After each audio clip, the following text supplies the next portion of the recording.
middle at this amazing spot where the team can now do so much. Yeah, they've found this chemistry, and it has been absolutely beautiful to watch unfold. Of course, speaking of Josh RT, as a matter of fact, and actually speaking of Rip, Bo5 standing by to get some thoughts ahead of today's matchup. That's a segue. Give me a raise.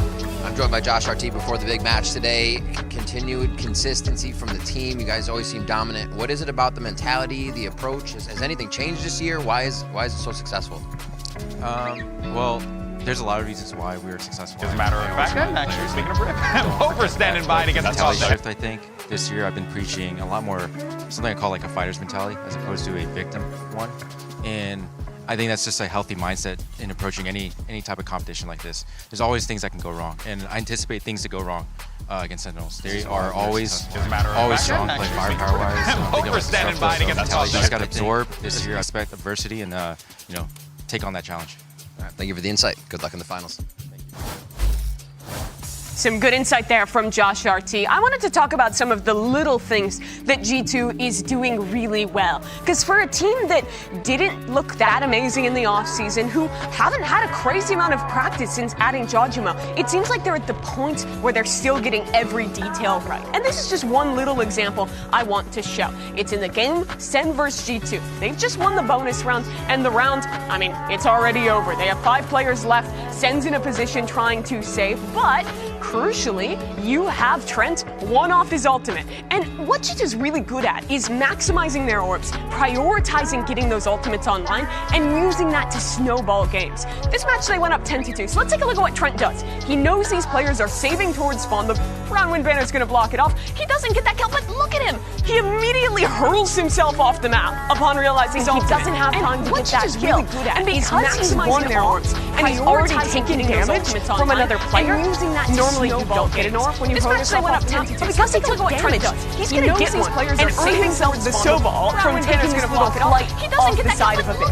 He immediately hurls himself off the map with that online, with Sentinels saving, they have some guns, he's won their orb before, and he's already taking damage from another player, and they're setting up for A. This match they went up 10, because he took damage here, he's gonna get one and earn himself the snowball from what he's running out there on the top side of a bit. And now they're just going for very next round. You can see just how fast is utility if they're sending in on this step. So a Euro splash just popped up, and anytime he's really from another player, and they're just hitting this player all the way in backside. A Dunn's gonna come in and at that very same time, there's an after grab. A stun coming in. Until it's all perfect.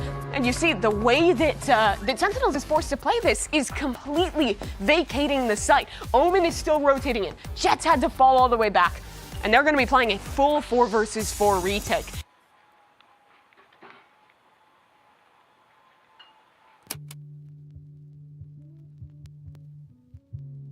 Thing to close out the round. Here, they're going to make the decision. We have Jaw on the Yoru. He has a gate crash to get out. He's going to get very proactive, and he'll be allowed to fight into backside. You see, Shock Dart's coming over to help him out. He's going to hold down this space, and as Sentinels eventually, I'll speed it up a little bit, make the decision to retake into this site. Here they come. In comes that Hunter's Fury that Trent earned in the last round. In comes the Astra utility, and it's perfect team fighting from G2 to close out the rounds.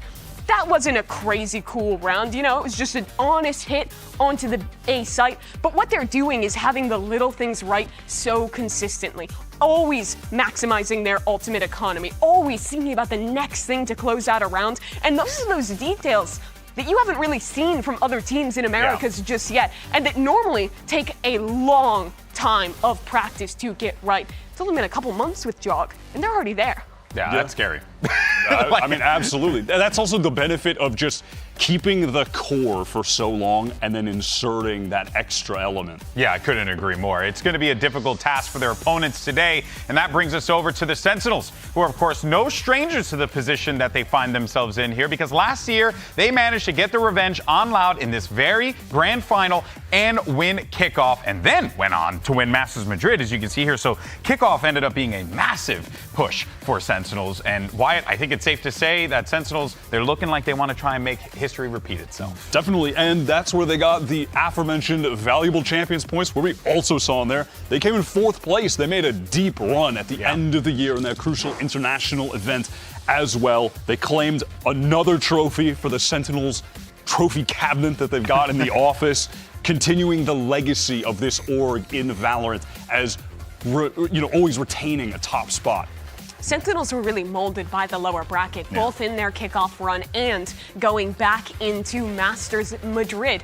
And it's basically the same this year. They've had to play a lot more Valorant than G2 has shown. They've played 5 out of 7 maps in the pool. They played a lot longer series. They played 40 rounds in one game. The longest series ever. But in doing all of that, I think in that last BO5, they proved to me that they've gone from a team who is making those mistakes, flashing their teammates, having the timing be off in the upper bracket, to one that really looked like they were clicking in that game against MIBR. They looked a lot more coordinated with the utility. I'd imagine the comms were a lot calmer based off the way that players were setting up to use util to swing off each other. They're in a position again where Sentinels is peaking at the right time, but it's still against a G2 that's just like perfect. Absolutely. That was the best utility that we've seen from Sentinels all tournament in their game yesterday. And I think that's where you definitely look at a guy like Zelsis, who's messing up some flashes, things on KO, Vice earlier on. But yesterday was lights out. Oh, yeah, without a doubt. We'll talk a little bit more about Zelsis. But for now, though, to send it back over to Riv, who's standing by now with the coach of Sentinels. I'm with Kaplan before the grand final today. Thanks for taking a moment. It's just a short turnaround from yesterday. The team is young. They're still gelling. How do you kind of approach this for them and prepare them for such a big moment? Yeah, I mean, it's always a tough spot. They get double bans and a day off. We don't. But we've been working on our energy, working on our presence on stage. It helped us a lot yesterday. We're just going to stay focused on what we're working on and go from there. Kaplan, thank you. Good luck in the match. Kaplan bringing up a great point there about the energy. When I talked to him at match point yesterday, he was speaking about that at length and, even going and mentioning how players like Narrate were definitely stepping up. But if there's one individual who you always lean on in those moments, right, and I have to say it at least once, it's the vibe merchant himself. It's Zelsis, who yesterday, and Wyatt, you were talking about this briefly, he popped off. Yeah, and you're allowed to call him the Vibe Merchant because that's his actual nickname. But then it just got thrown to anyone that's positive. It's only him. It's only him. We have to stop that. But more importantly than the nickname debacle is the level of play that he displayed to absolutely destroy MIBR, specifically on Lotus. His Vice had questionable moments earlier in this tournament. On Lotus specifically, against a team like Loud, not the case there. Then he goes over to Pearl, is going crazy again when he's on the KO. He's fragging out.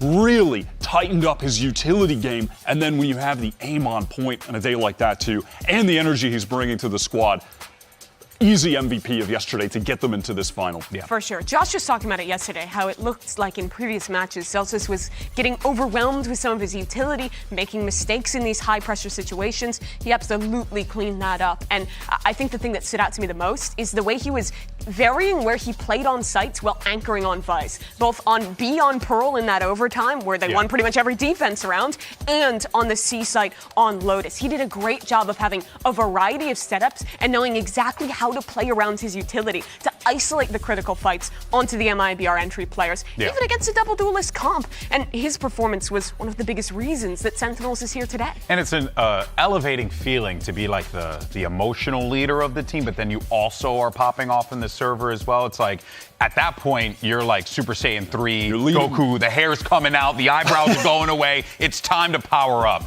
But speaking of Zelsis real fast, and we mentioned him just a second ago too, there's another player that he looks to in those situations as well. There's one player in particular that he wanted to highlight. Let's check it out.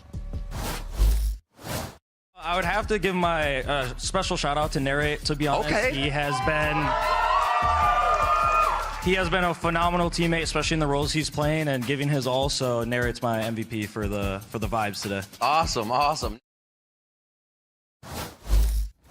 And there you can see, the faith in Narrate that he has there. Now, you're probably wondering, what the hell's going on, GB? And don't worry, I got you covered, because in less than 2 weeks, these two teams are going to take the stage in Bangkok, Thailand for the first Global of 2025. And I figured that's as good of an excuse as any to eat some Thai food. Really, we had money in the budget, so I figured, why not? Let's put a huge order. I'm so fine with that. Yeah, I mean, it's a great vegetarian option. Is there anything else, or are we just going to eat food? Well, look, here's the deal. All right, we're gonna try three dishes, and the spice level will increase along the way.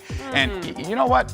Why don't we do a power ranking for the 8 teams heading GB? into Masters Bangkok as well? I've not watched half the regions yet because I've been working You this know year. what? I really don't I feel care. like that's critical information. I think I'm good. I don't really care. Let's do the first one. Oh, okay. Tofu skewers. All right. love that. You got to dip them in the sauce over here. Grab it, Level Wyatt. 2 is going to Oh, I be the love that. drunken noodles, and then level 3 will be the green curry. Okay, so here we go. We got the Is this tofu peanut skewers sauce? with the peanut Honest sauce. food. And you got a power rank as well. So don't forget that. Where's the pen? Oh my gosh. The pen is missing, everyone. It's okay.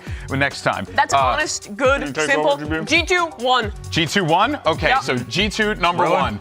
That's what you're going with? G2 For real. number 1. So I've watched CMEA, I've watched Americas. It's not biased. I think they're the cleanest team in the world right now. They've looked absolutely on point all their games. One Biased. of the best meta reads. Shut up. Give me vitality. Bias. Okay. All right, you want Vitality, number vitality. 2. And they've Okay. got to be number 2. All right, drunken Why noodles, you drunken pick noodles. it while I Get eat? some noodles. All right, drunken Okay. noodles. Let me keep telling you what to do. From there, number 3, EDG. Get them in there. EDG. They All might right. even be number 2. No, People are they're gonna number be 3. Pissed, but I think number 3 is They fine. had such a big fall off in the group stage, and then they came back and DRX. EDG. DRX. Okay. All right. Freeing and Hyunmin, they're goated. No, DRX. I will not stand for DRX number 3. Yeah, you I will. watched Wait, the DRX upper number 3, final. DRX number 4? Lower. Where? I mean 4. Sorry, 4. 4. No, 5, 6, 5. Okay. No, they're in 4. Oh my god. Okay, they're in 4? Who would be mad? Okay. Okay, that one's actually a little spicy. Okay. There's water over here. Give me another, I don't need it. Another This team. is good. Green curry. Sentinels. I think Sen are like 4 or 5. So tasty. Sentinels are 4 If and he 5? feels strongly about DRX, whatever, you can put Sen 5. Sen's pretty good. They're an upset team. They could go on a run. It's going to be tough, though. Who's the next team? You guys are just Dog. eating. This was supposed to be food for me, and then they're eating the damn food. This is spicy. All right, what's wait, number there's 6? the curry. We have This one is Trace, spicy. Team Liquid, and T1. Trace is legitimately really good. Trace. I Okay, think so Trace is 6. you're putting Trace in 6. Yeah. Okay. Are they 6th place good, or are they like Could be better. could be better? T1 have to be 7th. And T1 are probably going to finish even higher because the players are so cracked and they just They run are around not and- going to. I'm not going to lie. win. I think Trace could be better than DRX. So then that that- one's actually spicy. So then, are we putting Team Liquid over here? Yeah, Team you Liquid, can't have even though- you can't have mud without liquid, and I don't know how they made it. I was on my hater arc after seeing the Sage on. It was bad, Yeah, but we're- they made it. They we're did the heretics. run. Heretics. Oh, I'm like wait. tearing up. Actually. Oh, wait, Liquid beat Liquid them They today. beat them. I know. That's my point. Where are they? Trace is Why are they not underrated. here? You know DRX what? might be overrated. I think this segment worked out really well. This In is any not a case, good so, power folks, rank. we got a full house Top four today, is fine. and the fans are packing the arena for the grand finals. Let's go ahead and find out from our fans which team they think is taking home the trophy. And I'm going to get some curry. We are outside at the Riot Games Arena for the kickoff grand finals, and I wanted to stop and see what a few of the fans had to say about who might win today. Who do you got going home with the W? Oh, it's G2, easy clap. Okay. Easy. Okay. G2, who do you got? Yeah, unfortunately, I've gotten my heart broken 3 times. I think my sign says everything. I got G2 today. All right, let's see what else they're saying. G2. G2. It's gotta be Sentinels, bro. It's gotta be Sentinels. 100% Sen. Let's go. I'm also Sen, 100%. 100% for Sen. I'm gonna go G2. I'm going for Sen. G2! I want Sentinels, but it's probably G2. I have no idea. Sentinels. Sentinels! G2. G2! G2! Sentinels! Sentinels. Sentinels.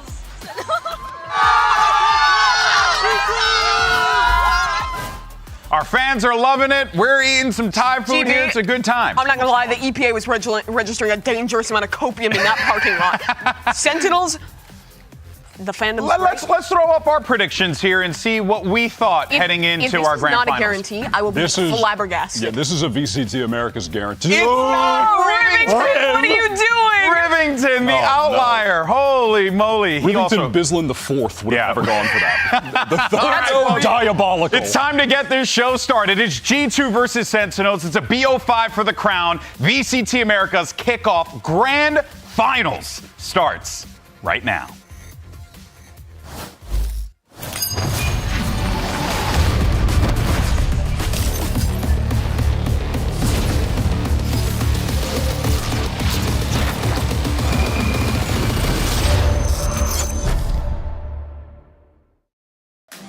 We really want this kickoff trophy qualifying to the Masters event is nice, but last year was just always top 3, top 2, and never could close it out.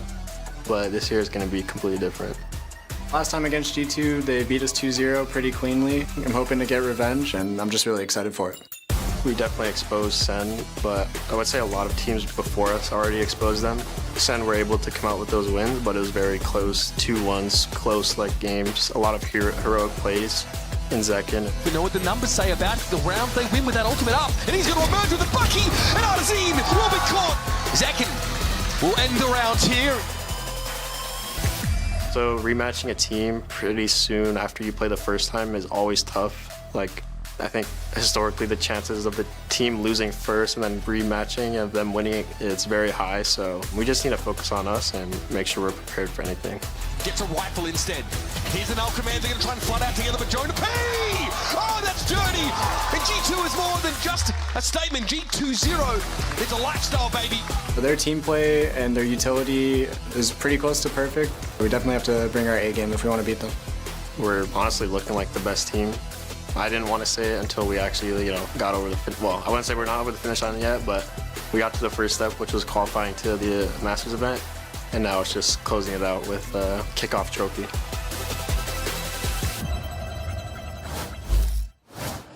Riot Games Arena, welcome to the Kickoff Grand Final. Make some noise for the team that's made a flawless upper bracket run. G2 Esports!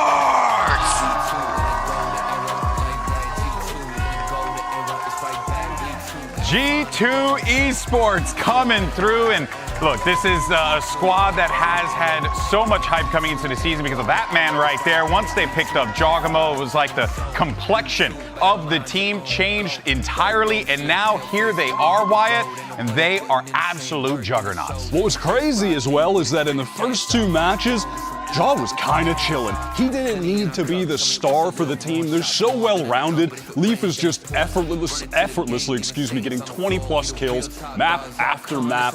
And then, in that last series against Sen, Jaw just came to life and crushed them. And now, it's time to bring out their opponents in this best-of-5 series. Last year's kickoff champions, Sentinels!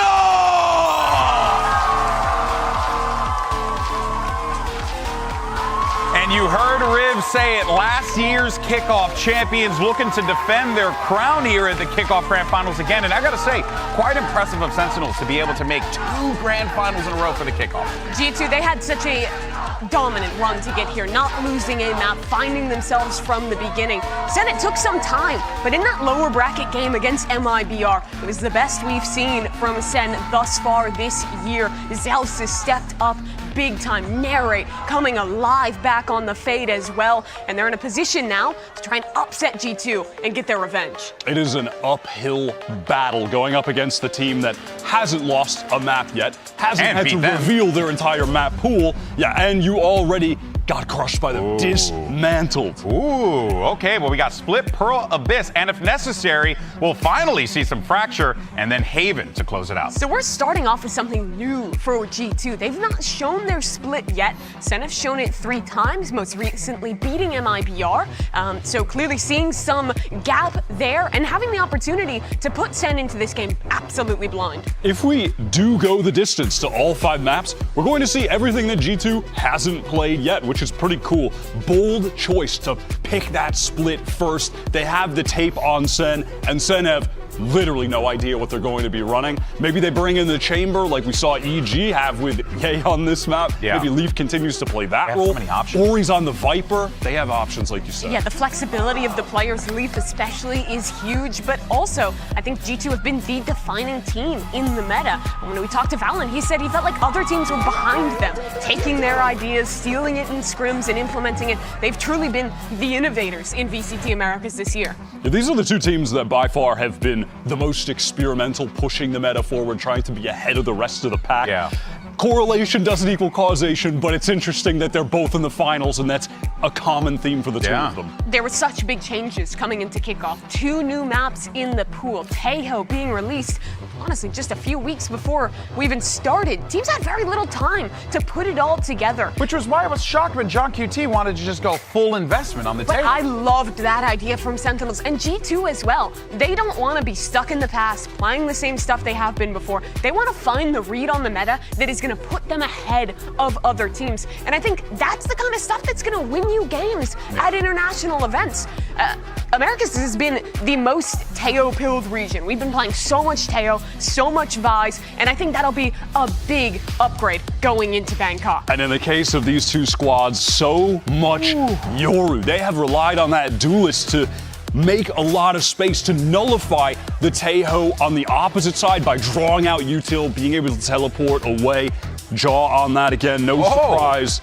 And Sen, Yoru as well. Yeah, it's nearly a mirror mode matchup here. The only difference, bang locking in the Omen instead of the Astra. The biggest strength there is the line control from the Paranoia. G2 are going to have a lot of tools in trap plays with all of the Breach util, the Astra util, the Tejo util. I'm so excited to see what they have. Riot Games Arena, it's now time for the grand finals here at kickoff. So let's go ahead and send it over to your casters. A couple of fellow esports geriatrics, my good friends. It's Bren and Sideshow.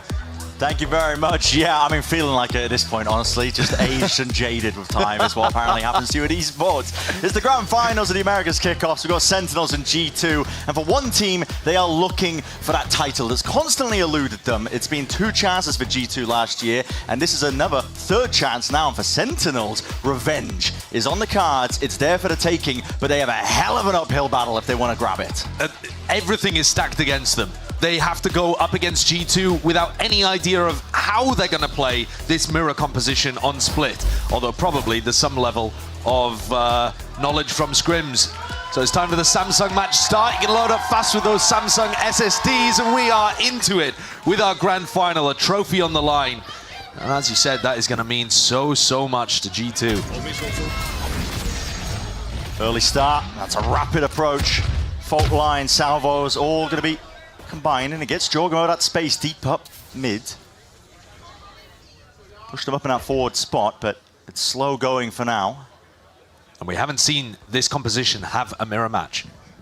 G2 have not shown it, but when other teams have tried to defend against this comp, when Sen are on the attack side, it is tough to hold space. There's so much utility pressure coming towards you. And Leaf gets tucked up, inserted really deep. Do they go for a re-clear? Looks like they want to, but there's a gap in the wall, and Leaf already ahead of it. Flash primed and ready into the hands of Zekken, but he's none the wiser. It's going to be just avoiding him completely. And Leaf, potential to do the damage with the backstab occurring. They're putting a squeeze now onto those players. Ram control earned and theirs, and out of sight is next for the taking. John QT. Hell of a task. He's got to anchor this one. He's going to be tested momentarily. Pushed up onto the corner. Shots are landing for him though, but his allies being whittled away in the background. The reposition around into the smoke. 30 seconds left. So in that chaos, but G2 are very aware of it, waiting for that smoke to fade, taking a fight together, leaving it into that 2v1. Quick tap. Snakebite forces it forward. Zelsis earns himself that 1v1. It's clever positioning, but now it's about the timing. Swinging around, Jorgamo holding his ground. A tap as well, wide! And a right click to earn Sentinels that pistol. It's individual play from Sen that gets the job done. Masterpiece. John Cutie comes out with genuine cinema in the pistol round, landing ghost shots to be able to make it somewhat winnable for Zelsis, but it was still so tough. The G2 players at all times were trying to double up and offer Sen no opportunities to take 1v1s. John still managed to get a couple, and Zelsis separates them with a perfect snakebite placement. That's a Red Bull clutch that carries on the momentum and the excellent gameplay that we saw in the last match from Zelsis. He was untouchable at the beginning of the series against MIBR. Gets him on his feet early, pumped up, and that energy is going to help Sen. Because it's an uphill climb. Exactly. It is an uphill climb. It's so damn difficult. Best of fives in this fashion when G2 have that top seed advantage. They were almost perfect coming through the uppers. I mean, they didn't drop a map. Got to be careful though with his composition. That's a judge at that kind of range. And the salvos add some necessary defense. A bit more firepower. The spikes drop down into the middle of nowhere. Flash and a TP, full committal by Jorgmo, but risks needed to be taken. But still, Sen only dropping the one player in the midst of all of that. It'll be healthy going into the third. It's almost impossible to hold B Heaven against this composition. Again, we haven't seen it with G2 on the attack side, but when Sen are attacking, you're running into Breach, Omen Paranoia.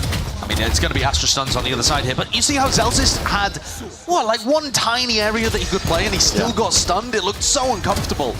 And yet he got the job done, arguably because G2 were only on the pistols. But it doesn't matter.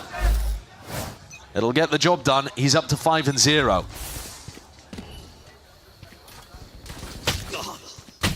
Bit of spam. Jorg taking a chip damage. Almost taking him out, but he's alive and kicking with that ramp control. Pushed up in the right jump spot. He's hoping and hunting for a bit of information to know if G2 have actually taken it. And this is very similar to pistol round macro. Refight. Jorg has to get out. That was the same position that Leaf tucked himself into on the pistol round and got rewarded after Sen went for a reclear. This time, Sen not putting bodies on the line in the reclear, but using util instead and regaining presence information in a ramp.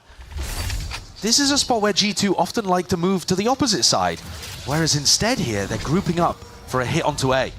Yeah, just going to go for it now. Going to be sending forward to that util. That's a good drone. Suppression across the board. A bit of spam into the smokes. That's just Valen. Yeah, unlucky from the rate, but defensive, understanding that the flood could come through. Great positioning already, though, from G2. They didn't commit too many people to the site.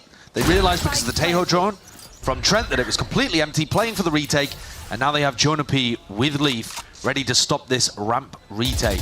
Sen actually split up, trying to go from both sides at once.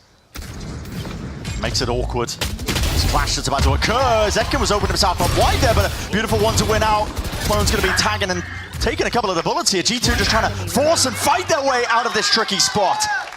They were under that pressure, as you mentioned, straight through main, but Jonah P being that backup policy, and John QT left to see what he can do. It's a 1v3 with time ticking against him. Players are offering themselves up, but at this point, a little bit too late to go for the play. Just trying to play for those exit kills. G2, though, survive. 2 rifles in their hands, and a couple of ults as well being close to earned. It's a great bonus for Sen. I think, you know, zoom out.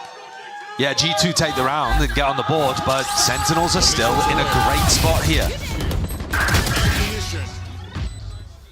One enemy remains. They're going to be able to apply pressure to the economy. Jorgamo's picking up a stinger into this next round. Wow, good stun. Good stun. G2 are excited to play today as well. Jorg, stinger, with the Yoru ult though. So definitely a potential for him to come out of the dimensional drift and get a free pick with that light weaponry. Gone for a B-split. Did he clear Zekken? I'm not sure Zekken even knows. Might have missed it, but he's going to be pumping in that chaos destruction, raining down from above. Meant to supplement the action, and Zelsis, he has stepped up to that challenge. Regardless, still, it's too much for him to overcome. Double faced up there by the G2 players, and side controllers garnered. Picture perfect. Picture perfect entry from G2 though. That's how you're supposed to use the Yoru ult. All the pressure's on Sen now. Tap, looking for the second wave of things here. Sen gonna bite that bullet! And speaking of biting it down, Zekken, he's offloaded it into him, leaving it to the 1v1 though. Spike out into the open, and John QT! He was primed, he was ready onto that angle. Delivers Sentinels a third. Dude, this is different from Sen today. You see Sentinels on this stage prior to their match against MIBR, like the early games from Sen, they are not hitting shots like this. Not all of them, all at the same time. Zekken just fried Trent and Valen on the entry, and John has been playing great ever since the pistol. Those ghost kills he got, he's also winning clutches like that. In order to beat G2 today, Sen need to be firing on all cylinders, and they've certainly started that way. The form they're bringing to the game is ridiculous. Yeah. And it's not like that was a bad round from G2. They had all the util followed up off Jorg's ultimate perfectly. Here's that util pressure into B Heaven. Makes it difficult for Zelsis to hold there. He's forced backed away. It puts the pressure up onto Heaven. Jump spot. Sees the heads. There's an Outlaw going to be waiting for them, though, if they choose to take the fight towards it. Pushing forward, Zekken has already grabbed the one with Valen being dropped, but now putting a bit of a squeeze onto the side. Still, Heaven needs to be regained, and it's weaker weaponry. More util where that came from as well. Coverage on every single avenue. Cleanly dealt with. The G2 Eco finds no results. Zekken's got his ult to be able to play some kind of retake style here. Zelsis, we saw him ult a lot in mid. In previous matches where he's played on split. There's no Yoru ult on the other side to try to apply pressure through that, but there is Armageddon. It's possible that throwing out a Viper Pit in this next round could be a little bit of a trap. Let's have a look at what he goes for early on here. Yep, he goes for the pit. All right, do they have a good game plan for taking space? Teodron, stun. Yep. They're throwing the kitchen sink at him at this point, and he's going to try and dominate that position once more. Steps into the pit. And it's a blight onto the map, but not for Zelsis. It was only Jonah P that actually scaled through mid. Losing that, though. It's a bit whiffy straight through the wall. Armageddon's going to be offloaded anyway. On top of that, with a Cosmic Divide, why not use everything at your disposal? G2 will gain access to the site, gain access to the plan, a renewal into the round in terms of that time. But this is going to be a very tough post plan. You're holding on against Yoru ult. Zekken sees everybody, and John has his ult. They need to rely on Jorg finding a good timing through the pit in mid, and Zelsis has got the watch on. Decade, he's being watched for, and Jorgamo somehow wins that fight out. How did Jorg win that? And with that, thrown into their sides with a TP reposition once more, but the Armageddon is a problem. TP again, step forwards, and John has dealt with him. He was a pesky problem, Jorg. One less thing to worry about still. This is where it gets tight. Thick and heavy in terms of what's being laid down onto this side. Second side step, Happy Feet in the process. Snap to the side. A stun connects, and Trent is firing off. A 1v2 required from G2, and Trent just keeps the rifle towards the end. The economy is constantly pressured, though, for this side that came through the upper bracket and has yet to drop a map. It's a Red Bull clutch with an amazing stun lineup. I mean, look at that, knowing exactly that that is going to catch on to anybody that's tapping or diffusing. But at the same time, I think Sen can feel pretty comfortable, but this becomes a super important round. G2 need to win it. They're on mostly light armor, but they have the ults to work around. The money's a bit rough on either side as well. You can run a fast hit here for G2. Yoru ult finds people. Jonah P destroys them. No hard committal from the G2 players. They clear out most of the way towards the site, and Jorg is going to set himself up. Viper's Pit as well. That's going to make it that much more difficult for the retake to occur for Sen. So now you're thinking, okay, the retake's going to come from ramp side now. And Valen's there. The Tail drone did not clear.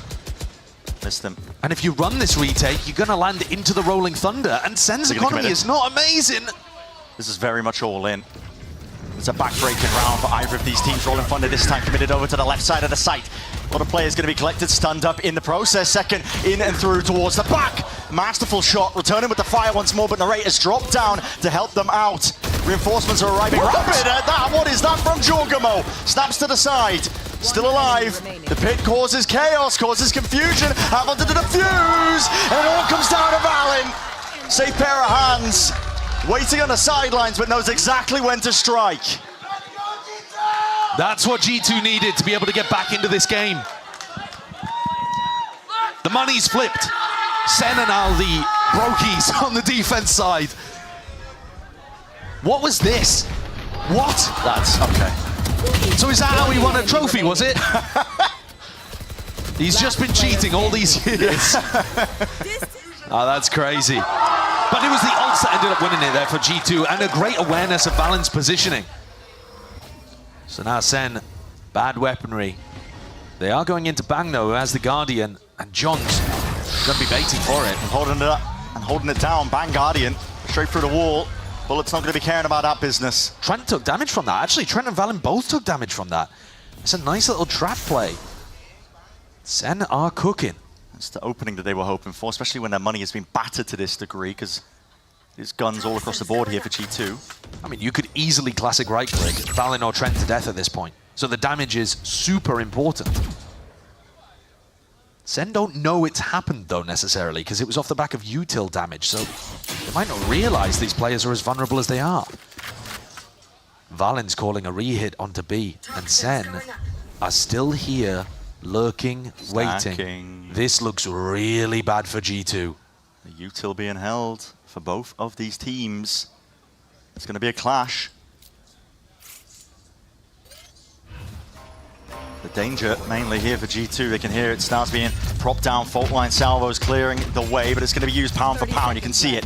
It's a snake bite, and the salvos are their own. Senna willing to hold on to this one too for Nail. Not shying away from the fight and the action. Paranoia on top of it with the orb up into their face, but that is spam into the backline. Maybe just off the TP sound cue. Something being heard off the back of it. Still 15 seconds. They're swiveling around all over the place here, and time is running short. Shy of the mark still. Wrapping around. Bullets are nailing.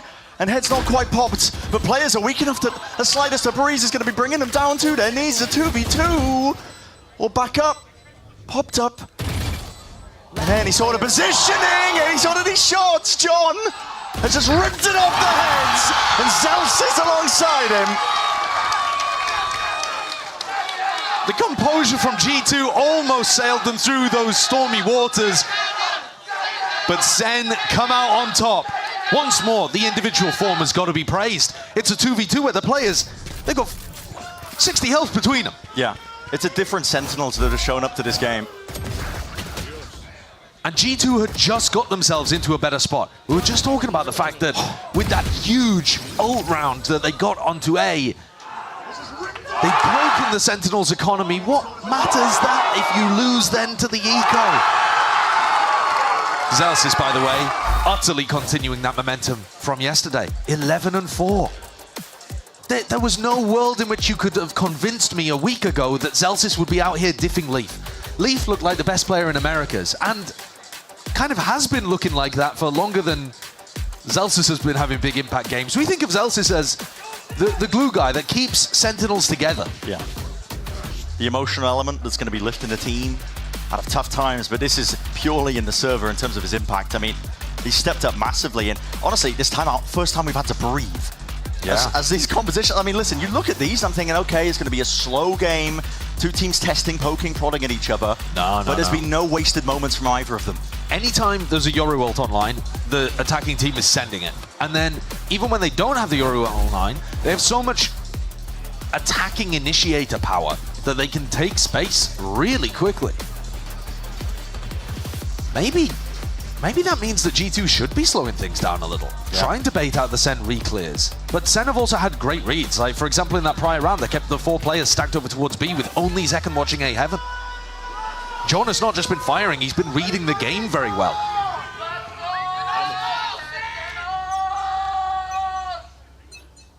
After the pistol, it should be said, it has been somewhat even in terms of the rounds, but G2 have been constantly under economic pressure, and now you see the result of that.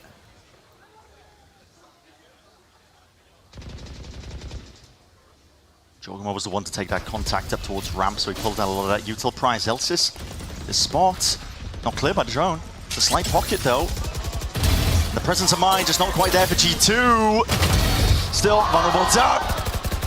Softens up the targets for Zelsis, still survives, still stands his ground. That's a spot that you could argue is too high risk, high reward to play on an anti-eco. I know the timings. He's still going for it. The Sen players are still confident enough to make plays and not play scared in these spots. Can G2 turn this? They applied a little bit of ramp pressure at the start of the round, but John is still watching it. They've got 2 players in mid where they last saw G2, and 2 players playing for information. 35 seconds, Jiggle. Lay it down to stun. Like we've been talking, they're not shying away from the fight, even though they're against the eco. Willing to take risks, willing to take fights. G2 will be lucky to get a plant in this instance. Trent, barely alive, barely hanging on. The stun and the salvos might do the job, but it's a pick your poison situation. He's out into the open. He's honestly lucky to be granted just that. Still, shut down. Sen now up to 6. It's astounding from them, this bounce back that is literally happening on our screens. And so similar to last year. The low bracket run, kickoff, finding momentum, finding their form. Yeah. This Sen team went on a revival tour in 2024. This organization was a bit more of just like the clout org, kind of, prior to 2024. They were popular, but weren't really doing too much. People were harkening back to the glory days of when, TENS was on Reyna. And then last year, they proved that with the right squad, they could actually win trophies and bring them back to Sen City. One enemy Did a remaining. great job at the start of the year. Made top 4 at Champs as well, a second kind of peak. And now they're looking to run that back again in 2025. G2 can't afford to let too much momentum build. They absolutely need this one. They really do. You don't want echoes of the past as much as Sen want that. Resurgence have formed through the lowers, taking it all the way to Bangkok. For G2, they've been in this spot before, making it to the finals, but never able to lift that trophy in Americas. Money in the back pocket, though, means that they've got rifles to work with, and a lot of util where that came from. 20 seconds into the round, steadily taking that control, but Sen have been so good with the reclays and the refights, and you're seeing it again, used out, primed and ready once more. It's flashes exchanged, a quick tap to the side. Jogama was able to at least return that kill. Not quite a trade, but it turns it into the 4v4. G2 still got quite a bit of space, though. Armageddon. Cosmic Divide on top of it. It's a Bang goes unique forwards. one. Yeah, it goes forwards, and the Bang is ahead of it. Oh my, timing to be caught. You can hear it. Boom's ricocheting behind him. Team is being bought and brought back into the fight and the fray. Plant online for G2. No pushback, and not playing anybody on site. They're going to wait for the Euro ultimate. Here comes Second's retake. Yeah, Dimensional Drift is going to give full information now for retake to occur. Spots the one. It's a Yoru player, though. Jogama has potentially evacuation, but I'm not too sure how many TPs he's actually got inside the smoke to play around, weaving in and out, and it's about that timing. Missed it. Narrate finds it. Salvos pushing them back and away. They've got the pull as well to play this one to the early hours of this. Narrate sticking, half onto the defuse already. These are the Wingons board, and it is perfection in motion. Sentinels just dissecting with precision all across the site. They know exactly what is going on. Amazing protocols there from Sen. On the retake, they're in. They take space, and then they have 2 players ready to catch the Heaven reflank.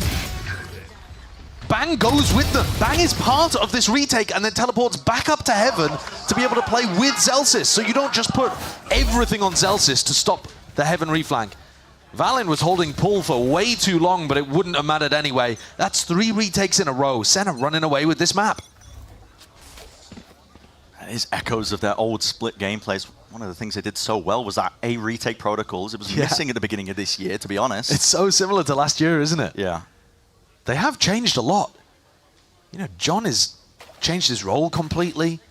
They lost 2 really solid structural members. Celsius an attempt to take the timing past that one. Fault line's good though. Slows down the potential pace that could be occurring on the backside of it. Celsius suppressed up though, and we'll have to respect that space is given up in through mid. If Jogamo manages to get a kill, he has the dimensional drift, and that could change the texture of this fight a lot. But at the moment, he's not being offered anything. Bang is so far forwards though. Smoke to play himself inside of, and TP to get away from it. They're doing this stuff constantly. I mean, again, it's on a situation where G2 have got a weaker buy, but they're so happy to take aggressive fights and find the timings. They're playing with 0 respect, and I think that's really knocking G2. It's definite key. 30 seconds Players, left. though, look their way up forwards. The gun might just give away the plot. Bang takes the timing and takes their heads away. Spikes drop down in the middle of nowhere here. G2 don't really have a chance in hell. Jogamo rips it from behind. That's a dimensional drift. Considered but not ripped off. And the rate locking it all in. Down and out. There's no stepping over that boundary of Heaven control. This is 8 rounds now for Sen. It's too clean. It looks lovely. But at the same time, G2 are not the same squad that we've seen on this stage so far in Americas. They're getting caught.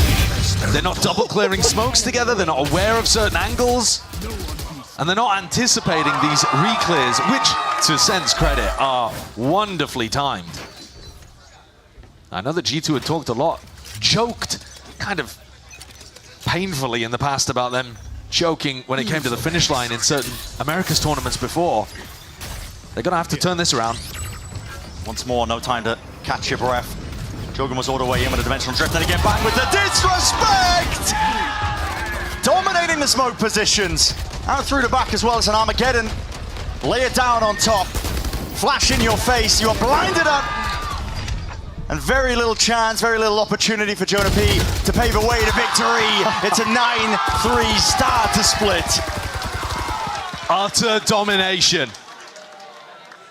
If you listen to the analysts on this show, you'd be expecting domination in this match. Not this way around. No. Both of these squads have managed to battle against upsets in the bracket so far to be able to get their way to Masters Bangkok. And now we're here fighting for a trophy. And SEN, they've brought their final form. G2 yet to show up. Unreal confidence on display by Sentinels. And will they be able to keep that momentum going? That is the big question we're going to be finding out after this.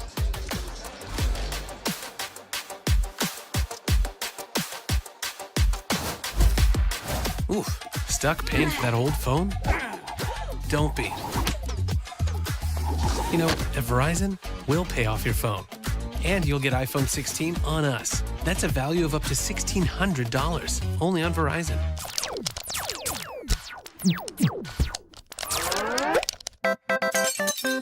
Red Bull gives you wings.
Risky maneuvers from SEN, honestly playing with utmost confidence, but sometimes that's what it takes. They're here against G2. It's a matchup where, listen, G2 have the advantage of that upper bracket. They can choose which maps they end up going to in terms of banning 2 of them out of the pool potential of 5.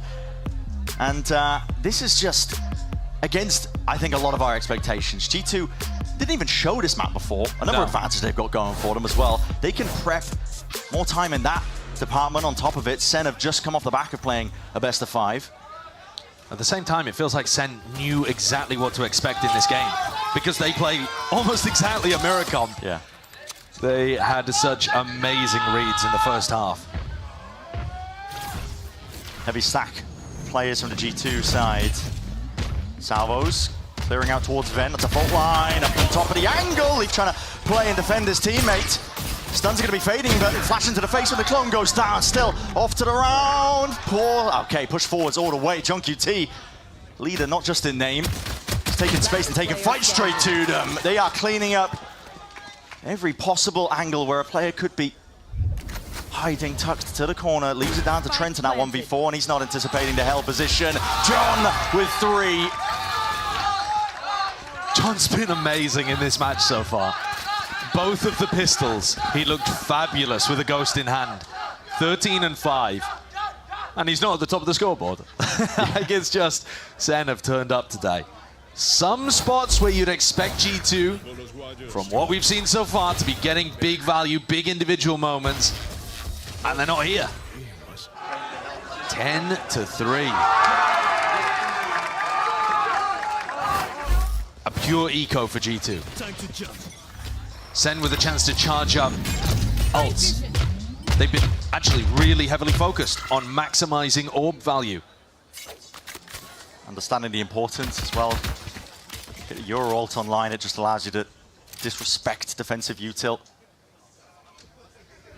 Second can just run in, ping out the player's positions. The threat of that fault line salvo combo.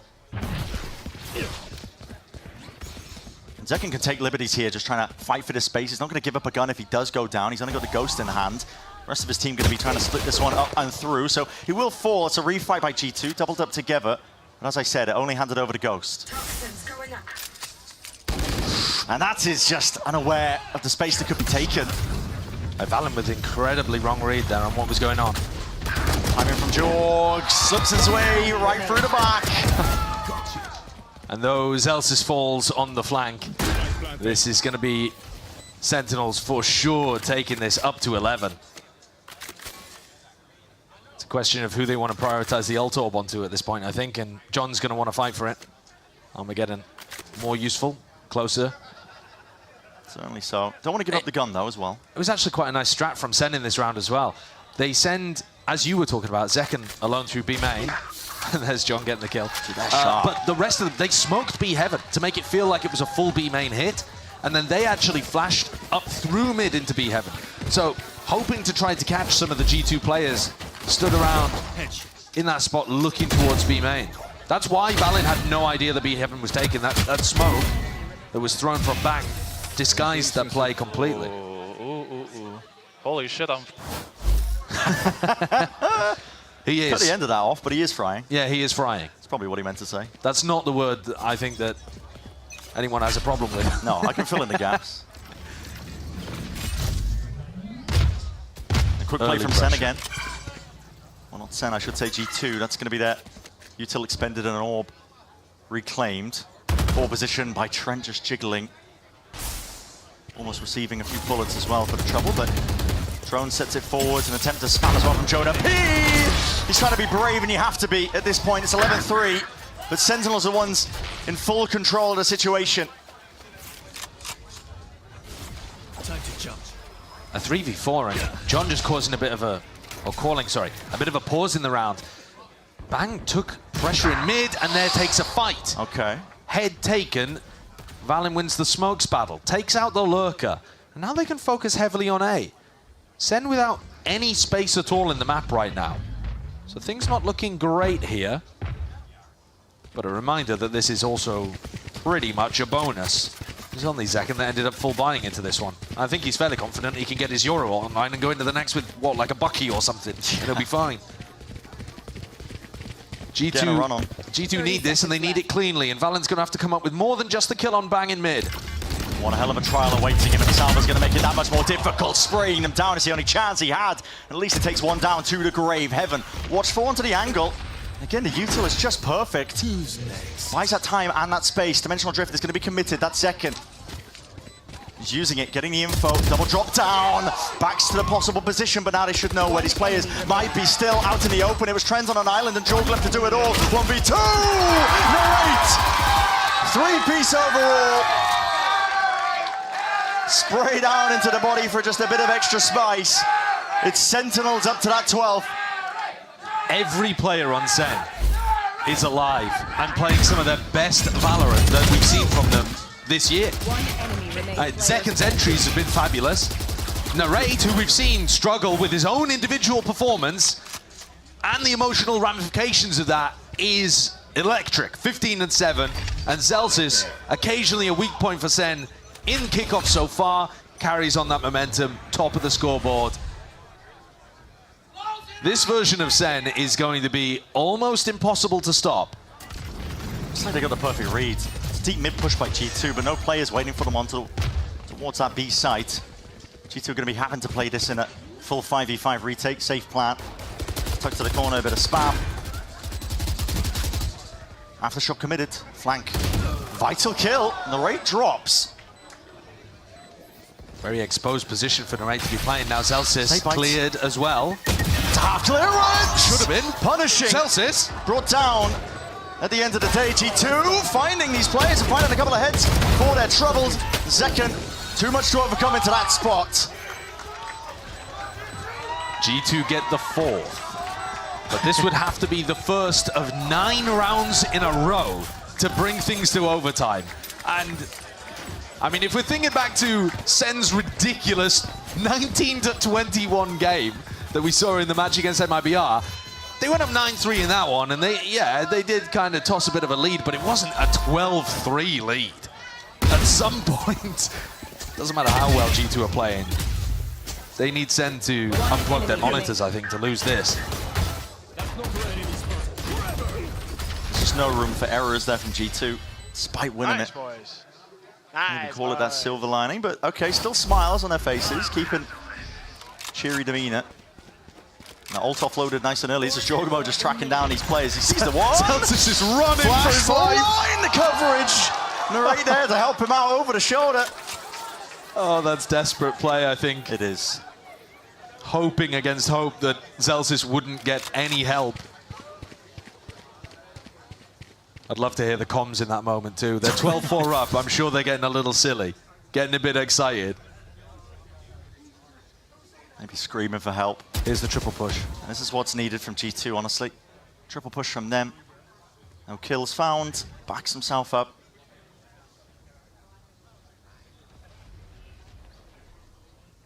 With the player disadvantage, a lot of difficulties. 50-second mark into this round here. Sen not opting into it. All walking away here. Salva's going to be used out towards Vent, but G2 planted themselves into mid. They know they're not taking firm control of that area.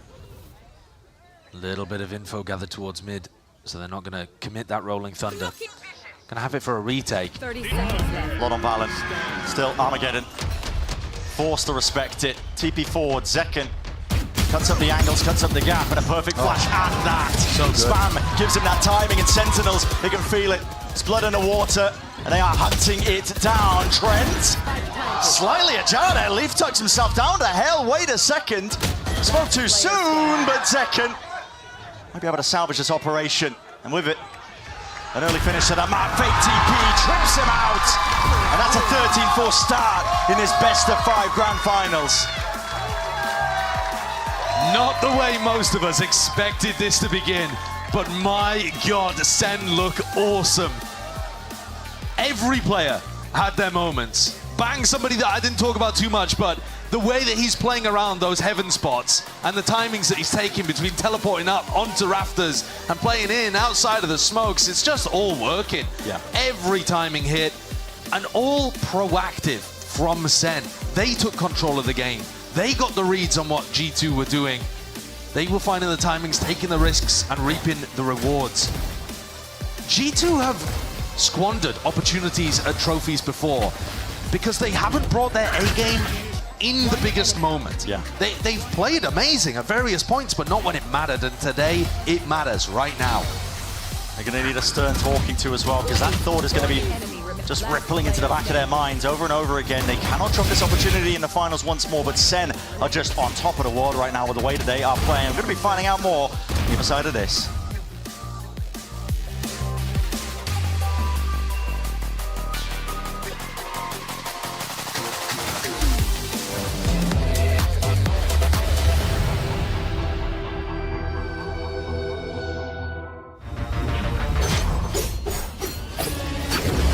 Even up though in the post Barkley, stepping forward on the side, getting ahead of the U2. Oh, it's just too easy, baby. That's all we're waiting on. Okay, safe seen him. And he's been caught in this corner a couple of times with 10 HP. It's all he needs, Darker! 是吧？强体不也对，位置也对，一手一个啥都对。来了，前方双剑暴走，而且后点位全被罩出来了，可可还在死。 Not fault line. Dash forward, but Town is famous. Able to make anything happen. And Izu continues to build space. Quick little right click, and then they all line up. Flawless finish. 4K here. Take a bow.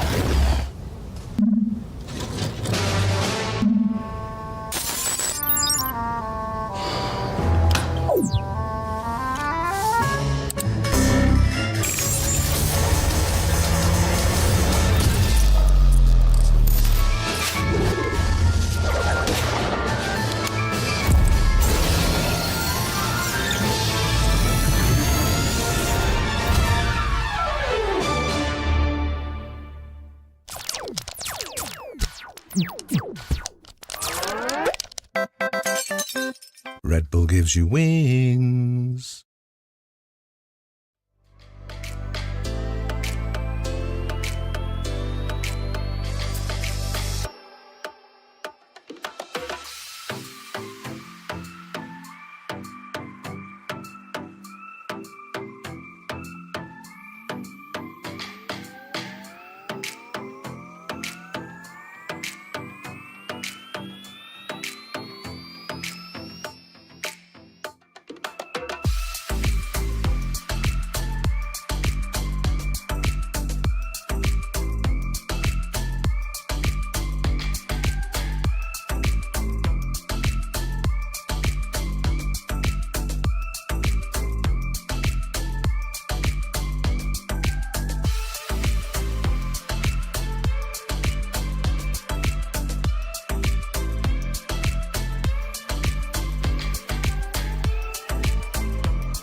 G2 doing enough to slow it down. Leaf's timing is impeccable.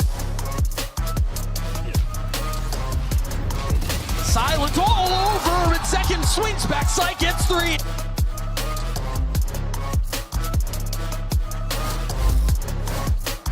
We just got to witness a very unexpected, dominant win from Sentinels on the map pick of G2. Really coming down to the prowess that they displayed on their defensive side. Now, getting into this, I want to begin by paying attention to G2 on attack. This is an important round for them. Economy is on the line, and in addition to that, take note of the 2 ultimates they have, the Cosmic Divide and that Armageddon. They're posted up outside of A to start the round off the top. Some standard util coming through. You can see here, there's that cloud thrown up by Leaf to obscure any view from ramps. And pretty standard, you have Jonah here on that fault line. There it is, standard line. You get the guided salvos in as well. G2, they're able to start taking this space up a ramp, fight forward off of their wall that Leaf had placed there as well. Some counter util coming in from Sen. Great kill from Narrate. Insta-trade from Jaw, who then teleports away, all the way back to A main here, grouping up with the rest of the team. So now to go a little bit ahead, G2 cut noise, they contact forward, and then comes this explosion of ultimates at the top. You have the Armageddon to clear elbow and any players retreating into screens. Cosmic Divide splits up the site, makes it free for them to get in. You can see Bang there on the map. He wants to try and catch some sort of timing play around the wall, isn't able to do so. G2 right now scaling into the site. You can see that the plant is coming in for heaven, so they're going to want to be able to get up ramp to get back into that proper angle where they can easily spam the spike. Now this is a crucial moment. Zekken pops his dimensional drift, gets in, and realizes that on this minimap, it is only Jaw in the site. This is an opportunity for the rest of Sen to now scale in, and in the meantime, there's a rotation coming from Zelsis, where he's going to go back up into heaven with the team now realizing it's planted for heaven by G2. He's going to try to nullify that by picking up a good angle there. So here's Sen scaling it to site, and now they're getting on the spike early, getting the util out of the enemy Taeho. And this is the crucial moment. If you go back just slightly, while they're on the spike, notice Bang's positioning right now. He's going to teleport up into heaven to set up a crossfire with Zelsis. So when G2 try to get in there to have the angle on the spike, they just get destroyed. It's Valen left in main. Nothing they can do. The pathing there from Sen to be able to shut down that plant for heaven was lovely. They win around breaking the economy of G2, and they get 2 big ultimates out of them. Wow. It was that defensive half that was just stellar from Sen. Yeah, no, I mean, I think that without a doubt, this is not what we had anticipated coming into this. Not to take anything away from Sentinels, but to see G2 really just feel out of place in that whole map was quite alarming. Yeah, I had confidence in G2 having a good plan out the gate, but it's always a risk when you're picking a map that you haven't played yet into an official for the first time, especially in such a high-stakes map. The round you showed was excellent coordination from Sentinels, and that was the stuff that was missing in some of those earlier games. They hadn't seen G2 play this comp, but they play it themselves. They do such a good job at giving space, fighting back in together, and also just showing some incredible confidence, which is a continuation from their last game. And Zelsis, for me, really exemplified that, Wyatt. The utility from them has been so much more coordinated, and now, crucially though, they're not losing the fundamentals in the midst of having so much to do as a team with the utility. That went out the window against teams earlier in the bracket like Loud, who were just more focused on shooting them with crossfires. That was Sen's undoing, but not now. They are so much more refined. But they're also having that confidence, Bang fighting into smoke, Zelsis playing forward in mid and taking the risks that they sometimes need to come out on top of these rounds. And for Zelsis, this is such a meteoric performance in the MIBR series and now. You can see his stats average across 2024 compared to that last Bo5 in the lower bracket, and now this first map of our Americas Kickoff Finals. He is on an absolute heater right now and is doing so much more than just being the emotional leader to keep his team in these games and win that first dominant map against G2. Yeah, that and dominant it was. And if you were coming into this one expecting G2 to walk away with this one potentially 3-0, well, you are sorely mistaken. And folks, we got ourselves a series here because G2 Esports Sentinels, well, Sen is up 1-0. This can go either way. We'll see you on the other side, folks, for the continuation of this Grand Finals.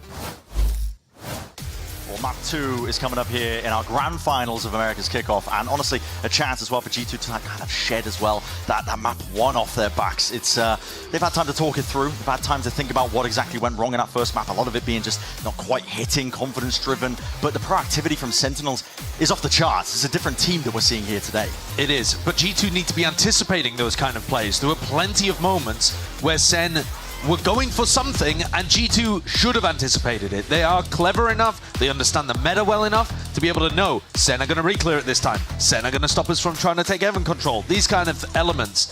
And the G2 players were, first of all, not anticipating things as well as we've seen from them, and secondly, not winning their duels when it mattered too. So we're going to be seeing same kind of compositions. It's what you expect from these teams. But what's important, I think, when you take a look at the way that these are stacking up against each other, John on the Taeho has plenty of opportunities to deal with Leaf's chamber. Leaf is going to find it not only tough to keep his trip alive, keep his teleport alive, and be able to find value, but he must find value. He looked like the best player in Americas over the course of kickoff. Even better than Aspas, who is breaking kill records, I would say.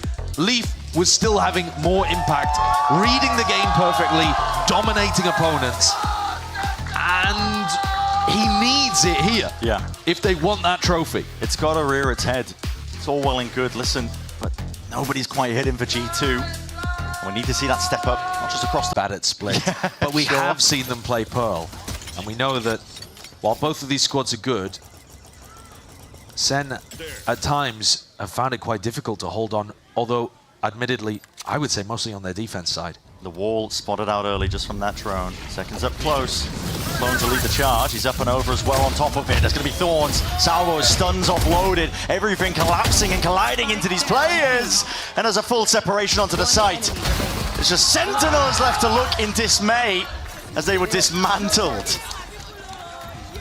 Sen's attacking rounds, when they do these B execs, have a couple of different options, and a lot of it comes down to where they want to put Zekken.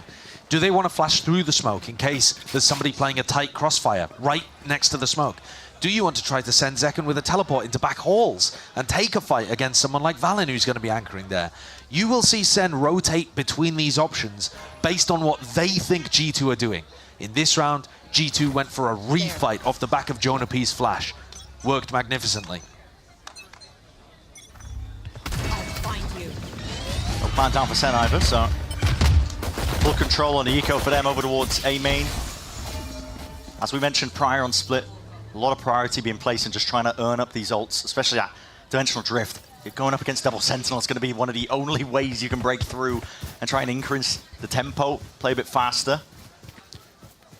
Trent's one of those players where he's going to be using the drone to re-clear through A main a ton, and so it is important from a macro sense that Sen push him back at the start of the round and force out that drone re-clear early, where they could still be re-hitting. I think so far so good from John's IGLing. And it looks like this B setup's going to be tested again once more. Valen in backside. What's the option with Zekken? Yeah, this time going for the Halls dive. Yeah. So we'll see it. It's a TP. It's a flash. Almost perfect, but anti-flash, or at least the dodge from Valen is quick. And Jonah P is happy to add that extra level of reinforcements once more to Spike.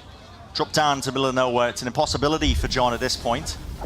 And Jonah P's going to step up. He's the one who needs the kills, but he'll be happy as well, just dying. His team can make sure to salvage some of that weaponry.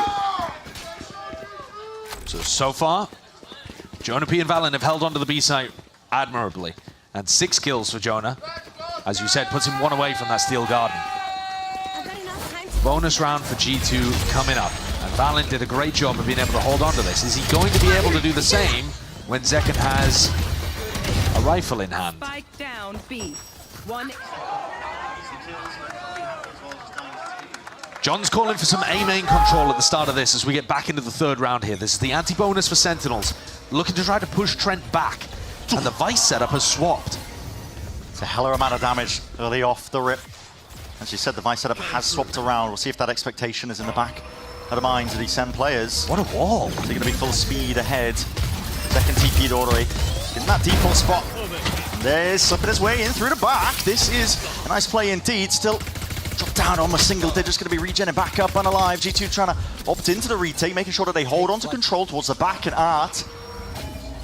be able to put the squeeze down onto these Sentinels players, especially with Zekken this low. Flash through and around, cuts up to the corner. Narray not expecting it, still off to the side. The players are lining themselves up now, ready for the taking.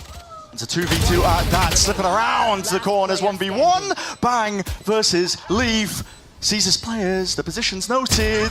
Bang out wide, Hented missing. Rattling, the lead fired off. And it's the right click that does it.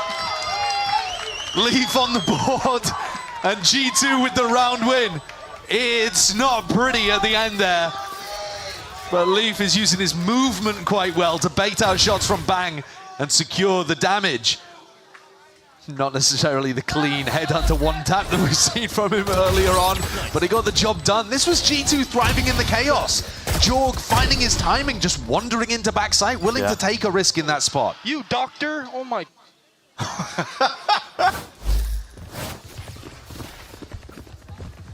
Let's put the pressure now immediately onto Sentinels here. Once more with the economy.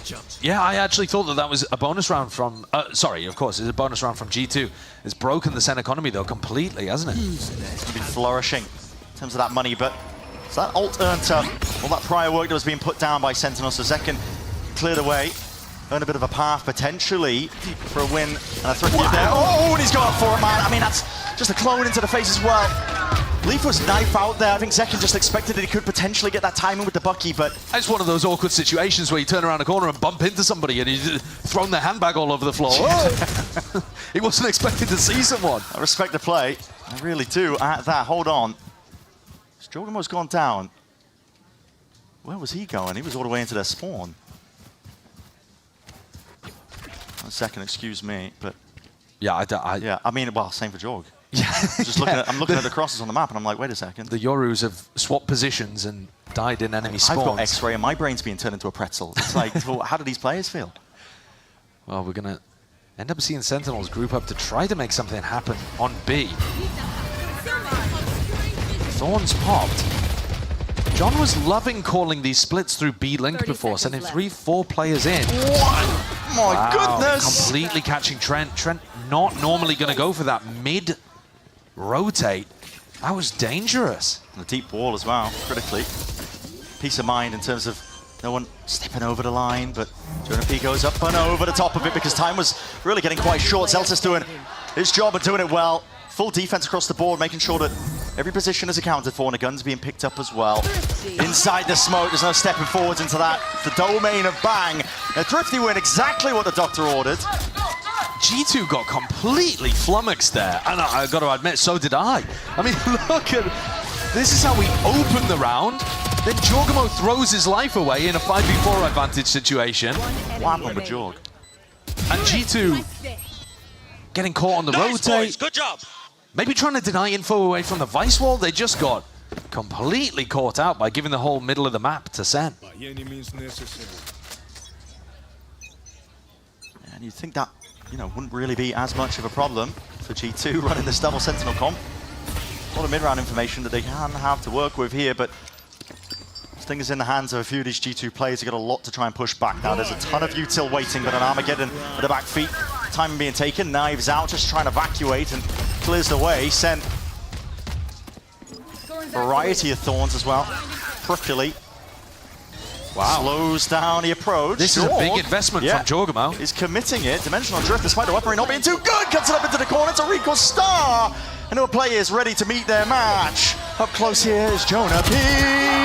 Not enough to spray it down. Just collapsing onto the players. The attempt by G2 with that retake. And Leaf is late to the party. Late to the party indeed. Second round now. Earned up. A really questionable decision by G2 to even be investing the ult in the first place. And then Jorg throwing good money after bad. Feels like because he's popped the ult, he's got to find a pick out the back of it. And was hoping that he could find a timing as the plant was going down, and it looked like there wasn't too much support on site. A weird one, a wild one. But G2 are now going to have weapons back. Let's go! And technically, G2 are still in the lead, but these last couple of rounds are not looking good. Leaf now with an operator, looking to take a pick through mid. The Haunt is going to force him to respect that line nice and early, but the expectation is there, not quite. Sen. Zekken, who just walks straight back into that line of side angle. Leaf reposted TP's back as well. There's a bit of a skirmish occurring here as well. Bullets fired off. A main being contested. A Prowler just to make sure you can clear out that trip. It's been a problem. Then they're going to play a slower game and a slower round. That's the Phantom in hands, and bang. Doesn't push his way back and away from this angle. Anticipating the re-peek. Double missed shots there from Leaf and a really difficult shot to hit the second one. And these players are just toppling, man. This is G2's defense getting picked to pieces. Tapestry just unraveling before our eyes and leaves it just to the three of them. Valiant has to go re-exploring, but danger spot to do it as well. 3 G2 players whiffing on defensive lines here to open up the map completely for Sentinels. There's no polite way to say it, but listen, maybe Trent can be that savior. Oh, he's got it. In that. Hello. Anticipating the recross as well. He's made it more winnable. It's a 2v2 now. They saw Bang earlier on in A main, so Jonah is being very thorough with the clearance here through mid. There's the potential for the timing as well. Go wrong for Sentinels, but Jonah P onto that angle. Bang somehow wins that fight out. Steps it up. Cosmic Divide going to be hard committed. And Trent just cannot get onto the timing fast enough. Even when things start to go a little bit wrong, the clutch potential shows up maybe for G2. It doesn't matter. Discipline, coordination, zero hesitation from these SEN players, and a timeout has been forced out of G2. Josh RT has got to get in the ear of the G2 players right now because they're not playing up to scratch. If they want a chance of being able to lift a trophy, you've got to be seeing better stuff out of them than this. Trent does admirably in this spot. I mean, no qualms with what he's doing here. But to lose Jorgamo and then Valen both taking those fights over towards B-Link, without it being some big set take. I mean, it was just Narrate poking his nose in, wondering if he could get a free fight. And he did. And 3 kills to boot. Yeah. Leaf as well in spots where he would usually be dominating. Yes, he got the opener against Zekken, but then he got shoved off the A-line by, again, just a solo player of Bang. It's insane. Exploring. I mean, listen, if there's one word to describe this series so far, it's just disrespect. Yes. Sen are taking liberties, man. Bang, like you mentioned, he solo lurks through A. Plenty of opportunities for G2 to coordinate a double peek together to clear it. Player back sight, Leaf going for the never swing, but it's all individual. It is. I mean, I think they were trying to hope that Bang would be focused on the player back sight when Leaf took his timing with the operator. But the Sentinels players have got great awareness today and confidence. They're not getting scared to take fights. And I think that helps when you've just blasted G2 13-4 on map 1. You feel confident. You don't get shook. You don't get pushed off angles as easily. It is a Sentinels today that has found their footing and believes in themselves that turned up onto the stage. And that's what Kaplan's been looking for, waiting for. Return to some of the top peaks in form that have been showcased. It's a blind, and you hear the drone as well. Has to be respect on either side here. So G2, it was a very forward approach. It's a nice idea, actually, from G2. You focus on Leaf, Leaf teleports away, and then actually he was baiting all along for Jorgamo. But Sen cleared it with a flash and a drone. Really good awareness from Sen to defuse that trap.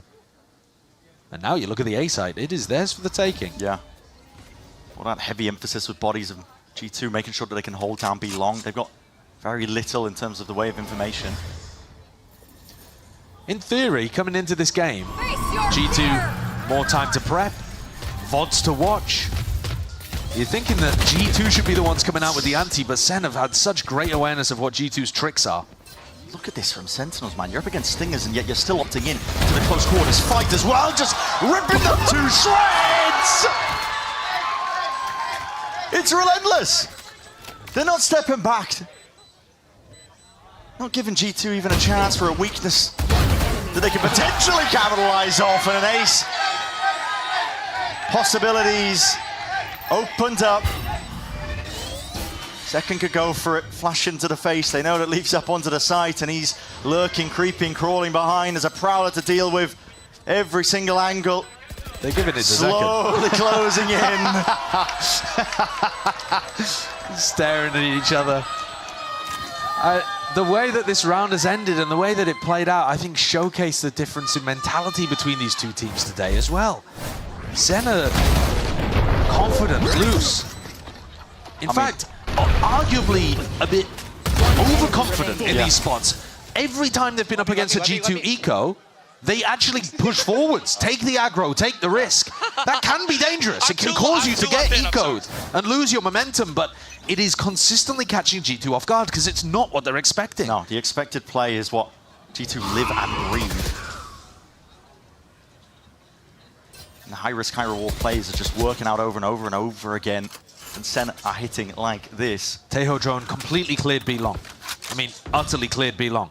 So they're not worried about the operator being there. They know that it's somewhere around mid, but Narray believes in his haunt maybe a little too much. Although that was going towards Art. Maybe just getting in position for a Prowler. First kill for G2. It's been a while.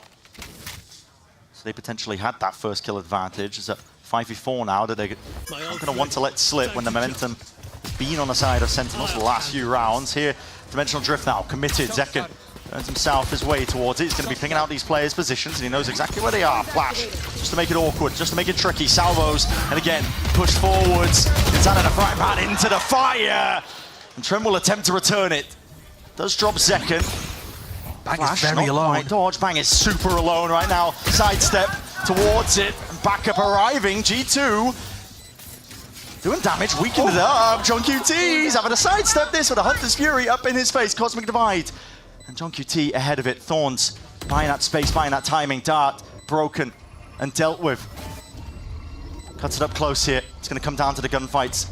And the discipline of G2 needs to reign supreme. They can't take these individuality. And they do it. It's a high-low setup and swinging right through and just not set up for that refight. Not with the wall in your face, not with the thorns at your feet, just kind of working against him there. So G2, they answer back, they get that fourth, they're going to make it even in this map. A better round. Sen there taking risks, not quite managing to pay off. They were looking for this aggression from Bang to deliver results, and instead, it's one where it flies back in their face and Sen end up looking a little separated. Leaf picks up the operator again. Swapping things around, a deeper trademark placement. Normally sitting that one a little more passively. This time pushing it up so that Sen can't explode with Vice Ultimate in an A-split. Leaf. He's got a rendezvous just set in towards the back of Link. He's looking for Narrate again, basically. Yeah, potential to go for the peak, but he did that last round, so he doesn't want to be too predictable. Needs to mix it up. Sen, though, all eyes towards mid, taking our control. Prowler spots it out, so they know exactly where that operator is going to be lying. Good tag, Zekken. Still want to try and take this fight. Looks likely they're going to be using Util on top of it and leave. He's just cycling through the weaponry. Yeah, he was worried about that split coming through Art, through mid, and around behind him. Pushing Trent completely out through water there made Leaf's position look bad. Now Jorg is the last hope for G2. He's got a weird spot here in A main. He has to dominate this fight. If he wins this one out, means that A main is not going to be safe for him, and he does win it out. So Bang, drop. No more smokes as well to play around, but we'll see if Sen have the protocols to try and re-clear this one, but Dimensional Drift is earned up, so Jorgemon can get out back to safety. Spots him out.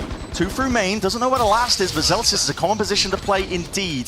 They've been watching the VODs. They're going to know he's around. Time dwindling, though. It's running short. And the longer they take, the more stall that Sen are going to be operating off of. Jorgemon, he's left with his head on a swivel. He knows that there's that potential for the reflank, but you can already hear it ticking away with the spike in hand. Gunplay in order. And shots need to be fired. Bodies need to topple. G2 need to really win this one out. Defend that defuse that's really coming through. And Valin, his confidence fully into the rest of his team. They stick it out and they take the lead.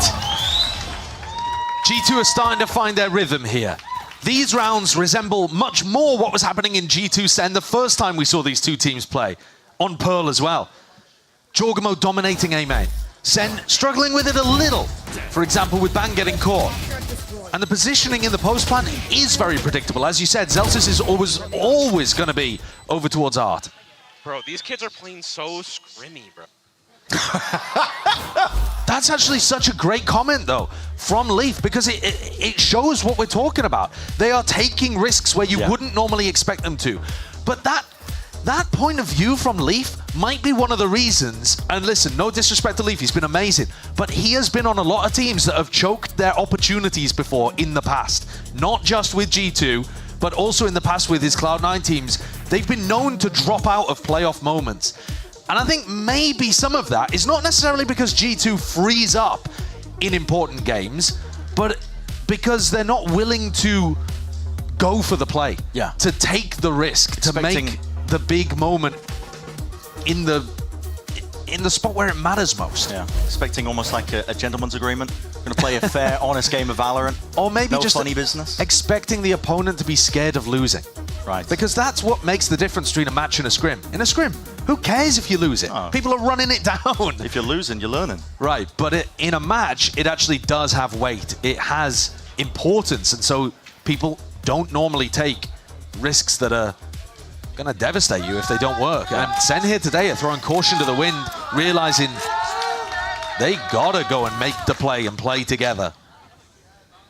The experience of having the wins in the past, something to draw on from prior experience. I mean, Sentinels have it. Most of these players, if not all of them, know what it's like to win. Leaf being defended here. A lot of the util needs to be committed. Okay. Bone's going to be taking a bullet for it. Zekken not slowing down in the slightest. Wants to try and take these angles back and away from them, but TP backs. Trying to set themselves up into a potential art split. In through A. Trent going for the drone. Armageddon.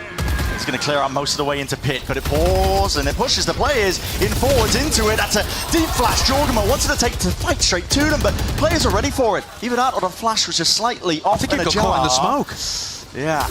Didn't quite get the value he was looking for here. Still, it's going to be darts and util ricocheting outwards. Finally dropped and dealt with. TP's on top of it. Everybody playing back and away now. SEN getting themselves into that post, and he's just using the salvos here to start. Recall. John lucky to cross and lucky to keep his life intact. There's bullets flying down on top of him. Nightfall, not quite. That's going to be the steel guard. That's going to help with the retake. They need the guns. Almost certainly. Pushed back, just a pull. It's going to be minus time for them. Still, fight needs to be one out second. He's the one with the rifle swinging wide and around. And Sentinels maintain control and that composure, even when G2 were happy to lay down the ults, happy to lay down that pressure. Zekken dodged it too, didn't he? Managed to dip out in A main and came back still with the Phantom in hand. But composure's a great word because G2 lost it there. That's a solo play from Jorgamo. He wasn't synced with Trent.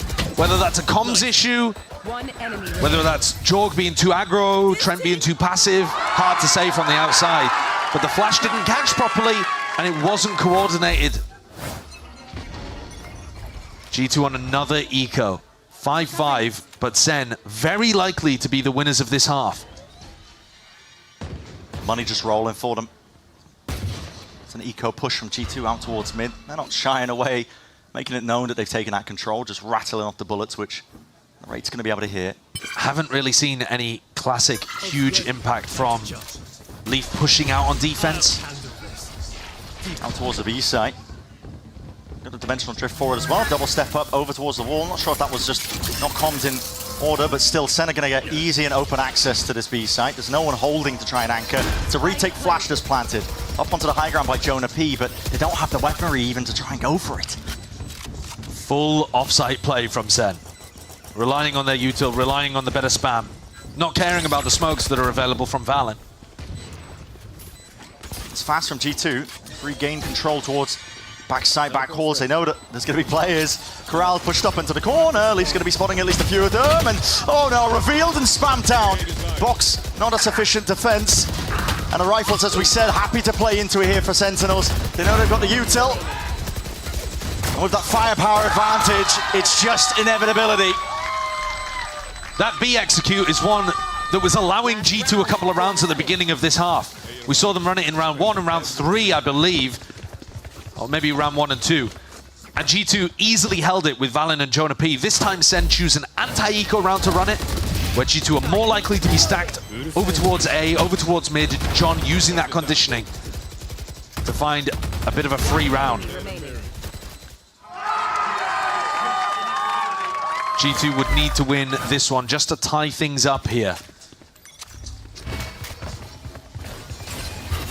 Here's a fast take out towards A. There's no pushback from G2, just a few shock darts. The reaction though from mid, Leaf, Jorg walking up. All the way out. Back spotted just onto the shoulder. He's gonna have to B-hop his way to safety and leave. This is disrespect.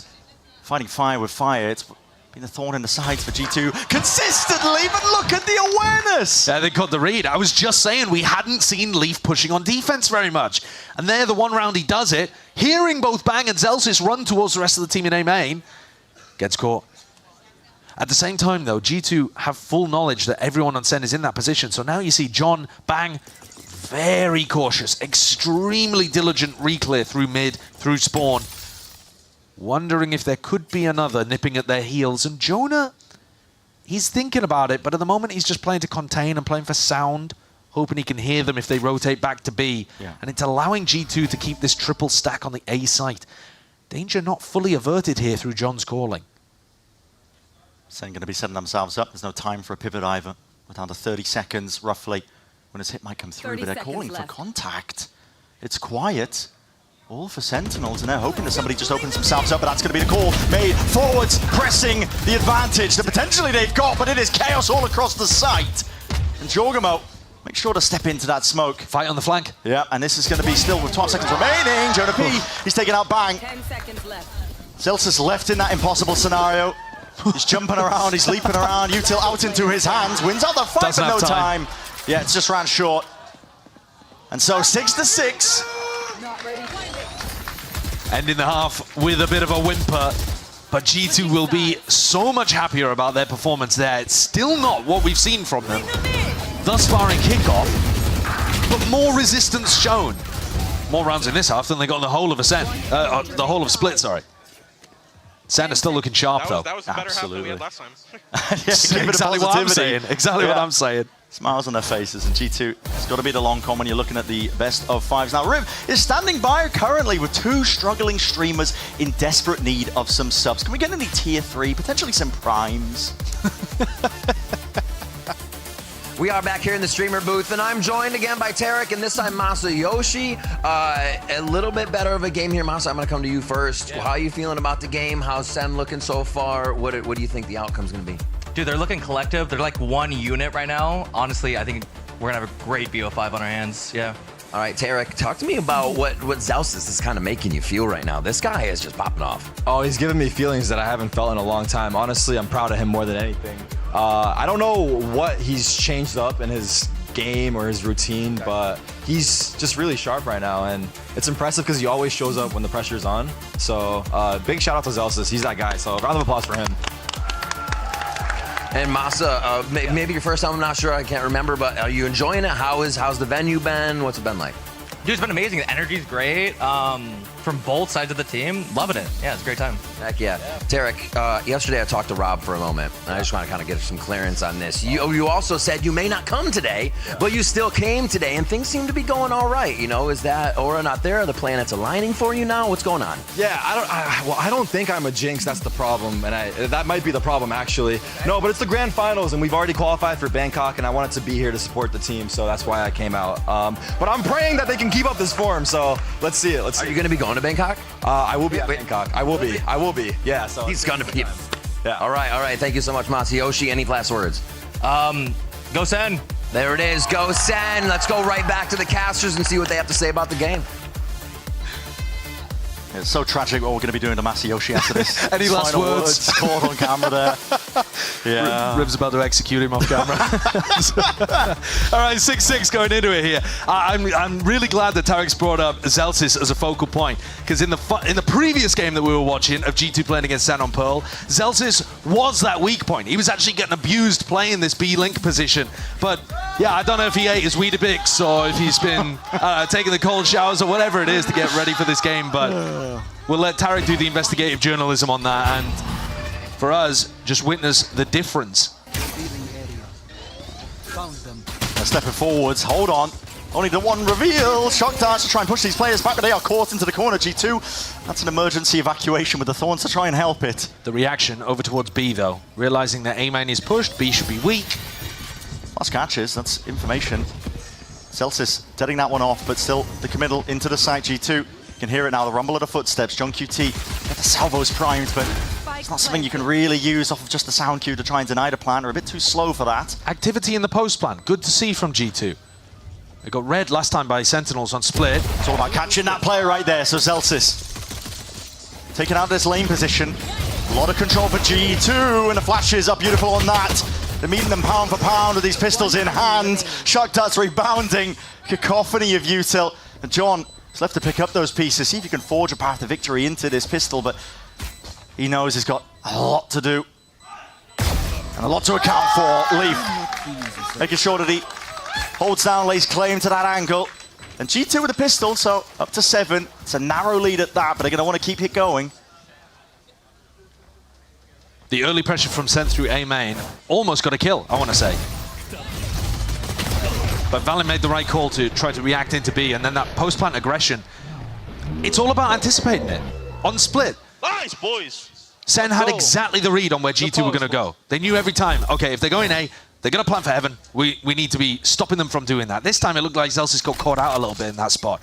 Not quite expecting G2 to go re-exploring B-Link. Salvos onto the Ang. I mean, Leaf, only danger of losing the Ghost here, but just looking to try and contain, because again, the game plan hasn't changed for Sentinels when they're on these ecos, but it does open up the entirety of the A site, so we're going to be looking at a pretty standard round. Yeah. It's very difficult to push mid against G2's composition. You can see Leaf playing around his own Vice wall there, but he also puts the trademark on the opposite side too, so if you're pushing on defense through mid, you can't really go anywhere without giving away exactly what you're up to. So Sen, I think, are going to have to be playing really clean retake style or early fighting towards A and B main. Might be able to cook up a kill or two. These players are hyper pushed up and pressured into the corners here, but, well, with that many bodies and a weaponry differential, it's almost inevitable. Usually, you're going to see teams try to die to Spike in that spot so that they don't feed the ults. Zelsis, he's desperate for one, man. And look, they have fed the ults. Yeah. Jorg and Jonah P are getting pretty close, and those are probably your two best ultimates for winning attack side rounds. Jorg is only one away. So do Sentinels now want to fight for an ult orb? Do they think, all right, Jorg is probably going to be fighting for A main ult orb. Should we set up a trap play over there? You can't fight for them both. So there's a little bit of a risk, a gamble involved. And one or the other. The decision is. Yeah. Does look like they want to brawl in A main though. The stars already laid down. Jorgamo not necessarily with them. Now they're going to see that early util being used. In fact, Jorg's making his way over towards Dart and mid. Ping's being sent. It's going to be deep Dart and a clone on top of it. Taking control of the middle of the map. And that's going to be putting him into confusion. Adding some question marks to the backs of the minds of these SEN players, wondering where these players could be from G2.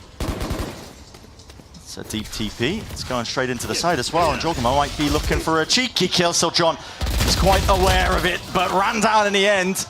A main though. Yeah, they're not having control of this one. Bangster will cut to the corner, and this could be the difference.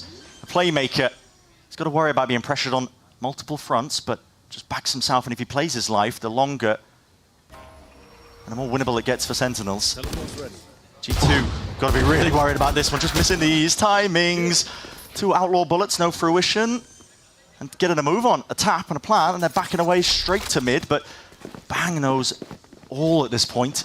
Can Zelsis get there in time? If Zelsis runs, they'll hear him and they'll know where to anticipate him, so he's got to take the slower timing, which probably allows Valen the plant. 30 seconds left. Zelsis is going to be deading those thorns, but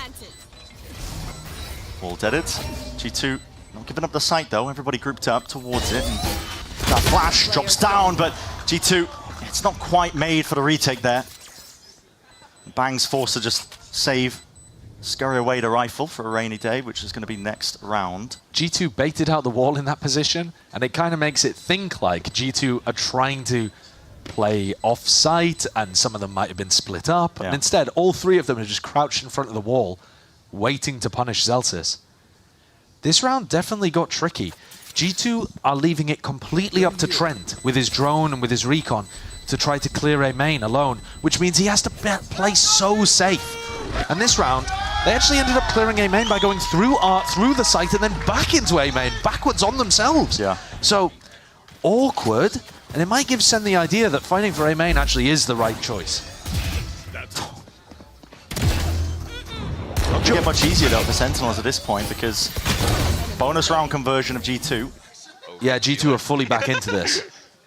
And a dimensional drift for Jorgamo to play with. You do not want to allow G2 an opportunity to feel like they're back in the game. You caught them off at the beginning. You hit them with a big punch. They were reeling. They didn't look like their mental was in it either, and now SEN have let off the pressure a little. This respect being showcased. I mean, you can see it. Weaker weapons by SEN, but still offloaded towards these ultimates, and a lot of emphasis being placed. They've got to win out this A main fight as well. There's flashes at their feet, and the TP is forced out, so they've cleared out A main. No worries here for G2, but players getting a bit of a move on. Sentinels looking to try and see if they can shore up the defense over towards A, but it's pulled them away, and they've lost information across the map at the same time. One of the things that John was doing so well on defense split was recognizing when G2 were going for fast hits and full gamble rotating. So G2 ended up getting red. I think again here they were expecting Jorg's Yoru ult to be the signal for a fast A execute. And now they're forced to go and re-explore and look for info.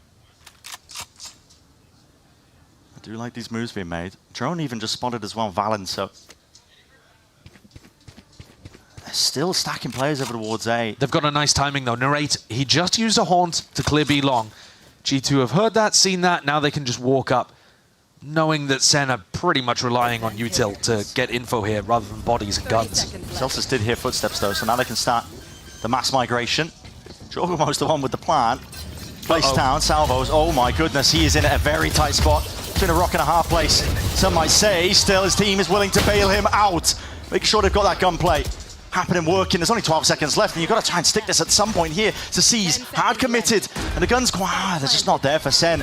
They can't try and play fast and loose into this one, but maybe Zelta's from behind. With the SEN bundle. But they're aware of it. They spot him out as the rifles making sure they've got that swift dismissal. Full side control. They know exactly where John is and where he's going to be trying to play towards. It's 10-6. G2, more than a string of rounds.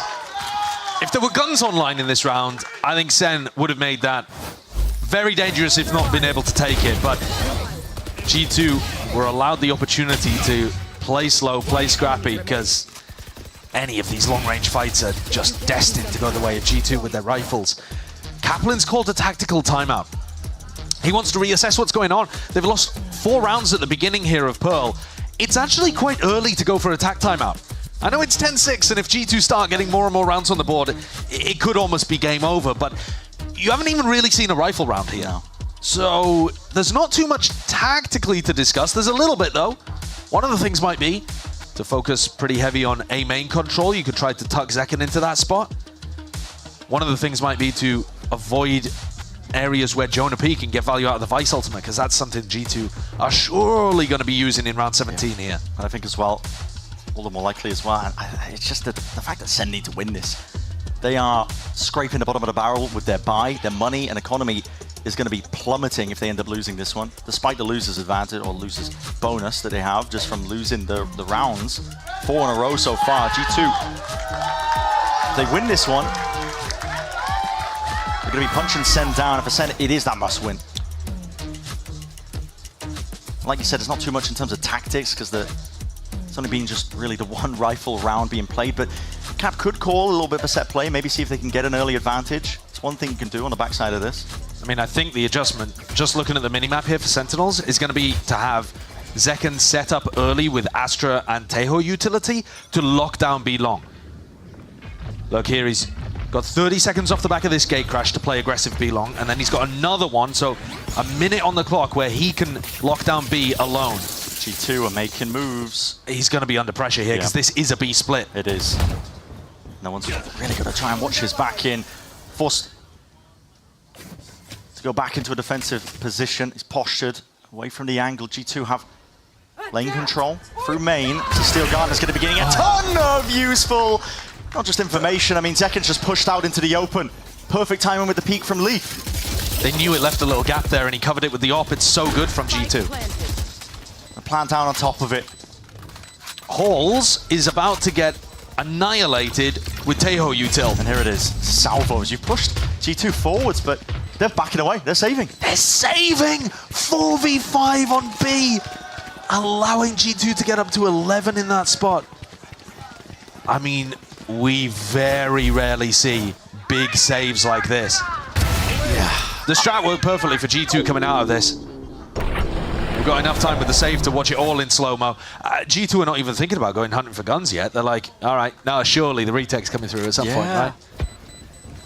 This is... It's a really hard spot the Sen have just been pushed into because of what we were talking about during the timeout. Because of how important the guns are. Yeah, their economy is in tatters. It's... What, your chances of winning a 4v5 retake in a spot like that, probably about 20%, maybe less. Yeah. So, yeah, probably less, probably more like 15 if you're looking at the numbers. So, it's the percentage play. But this match so far has been defined by Sen taking those risks and being rewarded for it. And now you're giving the game to G2 a little. No room for error here. It's 5 in a row for G2. Looking to make it 6. Stepping forwards. It's a flash and a dart. It's going to clear the way over towards A main. Drone. Making it feel like they're trying to go a bit of an A exec, and it's pulling players away from them, and it is essentially looking like a bang. With a bit of spam, making sure to lock down that spot in a position. It's just the one choke point to worry about. There's that late lurk from Leaf, which could be a bit of a problem, but now Sen are using a drone, just trying to clear this one out, and they just see Leaf, so they know exactly what's going to be occurring.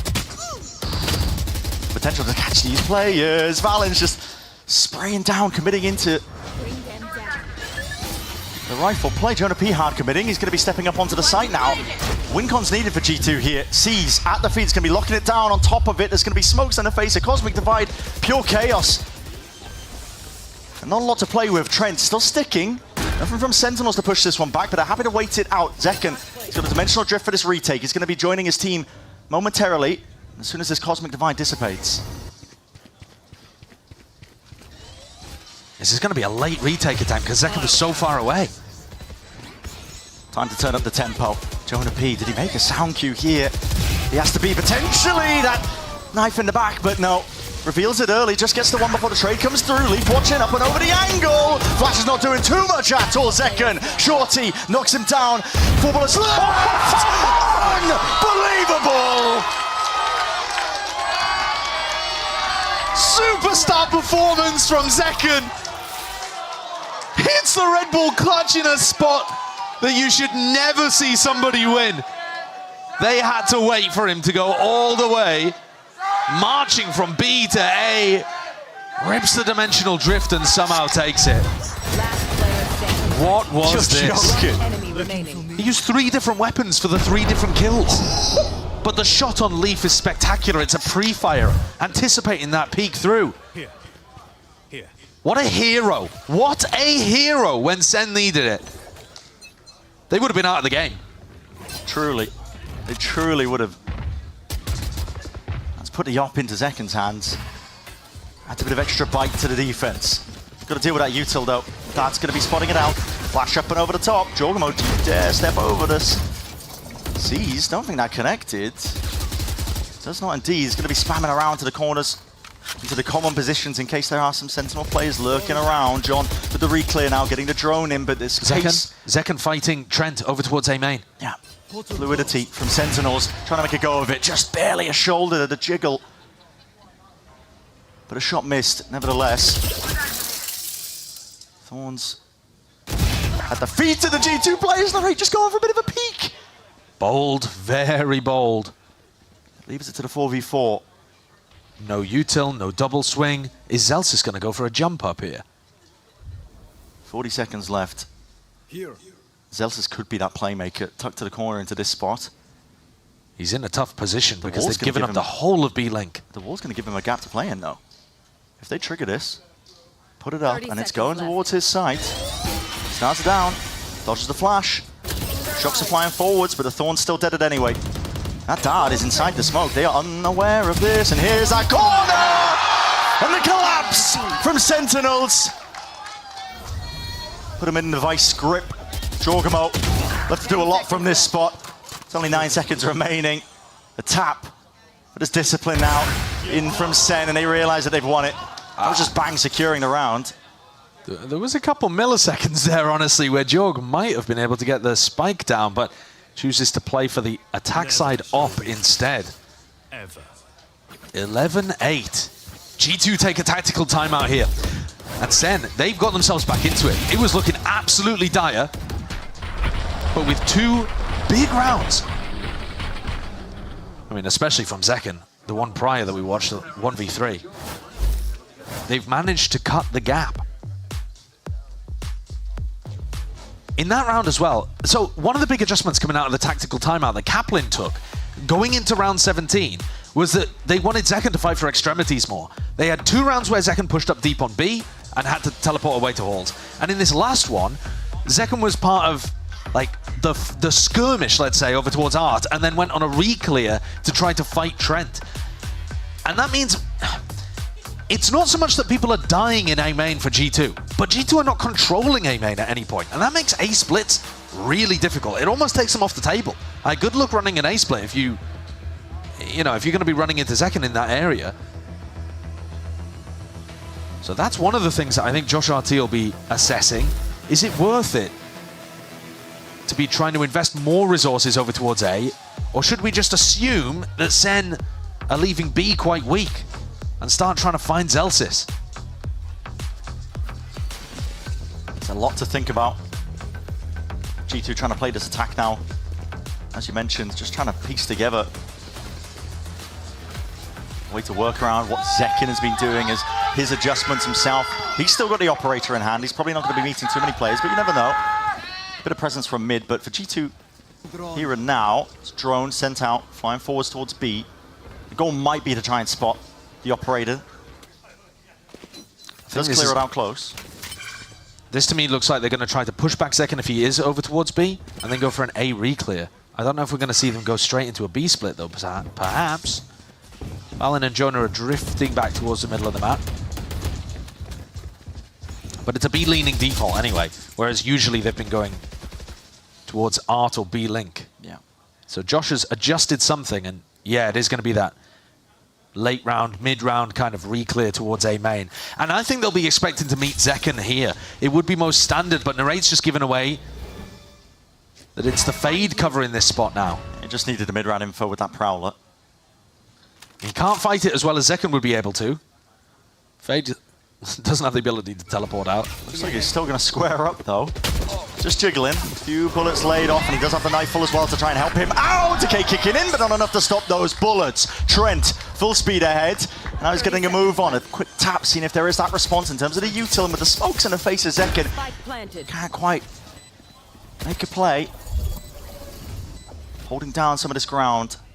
It's critical for the Sen retake occurring here, and for G2, they're looking to take it one step further. They've lurked their way all the way through, in through the back. There's a slight gap into the window, but it's being watched for. Shorties! My God, just finding the cranium, and Jorgmo just backs himself in through main. The 2v4 in the blink of an eye with the Hunter's Fury at that. Tail end of it, getting that damage, flash through into the smoke. There's no respite. It's 12 rounds now for G2, and 4 chances for Sen to try and claim OT. Lovely value coming out of the back of the tactical timeout from Josh RT. I really like that B-leaning default into the A-main re-clear. Don't quite understand what Narrate was thinking, holding his space there. Throwing out the Nightfall is fine, but you got to play behind cover and wait for your teammates to play in. He just tried the wide swing. It's okay. G2 slow, controlled, getting their heads back into the game, making sure they prioritize those fundamentals. And now they're on map point. This is where it's going to get just the utmost difficulty for Sentinels to try and hold this one back. Dimensional Drift, Jorgmo is going to grab that information once more. It's going to be using it to see if he can set the path and clear the way. They know the wall's not quite there. Jorgmo knives out, just trying to bait that fight out. Still Jorgmo, how is he getting the one before the trade comes through? Shorty's out, and the players are just flooding their way back in. This is desperation from Sentinels, but is it going to be enough? Not quite. G2, they even up that scoreline. It's 1-1 in the maps. And Valen just testing the crowd, arms up in the sky. Got a long way yet to go with his best of 5. In theory, Sentinels map pick, but in a series like this where G2 had double map elimination, not sure how much you can really play into that fact. G2 though look like they're back in terms of that team coordination and confidence in terms of the plays that they're taking too. Was it the cleanest map we've ever seen from them? Not necessarily, but it's a good bounce back based on what we saw on Split. 1-to-1 and anybody's game, I'm inclined to agree with Masayoshi. We've got a hell of a BO5. We absolutely do. Being treated here between these two teams as well. Massive step up. Revenge on the cards, a title potentially for G2. They're desperate to earn that themselves. Hell of a way to go yet until we get to that point still. It's Abyss up. Coming up next for map number 3. Don't go anywhere.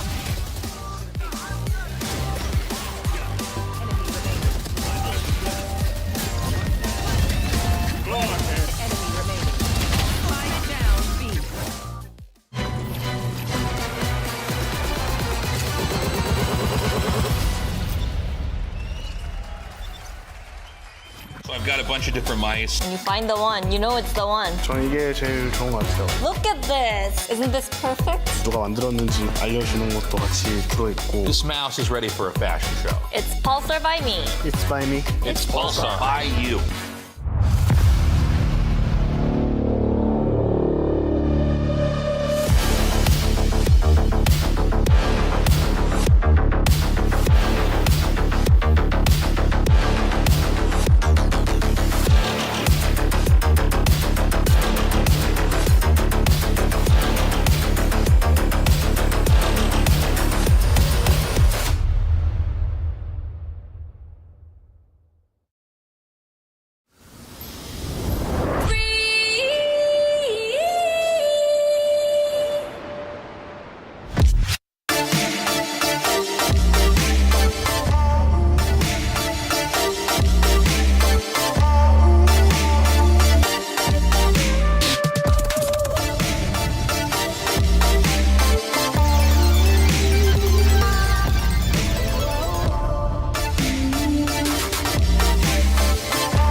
Red Bull gives you wings.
doing enough to slow it down. Lee's timing is impeccable.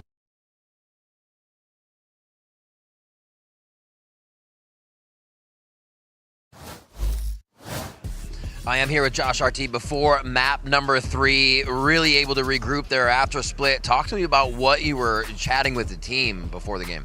It's more of the same. I was preaching fighter mentality. Like, they came out swinging. They were hitting a lot of shots. They were making some unexpected plays.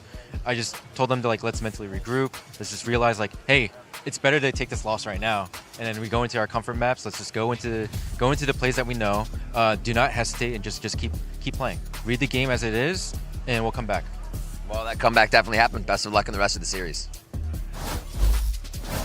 Now, if you're just joining us, tied 1-1 here at the kickoff grand finals for VCT Americas. You got Golden Boy along with Mimi as well as Wyatt. We're going to break this all down. Something I wanted to talk about from that interview that Riv did with Josh RT was him talking about that first map. I remember him saying, you know, hey, we lost. It is what it is, but now we got these comfort picks. And it was kind of going to what you and I were talking about off camera, Wyatt, which was, you know, very clearly they had a strategy of like, let's see what happens on split. Didn't work out for them. Good thing for them, though, Mimi. Pearl is exactly what the doctor ordered. Yeah, it was a great bounce back, and they did struggle in some of the early rounds there, despite winning both pistols, both bonus rounds. The first half started to run away from them, but I think we saw Judgmo starting to try and make a lot of plays. Some of them didn't work out. Some were a little bit unsynced with the rest of the team. But in doing so, I think he did a really good job of helping to bring the energy back for the team, having some big rounds of his own and rallying. And they had the time to do that, Wyatt, because of how successful they've been with these pistols and bonus rounds, not just in this series, this map where they won both,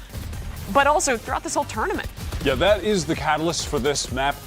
By the score, 13-8. I think looking more one-sided than it actually felt as you were watching it progress, because Sen were able to bounce back in that first half after going down early to the aforementioned pistol and bonus. They were winning a good amount of the gun rounds. Their play when they were on that attack side was really solid, the way that they were working the map in post plants. But ultimately, look, you're not going to win a match of Valorant when you're down by both pistols and like the bonus selecting. It's so tough to do. You're cooked. You just can't do it. And Sen, you heard in the clip when we were watching, Leaf was complaining they're playing so scrimmy, and that's what won them map 1. Taking risks, fighting into smokes, getting ahead of what G2 was ready for. But G2 towards the end of this map, after that pause from Josh RT, really slowed the game down a little bit. We're a lot more thorough in being ready for those forward plays, setting up the proper coordination between players we know them for, and that got them back into this series. Yeah, that's what their comp is going to excel at. When they're on attack, they can take the game slow, nullify that defensive aggression, and come out on top. Well, we did get an opportunity to hear from the G2 camp. Let's jump over to the Sentinels side with Coach Kaplan, get his thoughts going into map 3. Here with Kaplan ahead of map 3, a split looked really great. Talk to me about what was going right there. Yeah, I mean, we just had a bunch of plans. We figured, what are they going to try to do when they watch our VOD back, and let's get a step ahead. And I would say it worked really well, and we were shooting real straight, and they looked a little nervous. All right, so looking ahead to map 3 now, what needs to be shored up from that map 2? Yeah, I mean, we lost both pistols. It happens, but then we got set plans for the first guns, and we just goofed. We're in good spots and messed them up. So we're just going to make sure we're real drilled and make sure we nail those early rounds so we don't get snowballed. Kaplan, thanks as always. Good luck in the series.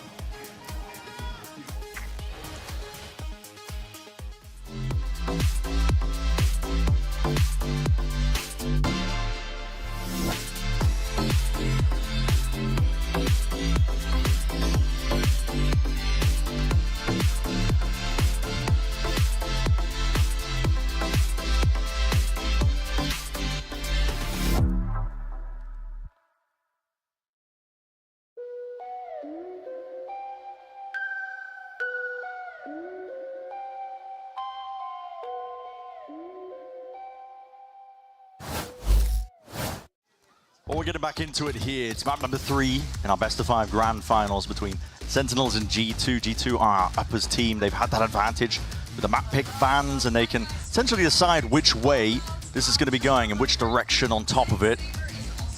There's a lot to play for here too. It's not just that trophy in Americas. Zelsis obviously has talked so much about wanting more of them.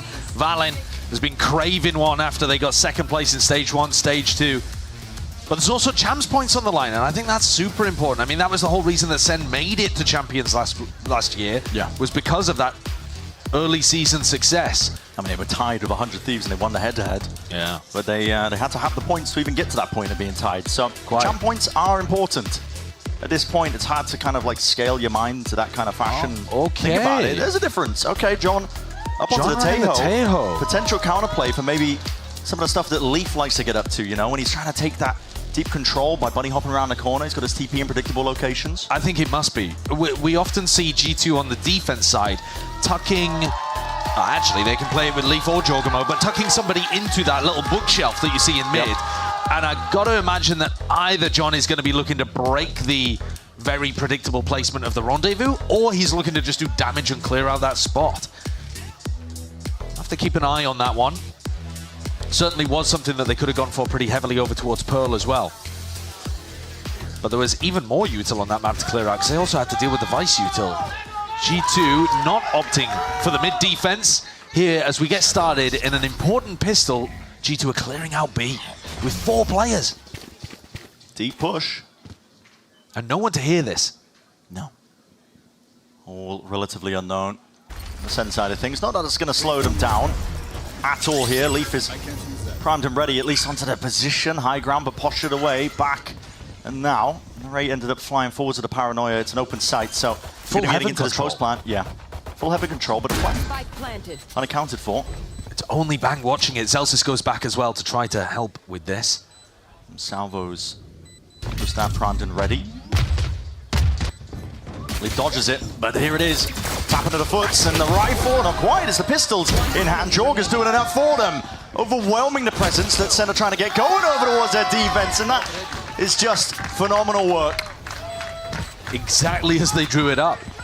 The flank worked to perfection. Sentinels didn't actually have a good idea of where that retake was coming from. I thought that with SEN having only seen the chamber in backside, Teodron not being broken, full heaven control in post, I thought they might read the fact that that was coming through the flank, but Bang didn't really have a teammate to play closely off. Timing slightly askew between him and Zelsis.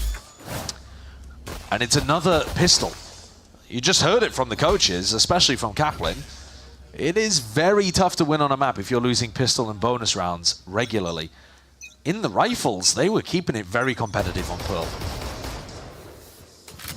You can't afford to lose out on a trophy and think back and think, oh, well, it was just a pistol round. Yeah. That's Valorant at the end of the day. Jorg offloading his util just to evacuate, get the hell out of there. It's being swarmed and swamped because SEN have access towards this B side. I want to try and take the fight straight to them. On top of it, you can see them rattling forward to the pistol bullets, and this time Jorgamo not likely to survive. Leaf hard committed off onto the corner. It's an aftershock at that. Trying to push them back and away.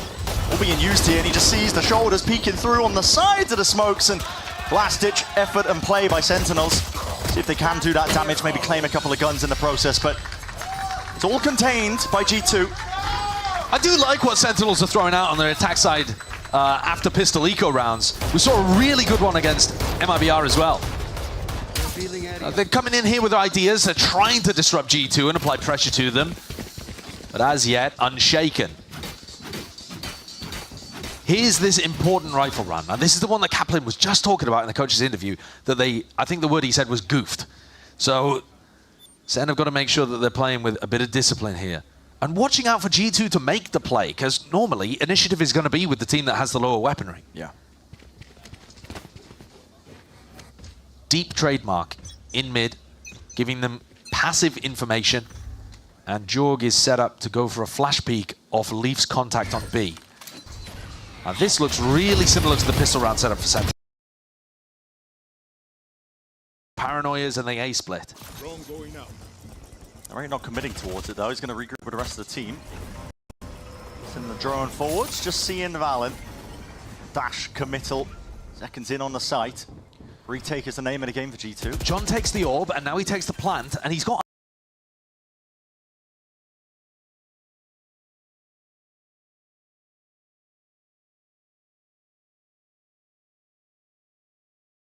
Armageddon online, round 3, which is impressive, especially considering both sides just trying to exchange out that util as well, and seeing G2 hoping that they can get a better side of it. Zekken though, basically the only one playing forwards onto that to flash in there.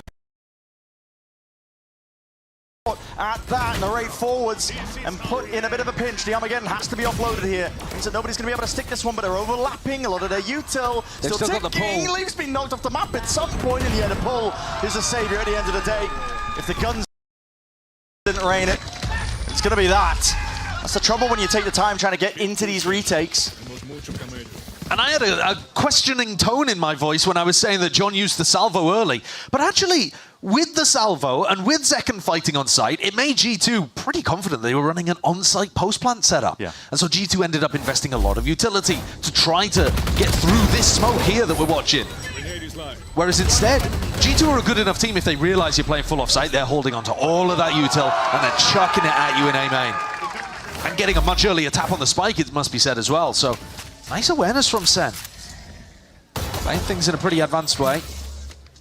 Narrate continues to pick up this almost like Cypher duty, where you go forwards in mid, throw out the smoke, break the door. Just applying pressure onto the A players as they go into that hit. The setup from G2 again, they had a familiar one to the prior one, so this is open sight and open access for Sentinels. They've realized that G2 are not fighting for this area of the map, so they're getting pre-plant. Yeah. Can't argue with it. They can put in a test towards G2 to see how well they can retake. With an op in the hands of Leaf too, it's going to be slowing them down a step. Drone is used to clear the way. Broken. Tied to the corner, not anticipated. John QT playing ahead of the curve when it comes to G2, seeing if they can at least make a way for it, but it's that rolling retreat that's being ordered for, and Zekken hitting. Still a lot to tangle, and still Valen with the 2, but Trent left alone now in a 1v2, and it's just not doable. Guardian in the hand. It's Narrate to make short work of the stragglers. If you think about the defensive setups we've seen from G2, you're worried about mid, because that's where Leaf and Jorgamo can both be playing in tucked positions behind boxes. You are actually worried about B main as well, because that's where the operator is going to be a large amount of the time. You're also worried about that jump spot that Leaf has been playing with the chamber in A main. But as long as you hard clear A main, Sen are looking pretty good for it. An eco round here for G2. And if they want to make some kind of adjustment, it wouldn't really be for this round. You don't want to showcase your strategic change too early. Smoke at the feet, no slowing down the Sentinels though. And Jorgamo! Oh my god, man, he's doing backflips in the air trying to contest with that. And they steamroll the B site. A big exec knocking G2 like Skittles. It's going to get them up to other big ultimates that they can use in the post-plan. Yeah, Sen are thinking about it as well. John should be running. Exactly, they're sending John in, take these fights, because again, he's one away from the Armageddon once more. To be honest, he doesn't even need to really die in this spot or get the kill, because that ult orb over in A main is pretty free, but he's going to get it anyway. Right, coming into this next round, if G2 don't take a tactical timeout, they've got to be thinking about how to stop Sen from taking A main control. Yeah. And whether that means doing the bunny hop play from Leaf, or whether that means having some kind of fault line play off someone's contact. Trouble is, Leaf can't really play in the standard way that he has been in the past because of his Tejo pick. It's just enough of a curveball that he's got to think about knife being played by Zelsis and also the salvos, because, yeah, I've been mentioning it. It's predictable when he goes for that play. You know exactly where he's going to be putting that rendezvous, and you can see them here, Sen are doing it. Yeah. Up at the library and where the TP to come and spot is. So really trying to make life difficult for Leaf. He has the Outlaw. And this time, Sen already trying to stay one step ahead, anticipating the change from G2 and hit B. It's a big ult. There's no gaps at all to play within, and Valen was hard committed to the one side. He was just trying to bail out his teammate that was Jorgamo, but TP's backs away, and that's, oh my, it's all going apart, isn't it, for G2? Dimensional Drift, the Hunter's Fury, any attempt to salvage this fight. But the tags, okay, landing in the end was Zekken cleaned up, and that's a plant. Still not committed, but Sentinels now going into the next wave of things here. Jumping down, flash forwards, but the shot's missing, going wide of the Outlaw. No damage done, no kills to be found. G2 still making this awkward, but Sen make sure they defend their IGLs back, make sure that they can't step over it still. Not accounting for that. Leaf rips it off the shoulders. A 2v3, they got to take a step, okay. The pull forced out, and Leaf left to do it all in this spot. taps out wide. That's just the first layer of things, and now he's going to worry about the flanks. Okay, there is that level of awareness. He can take a fight towards it and isolating it, but no bullets left. Gets the reload. Time ticking against him, but only 18 health to work with. And there he knows it. The Conver and the rest of his team, communication is clear. Goes for that jump spot with a shorty just to seal the deal. SEN are looking like the same form that they were in on Split in terms of being ahead of the game. John is reading stuff really well, and I'm super impressed with the anti-strategy that they've got going on. To shift up their composition, add the Tejo in, and be so aware of the threats that G2 have around the map. It's not about how we do it, it's not about how we do it. So that's the SEN motto for when they get a sloppy round win, basically. It's not about how we do it, it's just about that we do it. But to be honest with you, I'm pretty content with what I'm seeing from them. I feel like the execution's decent. John was in a pushed up position there, so you see him use the salvo early. And the rest of SEN managing to mitigate Leaf even when he had, as you pointed out, great awareness. Josh RT needs to have this tag time out with his team because they made the adjustment themselves and it didn't work. So now coach input required. Probably not even going to be for this round as well. I mean, G2, the money is dire. Yeah, it couldn't get worse.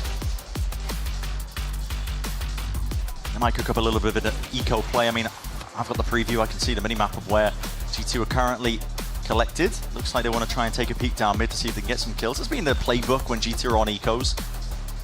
But SEN are doing such a great job of playing some people on site and some people off. They're not full retreating, so they're not allowing G2 to get easy retakes. Yeah.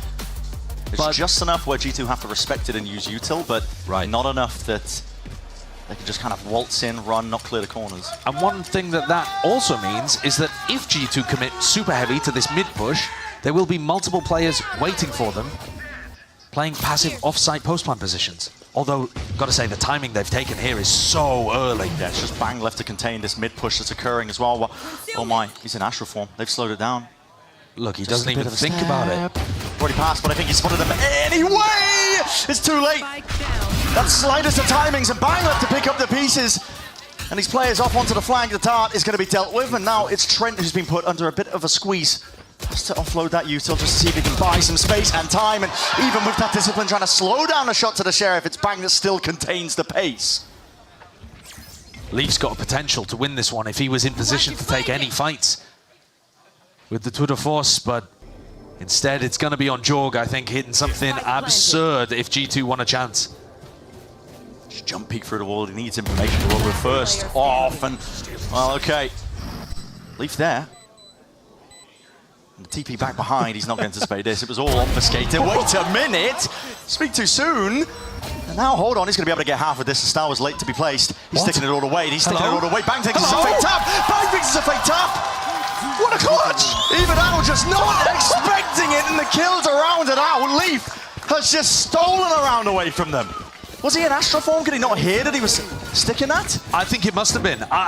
He was the last player alive, and he's in Astral form as the tap goes, because he's placing the star. I think he just missed the sound cue, to be honest. Yeah. But...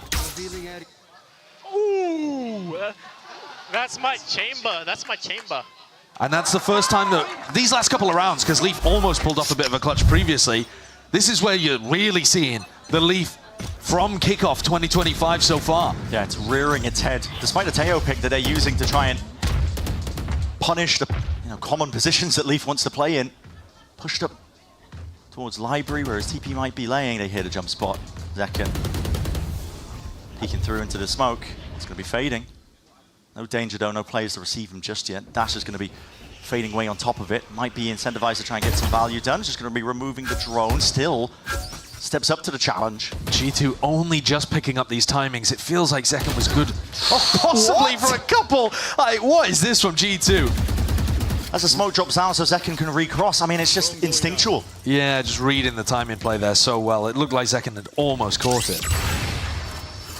Can't snap to the drone in time. He's going to be suppressed here, and Leaf is in a bit of a pickle. Yeah, has to respect that now, so he's going to be cleared out towards A. SEN get access to the site once more. Narrate's doing a great job on this pinch as well. All of the mid control that they've been getting, he's been playing for Heaven control in a lot of these A splits, and it gives them much better post-plant positions.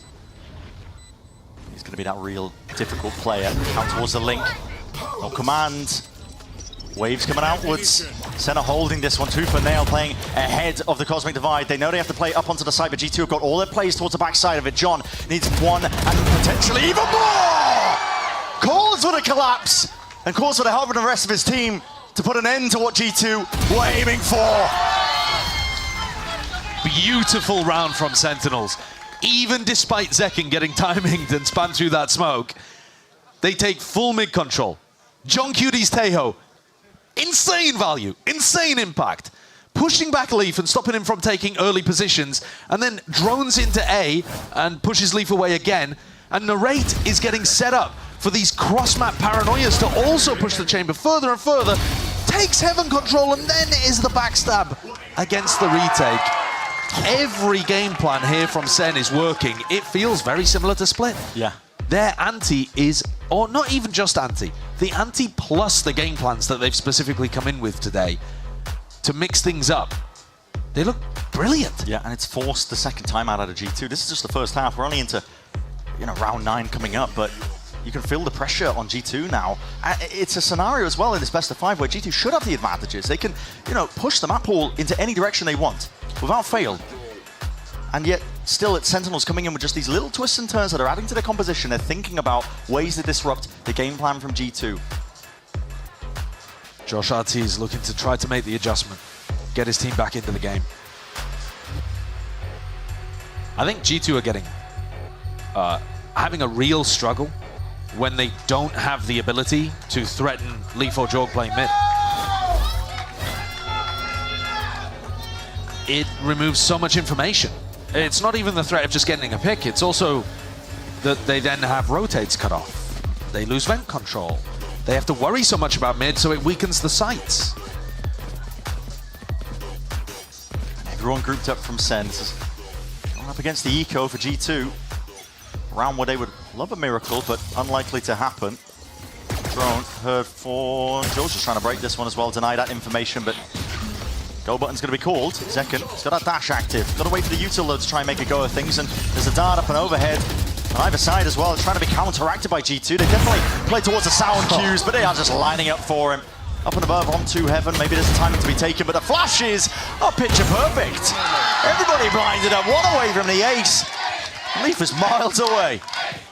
It's technically better to give it to John Cutie here because he'll be able to get a... He's getting the... He's getting the ult orb anyway from the cheers of the crowd. Yeah. Leaf, the percentage player, throws himself against the rocks. And that is the overwhelming pressure from Sen and from Zekin in this round. It is absolutely flawless. Enemy kill. Even with the Kalat in there too. But Josh RT's tactical timeout is for this next round coming down, round 10. They're not as worried about the fact that they almost got aced there. It's all about whether or not they can string a few more together on their defense side, and Sen will be reluctant to allow them. Still smiles for G2. Again, the salvos, just in case. Yeah, same kind of setup. They're not actually using the salvos A main, so, Leaf could be going for that A main jump kind of control. But he hasn't tried it once this game, I don't think. No, it's a much more passive setup. Taken, as you mentioned before, it's like this trap play. Yeah, this is the trap play. So Leaf is on an off angle. He takes contact and Jorgamo flashes in. Is the Armageddon going to be there in time? It's a flash as well. He wants to take that timing with plenty of shots. But just the composure, the aim not quite there. It's a stressful scenario to be placed in, that's for sure. And with it, Leaf and Jorgamo of disaster. Absolute disaster for G2. Got a save. I think Sen was super ready for that.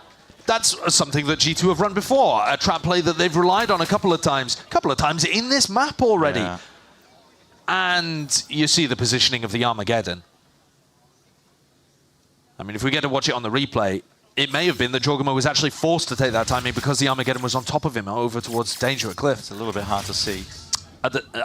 Whether or not he was forced, he still had an opportunity to get at least one.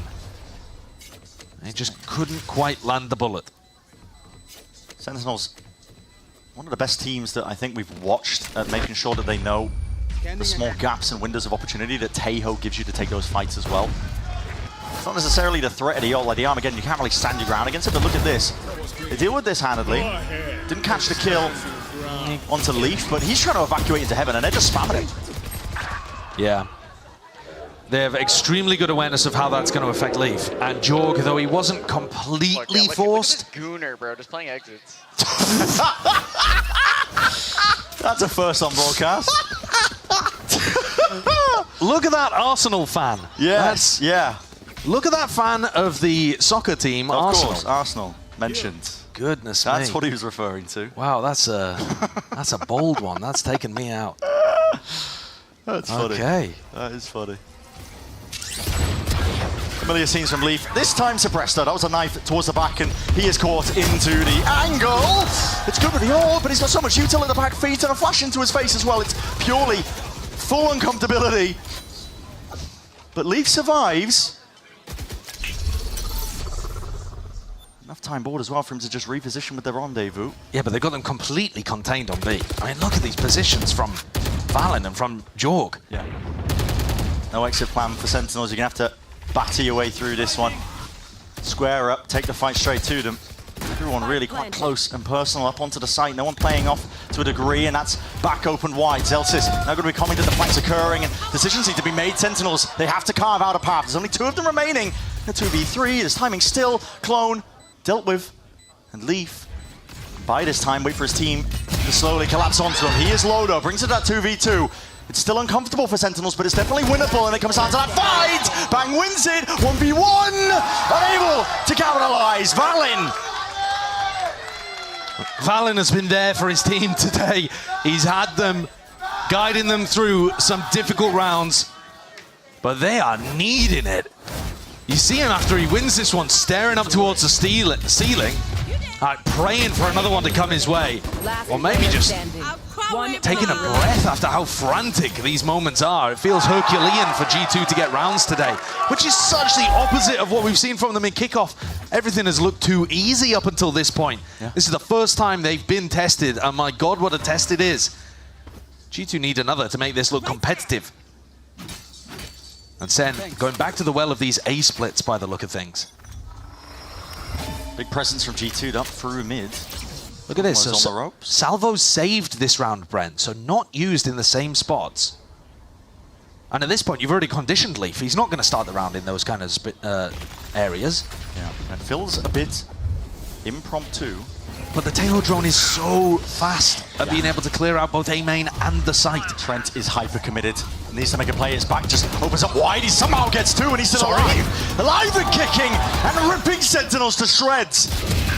The slightest of windows, and he capitalizes, jumps on it, pounces on it almost immediately, and a refight taken out towards A main. This is rapid. Shock darts trying to force them out wide. Jorgamo, that's a spike drop down on top of it. Bang! Needs to go for another re-swing, and he's found 2 of his own. 3 total into the round. It would have to be an ace. 2 left to stand. The smoke gonna be fading just in a moment. He hears the footsteps and knows what to expect. They don't know he's here. They don't know. He's crossed up onto the corner, opened up into the shoulder, and a trade in sight for Jonah P. Well, Trent has just given them a miracle. We didn't get to see it. I mean, the observers expected Trent to die. He should have died. Yeah. The entry player, the Tejo drone, they created a spot where Trent was only able to occupy a tiny little area in his anchor position on A, and yet somehow he gets 3 out of this, playing off the flash from Jonah P wonderfully, and then comes back to deal with Zekken. Trent being the opener and the closer of that final round, exactly what G2 needed. Nice! Oh my God! Oh my God! Feeling it and keeping his team in it. And we're going to be sending it down to Riv as well. We're standing by, and listen, this is purely coincidental, but he's standing by with Trent's dad and brother. Thank you, gentlemen. Before the next half, I am here with Trent's dad and brother, Jason and Hunter. Thank you so much for joining me. We actually just saw Trent get a triple, so that's got to feel good. But otherwise, friends, family out in force, how's it feel to be here at the arena? Oh, this is awesome. I love this. We come out here a lot and just cheering him on. Excited for Bangkok. Heck yeah. You watch a lot of EMEA, Hunter. How do you feel like we're matching up right now here in Americas versus the squads? You know, I do watch a lot of the different regions. I think it's interesting because we usually stay ahead. We practice a lot, so we usually stay ahead on the comps and the metas. And I see that we're playing a lot of Yoru and some other teams over in EMEA are playing a little bit different comps, so I'm excited to see how that matches up in Bangkok. And being Trent's brother, was there ever like a timeline when you're beating Trent in games? Is there ever a time after one of these games where you're like, hey man, I kind of saw you did something wrong? Is it like that? It's funny, I grew up playing like Call of Duty and Counter-Strike and stuff, right? And if he wants to play me in that, I'll whoop his ass, but he's definitely way better than me at Valorant. I've played a few times. I'll text him after the games. I think last time we played SEN on Pearl, I texted him after the match, and he had like a flick on Pearl, like guy was coming out of art, and or he was coming out of main, and he was looking at art, and he flicked back over to main and got him. I texted him after that. It was pretty cool. Awesome. And final question for you before I let you enjoy the game, Jason. Looking at how everything has gone here, you got to sit now with Sen City in the crowd. They're so loud. Jonah P last time said every time Sen gets a frag, you hear that crowd. How's it been trying to out-cheer them and just get there for G2? Oh, it's tough. Sentinels has a big crowd here. It's tough. We try, we whistle, we scream. Hopefully they can hear us. All right, well, I'm sure they'll hear you for next half. Thank you so much for the interview. I appreciate your time. And best of luck to the team in the game. Back to you. I love that. I mean, just channeling the older brother energy. I mean, that's a big fan of whatever that was, man. I mean, yeah, I'm not sure I could find a single game that I could beat Trent in, to be honest with you. No, absolutely Where'd not. I have to take him? Like checkers or something? Yeah. Study for months, I don't think I could win. Connect 4. Yeah. All right, G2, the pressure is still on them. They got a couple of big rounds there with clutches. Valen and then Trent coming out with a triple anchor in. There's Leaf trying to play ahead of that one way before it blooms and blossoms up onto the corner. Sock drops down into the feed, jumps body, sees the head, and that's a lot of bullets rattled off and away. Wait a second. That's a clone. Clone gone. Okay, tripped me out for a second. All good. Zelsis ahead of the smoke. And he's trying to play ahead of that timing. Narrate from the backside as well. They're anticipating that G2 are going to go for that refight. And one step ahead from Sentinels. Pistol round. Lying in wait for them, but not out of the danger zone just yet. It's a quick wrap around, a quick pivot from G2. Making their way over towards B. Sen have needed a pistol. I mean, they're already ahead. They're 7-5 up, right? But they lost both of the pistols over towards Pearl. They were losing some like bonus round situations as well. So they'll feel like one is owed to them at this point. A 4v3, but also a spot where you don't really know where these post-plant positions are going to be. You're expecting G2 to go for some kind of play. They're down people. Leaf. He's only got a classic to be able to work with here. Burned up pretty much all of his headhunter bullets, though he has one left if he wants to do something stylish. There's damage done to Zelsis. It should be Sen's round. Should be. Steps forward. Wait, that was the low player, not even necessary. Slightly overkill, but it turns into the 3v3 quick evacuation back and away. That's Utah going to be expended, and Zekken happy to peek off of it. Pushes Leaf into that unfavorable spot and position, and the shock darts flying forward still. They're low, and Zekken needs to hold the line, push them back. Sheriff in hand. He gets it done. Weapon differential there from Zekken as well. You can't win a wallbang fight like that. Great positioning. Tucking himself on as far wide as an angle as he could take. And Sen take a pistol. Like I said, they'll feel like it was owed to them, but also, they've just been so good in the rifle round situations. They've still been playing G2 close. Yeah. Surely this is what it takes to push them over the line and get a 2-1 lead in this series. It's now Sen's map to win, I would say.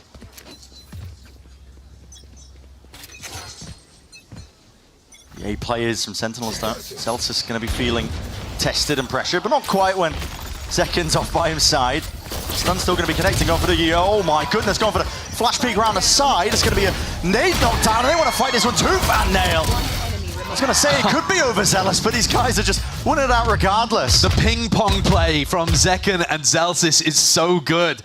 When Zekken backs off, Zelsis flashes himself in. Impossible, and Jonah P purely prioritizing the ult orb there. A shutdown, meticulous.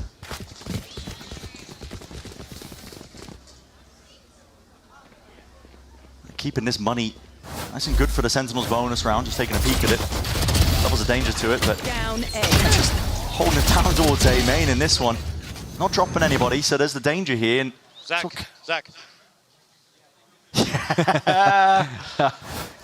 They know. Great little duo play. So where's he taking the Outlaw then? Over on that same off angle that we saw Leaf playing. So Leaf actually might end up taking contact here against the same spot. Although he's looking to just control this area rather than hunt for a kill, I would imagine, because he's the only player on G2 pressuring B. Mid-control given up by Sen. They have to be scared of this. Enough time has passed now without too much noise. They hear the drone now finally.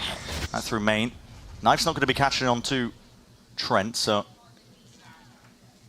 gets the full duration out of that drone. He can slowly creep towards A main, take back control. He probably going to be aware of the fact there was that refight, hard refight from Zelfsys, a bit of a conditioning from him, so G2 need to be wary that they could pounce on their bonus. Drone doesn't catch onto Jorgamo. Isn't deep enough to force out his gate crash either. No threat of the suppression, and this was what we were talking about earlier. What a shot! What is that? You're kidding me? He's so ready for it, though. He plays in that spot himself all the time. He just knows across their placement. That's a hard shot to hit. This Even one, if you notice somebody there. This timing might be hard to hit. Still going for it? Wait, he's calling the players back over towards B. He's using the trademark for info, trying to clear that spot, and Bang was in that spot just a moment ago. And just that Jorgamo insert in through mid. Thriving in the chaos, a deep flash into the corner. Narrate has no options whatsoever. Flawless from G2. Well navigated against the Sen bonus. There could have been danger there. And I am already, and this is very early to say this, but I'm already a little worried about what Sen are doing in mid. They committed super heavy to the B track, and that's fine. But they had a single Taeho drone to re-clear through middle there, and otherwise, it looked like Jorg could basically run around and in the late part of the round do whatever he wanted. As soon as one of the G2 players gets a sniff of that, it's going to be difficult for Sen to hold on. One of the goals might be to try to force out that Taeho drone as early in the round as you possibly can, because then it applies max pressure later on. Flash, fake teleport. Yeah, really creating the threats in the back of the minds of the Sen players. Paranoia from Narrate, but no re-clear actually, so they used the Omen flash, but still have to watch mid. Spot in the corner as Zelfsys throws out the knife. Largely dodged, I believe, in play. Shock darts up against it. Nate's still going to be good for it. Now a flash of his own, trying to play himself back in, but Jorgamo's way ahead of it. On top of it, flick of the wrist. I mean, what an adjustment by Leaf. They're picking center pieces with their defense. Mid is such a gap right now, and that means that all of the rotates have to go through spawn. They're so late, these rotates. Zekken can't even connect with the rest of the team. It's going to be a three-person save. It's not really the A anchoring that is the problem in this round, even though it might look like that because they lost the sight. It's the fact that you can't get reinforcements in there. Yeah, losing control of mid early, there needs to be the idea in Sen's mind and that's to why clear it. Yeah, and that's why I'm saying, even though it's right at the beginning of this half, it already looks worrying, actually, because the protocols are not really there. You saw in this round, Narrate throws a Paranoia, and you got to expect, in his head, he's thinking, well, I'm throwing that for John. John is then supposed to swing out through a smoke and make sure there's no one there, but they're not willing to commit to that. All right, fair enough. Jorg didn't like that skin that he was using. Yeah, He'd like a different one, please. Not sure if that was intentional. All good. But you've put yourself in a rough spot here, Sen, actually, because it looked like they were going to run away with this. They had the, the idea of winning a pistol. It's a good idea. And now they've got themselves in a spot where Jorg and Jonah P can sync up some kind of Yoru Breach combo. It's a bit concerning. G2 could close the gap. The salvos, there's little gaps and windows of play there. Jump spot to see if they can see through mid. They know that Zekken is holding onto this operator. It's pretty apparent from the previous round at least. Fake TP again. Narrate will have heard that. Does it force out drone from John? And John's just jump spotting. Yeah, I mean, around. Droning this early on in the round is terrible because then you've just got nothing to give you info when they might be going for an exec at the minute mark. But this is literally rinse and repeat of what we just saw. I mean, G2 can go into this A hit. Wait, the drone. Aftershock into the corner. That's meant to be the punish. So John's forced to cancel and just get the hell out of there. Leaf can't cross. And still gets out with the one. Leaf cannot cross. How's he crossing? Yeah, this is it. Risks need to be taken, but that's a roll in front and it's going to be knocking you sky high. Zelfsys Can he still stay alive and kicking? Threading the needle, Trent just trying to get himself way into the side here. Bit of spam and an off offloaded with the ult. I mean, Zelsis is just using that just to try and survive. Up through mid though. That is creeping. Leaf still that Pakistan play occurring. And this is the danger, as you mentioned. But there's still 27 seconds to play with Bang. Gonna be the playmaker once more. He's been doing it over and over again. Time. It's going to be at the back of his mind, but he doesn't know where Leaf is still creeping. He can't really hard commit to these players that are working their way over towards B. Plant, out towards Cliff. Deep flash, dodged. And Leaf's still there. He's holding it down, out forwards. Bang, creeping closer onto the side now, and he's applying pressure of his own. He's trying to get Sentinel straight back into this fight, but sidestepping. It's good movement from Jonah P. Caught with a reload out into the open. And Jonah P and Zelsis forced to do a lot into this spot. And the backstab finally comes through. That round is chaos, absolute chaos.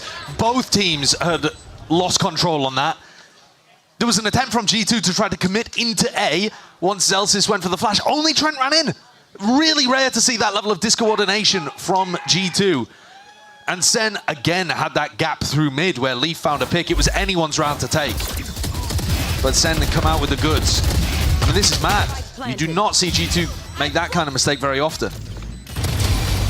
Bang and John QT do a good job of applying pressure. No more sign on the mic. You hear me? Give me a fist bump. I just need to... I won't hear that. What does he need? Probably some tactical adjustment? I don't know. I mean, it sounds more like I would imagine, and this is speculation at this point, that it's a little similar to what we were talking about earlier in prior games. Do you remember we showcased this clip of Narrate after they won the game against Loud, and he was like, I can't win these fair fights. Yeah. Like, I think a lot of the way that Narrate is emotionally attached to the game is attached to his own performance and his ability to win fair gun duels. How many fair gun duels has Narrate taken on defense? He keeps getting timinged by a player up mid. Yeah. So like Narrate's job is to plug the gap in mid, and he keeps having somebody like Jorg or Leaf take a timing against him. So if I had to speculate, I think Narrate's just saying like, I need some fair fights in mid. I need you guys to actually clear this gap with me. And then I'll stop sighing on the microphone. And this is Sen calling the timeout despite winning that last round, and could be many reasons for it. Honestly, it could be the chaos of that round. I mean, Sen just hits the panic button, Kaplan. It's the mid gap. I'm telling you, it's the mid gap. Even in that round that they won just then in round 17, there's an enormous mid gap, and Narrate is clearly not happy about having to deal with it himself. And I would agree. I don't think they're doing a good job of defending against it. So, what's the adjustment from Kaplan? Are they going to fight mid? Are they going to op mid? Looks like it. I mean, Narrate is just going to tuck himself into here. So they know the gate crash is only going up on the left side of mid. I think the plan might just be smoke up when they hear it, play anti-flash, see if they can peek, and this time, okay, it's a committal with a dimensional drift, so there's no punish in sight, and Jorgamo's going to be getting a lot of information. This is a different twist into it, despite the adjustments that Sen are trying to make. It's a fault line going its way forward. Jorgamo needs to really respect, I think, that they've got a variety of players just tapping away with the bullets there, crossing them up onto the angles. Leaf has been dealt with. He was cut up onto the side. There's still no plant here for G2. Time has been bought for these SEN players, and they are rapidly approaching. Hold on, there's a timing! Oh, what a play. Jorgamo's ahead of it. Drone at his feet, not worried about it. No defense inside, and with that Heaven control, an extra difficulty now. Lay it down for the SEN retake, especially with the op into the hands of Zekken. He has to be a passive player. It's the rest of his team now that need to step up, and Bang does so. He's forward onto the site now, making sure to apply that pressure evenly, but they still need to worry about this Heaven player, and they might be trying to catch him here onto the timing, and yes, Narrate's caught him. Here's the danger, spamming down onto them. It's bullets raining from above. Narrate can stick this one. There's smokes into their faces, and what is the next option? It's a pull. Still got half, though. These players are so low. Wait a minute, wait a minute! Trent is pulling off just an absolute miracle. Despite the win con, Second has no choice just to watch from the sidelines here and try and survive away from the sphere, but just encased by it. There's no saving that operator. And that's a pretty big problem for Sentinels, because now their eco is in a really rough spot too. Zekken's one away from Bladestorm. Maybe they can make a play for an orb. But it's all of the chip damage that was done earlier that allows the spam to come through. The spam is really unreliable now, but it's a good plan position. And look at that. I mean, that's not over mic. You've got to remember that the coaches are not live to the players in that spot. So Kaplan is not worried about throwing off the team morale, but even from the snippet we heard earlier, you know that Sen are starting to feel very frustrated about this, despite being in the lead. It's a weird spot. They're in the lead, but they're almost more frustrated than G2 are right now. They can feel the momentum slipping away from them. The money in this round, not great. Inside the smoke. G2 got to be aware of the fact that there is some danger here, and yet you can see Bang, he's trying to replenish the smoke that he was in. Just gets caught with the random spam. That's underhanded. Did he blind himself? Oh, what's happening? They're chasing the kills down. G2 not really willing to let anybody on Sen survive, and decision made for them. Don't want to give away too many more ults when G2 are so much closer to it. I mean, 2 away. Got to try and play for the long con here, but Sentinels are struggling to get a grip into this half. They certainly are. Now, previous round, they had a game plan. Kaplan gave them a game plan coming out of the TAC timeout, but they couldn't really execute it because Jorgamo had Yoru ult. So it just broke whatever they were trying. Do they go back to that game plan? Are they going to stick with what their coach told them, or do we see an adjustment? They have a lot of ultimates, but Sen's comp, I don't know, like your Omen ult and your Bladestorm aren't necessarily doing too much unless Second's frying. But the Cosmic Divide is definitely going to put a bit of a difference into the retake. Heavy stack of players from Sentinels. Fault line, 2 of them stunned up. In through the smoke as well, trying to take these timings, and they're fighting ahead of it.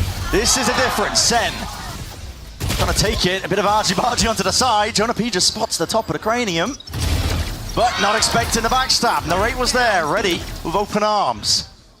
Heavy stack on B. G2 not ready for it.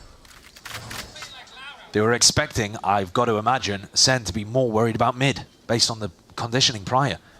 Sen are like, nah, we'll just fight them. Where we hear noise, we will simply fight them, and then we'll cover the lurk timing later. This should be unwinnable for G2. With the spike drop down into the open, they've got Celsius, I believe, taking contact just with the slightest of jiggles. Sees it. And here's the... Oh, wait a second. Narrate losing that fight. That's a whiff. It adds difficulties. The flank, though. The flank from John. Yeah. He's got to be the savior for them. They can't stop the plant, but they still have a very good chance of winning this round, assuming the timing is taken. He's missed him. Missed him into the corner. Well, Armageddon's not going to give away the position. It's going to push them straight into his grasp, though, and it's intelligent at that. It's the major benefit of it. And John, he's lucky to be alive there, but with it, he gets the information he was looking for. They know where Trent is. Stunned up, out into the corner. Still loses it, but it's an impossibility at this point. Cliffside plant, full stick, full presence of mind that Sen are able to get up to 11. Let's see if this game plan continues from Sentinels. They're 2 away. 2 rounds away from being able to take both map picks from G2 with really nice ideas.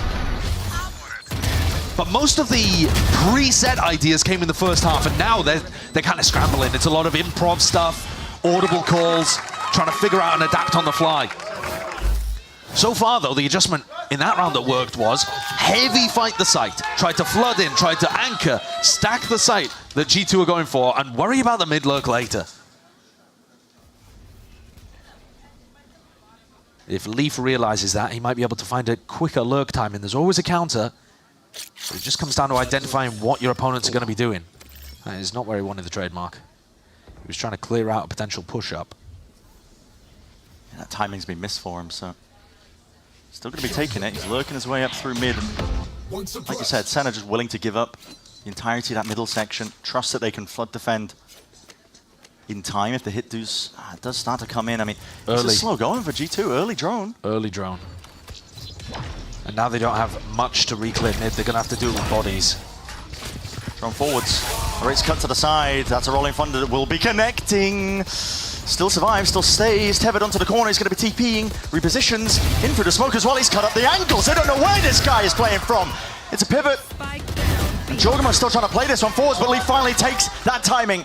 Up to go straight through mid. Can't win the fight out though from those straggling players, and Sentinels have an opening. A window for them. Valen forced to get off that plant. There's danger there with the salvos raining down from above, but John is low. Knives in the hands of Zekken. What is the play they're going to cook up in this spot? Cosmic Divide. This is going to force Sen forwards. Gives Valen that space to reposition. Playing himself a little bit back. There's a dash forwards. It was saved just for this. Long with a stun, anything to try and coordinate this attempt, and they have cleared up most of the side. They've got to know these players playing behind Pillar. It's not a good plan. Not really. They have to double up now and take this fight towards them, but still no kills that could be earned by G2. Despite it not being a good plan, time is ticking. It's getting away from Sentinels here. They need to force the issue. Salvo's out wide, that's what they were waiting for! And it's straight out of rifle. Is that time? Yes. Just about. Tons of time here for Sen to be able to get it across the line. My God. What patience from Sen. A second on the clock to spare. And they used all of that time to wait for John's util to come back online. Yeah. They used the stun updraft dash to clear any post-plant positions that were going to be close.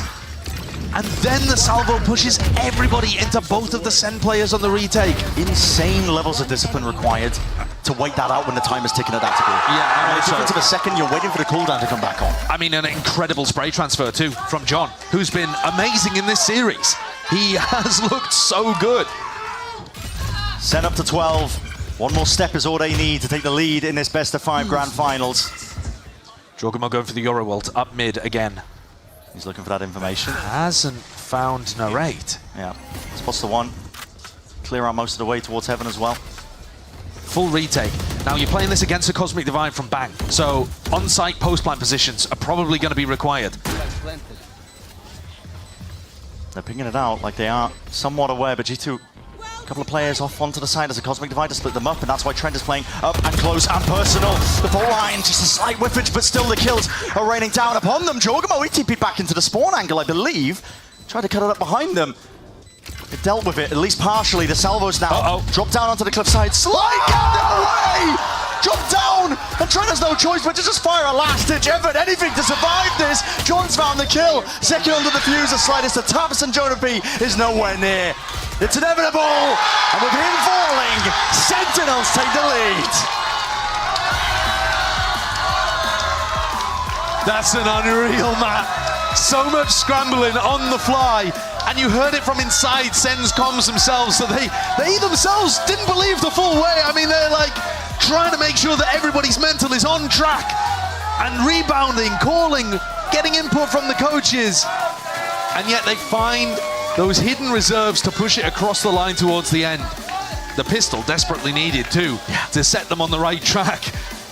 But a 13-9 victory, upsetting G2 on the 2 maps so far in the BO5 that they picked.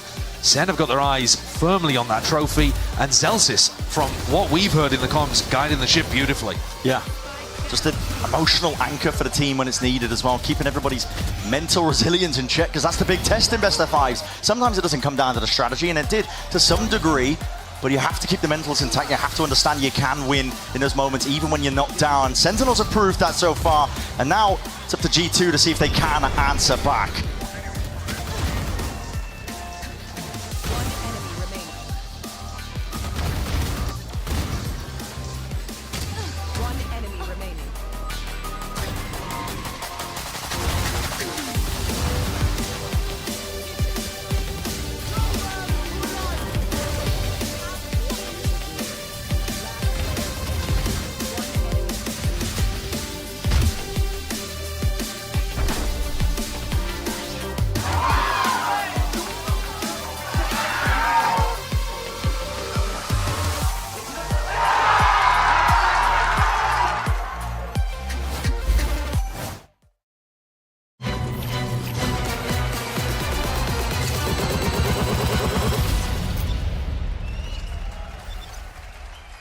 So I've got a bunch of different mice. When you find the one, you know it's the one. 저는 이게 제일 좋은 것 같아요. Look at this. Isn't this perfect? 누가 만들었는지 알려주는 것도 같이 들어있고. This mouse is ready for a fashion show. It's Pulsar by me. It's by me. It's Pulsar by you.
G2 doing enough to slow it down. Leaf's timing is impeccable.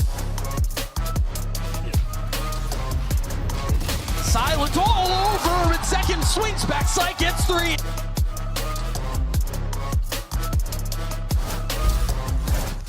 A win on Abyss for Sentinels puts them a map ahead in the series and now just one away from claiming their second kickoff trophy for 2 years running. Welcome back to VCT Americas. I wanted to talk quick about that composition from Sentinels and how their double smoke comp was so powerful on the attacking side. They're running the Astra Omen on this map, which is rather unusual, but the biggest strength of it is how they can play around their mid control. This is an early round 4, the first rifle round of this game, but in pretty much every round from Sen, you see them placing 2 smokes, one right there, which is essentially cutting off all of the normal lines that defenders are going to want to peek out, look down this area, and keep control of mid on this map. What that does is constantly threatens a walk-up. And because they have double smokes, they can do that every single round while still having enough smokes to go into an execute, unlike solo smokes where you'd end up waiting 40 seconds before an exec can come. And let's see how that plays out in this round. You see G2 is starting with 2 players in mid. Their breach is holding vents, which was broken at the very beginning of the round by Sentinels. The Astra's holding here, and you also have the tripwire there.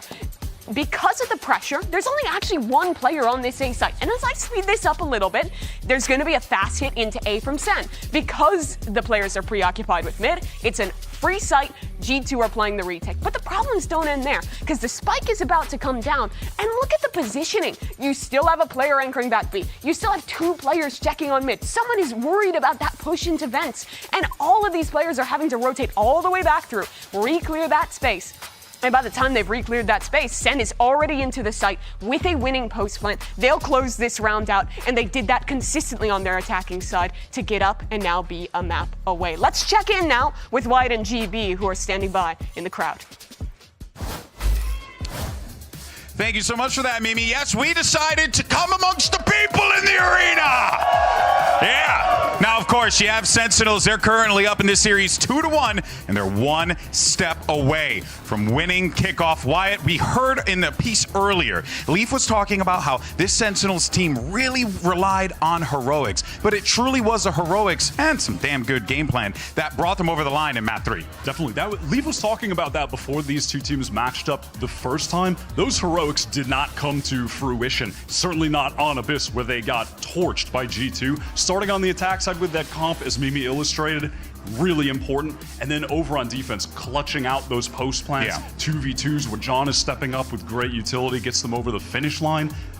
Thrilled to see this go to Fracture, which is going to be so interesting given that these 2 teams have not played it yet. Yeah. So we don't know what is in store for us from either side. Yeah, there's a lot of opportunities here, without a doubt. Something you want to see in Fracture, perhaps? I'm certainly expecting to see a lot of Breach Seho from both sides. They're, again, going back to these being the 2 teams that have really leaned into what may be the best meta, playing these new agents, and so I expect to see that on Fracture where they really thrive. We've seen plenty of other teams in Americas running that here too. Yeah, well, folks, this is it. I mean, we're getting down to the wire here, right? You're at map 4. Big opportunity here for Sentinels to be able to close it out. But the question is, can G2 force map 5? I don't know. Let's ask the audience here. How do you guys say? You think G2 can make map 5 happen? Or do you think Sentinels are going to close it at map 4 right here? I don't think that was G2. So I think G2 was winning that. G2 winning the crowd screaming challenge? I gotta say, I did not expect that, and I don't know what to do with my hands. But in any case, we're gonna hang out with the people here, chill, good time. But until then, we'll see you on the other side because we're gonna get ready for map number 4. Catch you then.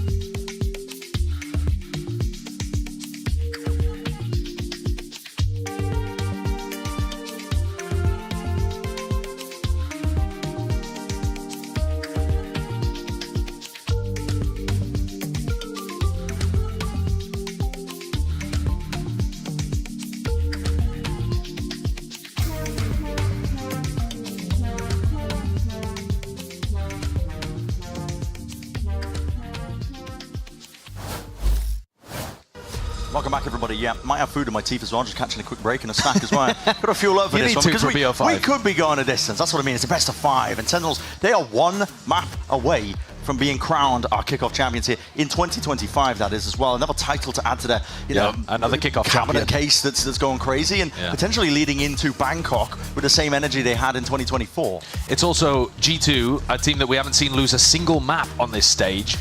Almost on the edge of, I mean, it's not elimination necessarily at this point. They've already earned their spot on Masters Bangkok, but it would be another trophy denied, as it was last year in Stage 1 and Stage 2 in Americas. They were in both finals, and they couldn't find a trophy lift. Have they got a choking problem? Is it more to do with their opponents that are big game players, whereas they have the same performance in every match? I think there's a lot of those kind of discussions going to come if SEN are able to push things across the line. But if they are to win here, it'll be on Fracture, a map where we haven't seen Sentinels play in VCT this year. And we're expecting a lot of Breach Tail because these teams have indexed super heavily into the new meta. Yeah, expecting as well some big clashes between these two teams, because that's what you get with Fracture. Hope the OBS team have got a couple of Red Bulls tucked away, because they're going to need it. It's going to be chaotic and it's going to be messy, and so Jorgamo getting a Breach Tail. Yeah, expected. And we know that this team is extremely coordinated with those kind of plays. You have to be worried about the traps, and they have enormous amount of utility to clear you out when G2 are on the attack side, which they're going to start on. And here we see basically a mirror composition, except Zekken on the Yoru. So that means less util coming out from the Raze nade, but more opportunity to do stuff like the Yoru ult that gets you past a lot of the defensive util, and to mess with the opponent's Vice. I think I might prefer it, to be honest, in terms of that head-to-head matchup. It just depends on the amount of time that's been put in the focus onto Fracture as our map here, because for Sentinels it means the world. Again, a reminder, this is the difference maker for them. If they win this map, they will be our champions of 2025 kickoff. Quick little fly through as well. Hold on to your seats, because we're getting into the action momentarily, and it will be chaotic. It will be scrappy if any of these other Fracture games are anything to judge off. I don't think that SEN are going to be able to hold on to tower control. That, to me, seems like a big concern. Celsius started the round there and then slips in front, but G2's pistol walking through Dish. They ran the same pistol previously.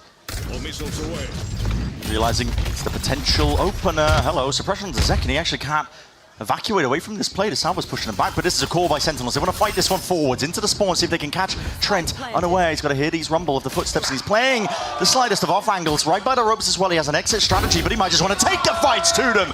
He does just that. Sentinels with a 2-player disadvantage now, forced to see if they can make risks and plays of their own, but Narrate is just swept away.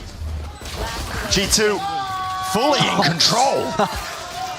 A flawless for G2 to open on the pistol, and not just in terms of the shooting, but also in terms of the execution.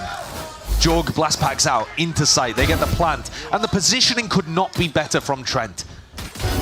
If you're the solo player taking halls in your ranked games like that, tuck into that corner. I mean, you've just got the best chance of success. Picture perfect from him without support. You were telling a story about it being really down to execution, ideas, your preparation. G2 have found an empty B site over here as well. There is some element of luck sometimes on Fracture, of whether the defense decides to go aggressive in a certain area. 4 lanes, the coin flip. There is more of that in this map than most others.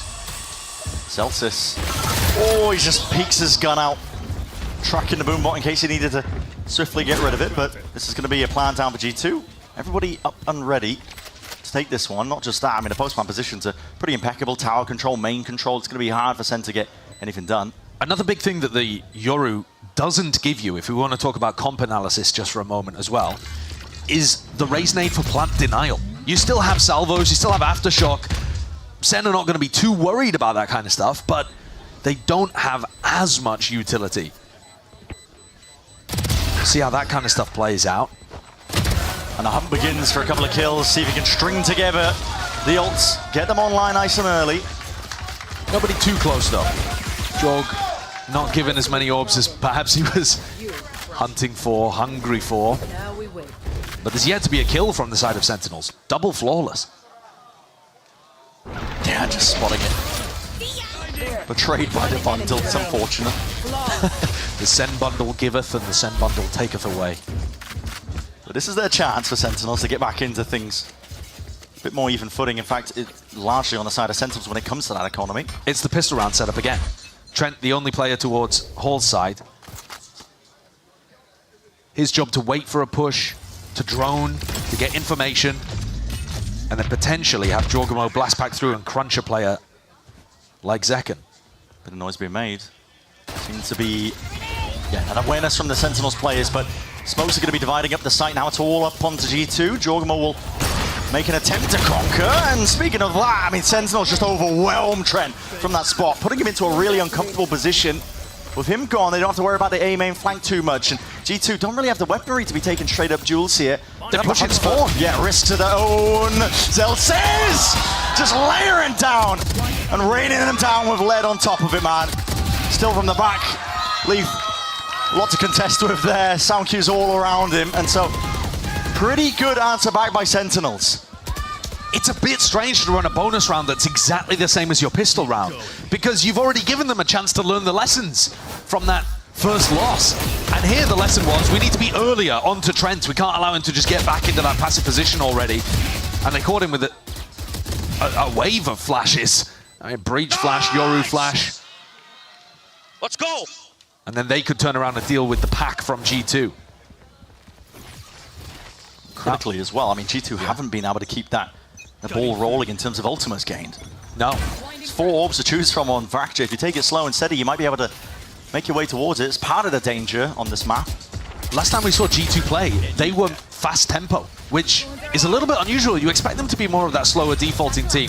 But on this map, they just ran a bunch of fast set plays. Oh, the repeat! Put a boom in your face just makes it a bit of a mistake there still. It's answered back. That was JunQT just layering down that covering fire. And Thorns, that's a sound cue! Yeah, that's so good. Leave, here's the reposition of Bang, and knows to punish. Conventional drift going to be expended though. Zekken has got to do something to try and turn the tide of this fight. Sweeping their way out through the smokes. A bit of ground's going to be gained, out through and wide! G2 running down these players. That's a disgusting kill onto Zekken towards the end of his dimensional drift.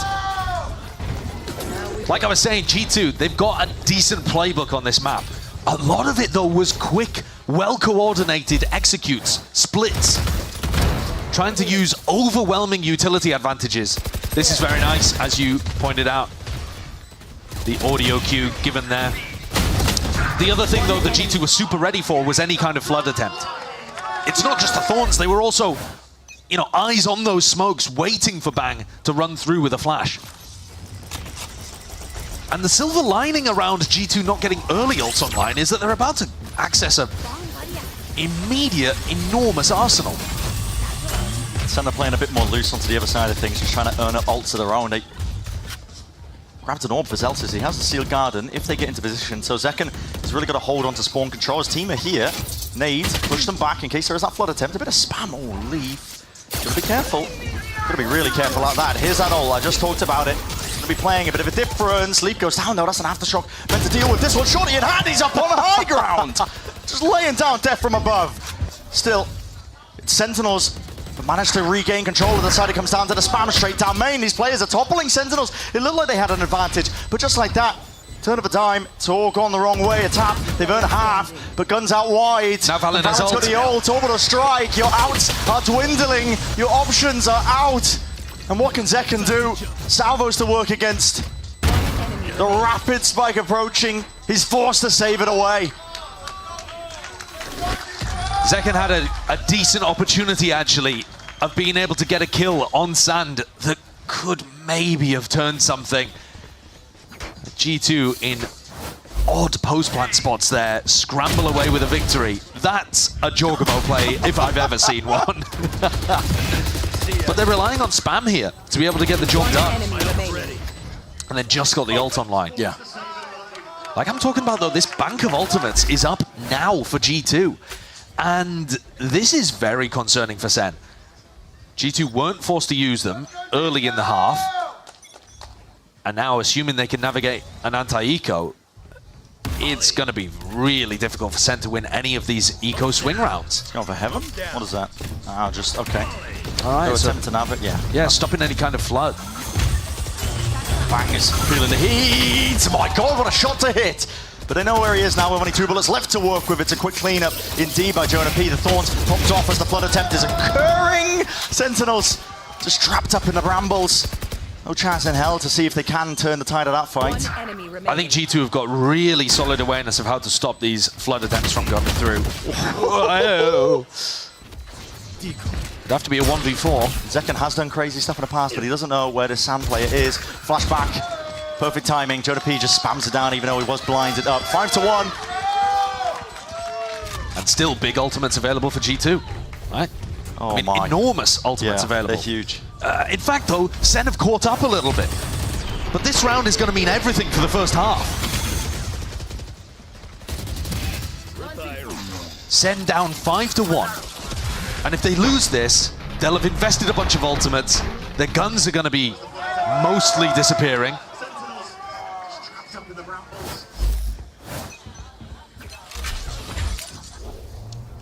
It's very all in from Sen. It's their pistol round strat again. They're waiting to take contact, holding the fault line. Pixel angle play by Zekken. He's not going to be caught though. Has the TP to get back and away. He is anchoring hard onto the site.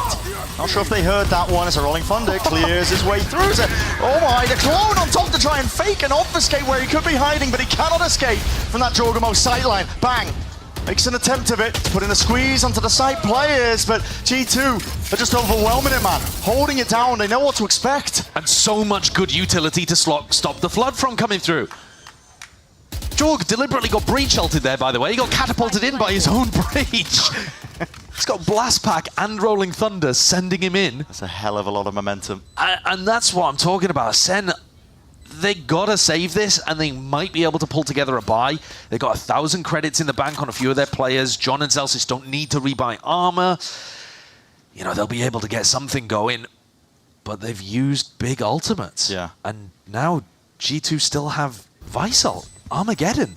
They are completely running away with this map. Incredibly tricky spot for Sen to be in. And at this point as well, if they make the adjustments, I mean, G2, they've conditioned them heavily over towards A. They could just turn the side over towards B. I'm already starting to think, it's way too early by the way, but I'm already starting to think about Haven and the fact that we haven't seen either of these teams there. No, it's been a kind of a soft ban for both of them, almost a perma, where they just have been avoiding it. And yet it's the decider for the trophy if G2 continue this momentum. It's hard to stop teams. Yeah, I mean, I do like the play from Zekken. He fake clones over the top just in case, but I think with the clone just on top of the wall, it kind of gives it away that that's not the real one. You don't think that's reasonable? It's cheeky, but doesn't quite work out for them, and it forces the timeout from Sen, as we were saying, because this is a map that is just rapidly dwindling, getting away from them. It's 6-1 currently for G2. And honestly, is there anything that complicated about what G2 are doing? It's not tough for John to get the read on. They're running splits on them. They're picking A or B, and they're running a split. But Sen can't stop them. And Sen can't get Flood rotates through because they're getting blocked by the Thorns, by the Brim Molly. The utility is just creating a clear pathway for G2 to get into the site. And unless Sentinels have really good set retakes,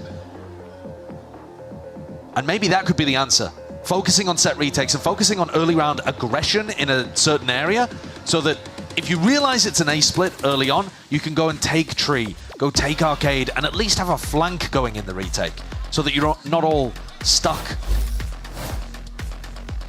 But these site anchor players are just getting completely left on an island. And here's where the conditioning plays a part, because it's all been A, and now G2 looking over towards B main. Okay, but also, look at Zelsis. How is he going to be able to get value from this spot? I mean, you're about to face so much util, and there is no help coming. I mean, Trent's holding on to the Armageddon. This is probably going to be used to clear the way, especially if there's drone spots in which no one is here. But Sen are react pushing. Right here, yeah, they're through. Already on through the choke point. It's a fault line. Armageddon, there's no chance. You're done so. You're done so. straight into the open arms and the fire in line the G2 were waiting for. And look at this read! It's the wall, I think, that was triggered. They got to know that there was something up on towards the flank. Something was smelling up, and it's onto Zekken! Layering down. That's suppressive fire indeed. Gets the one. Still alive, 56 health to work with. He's making his way forward!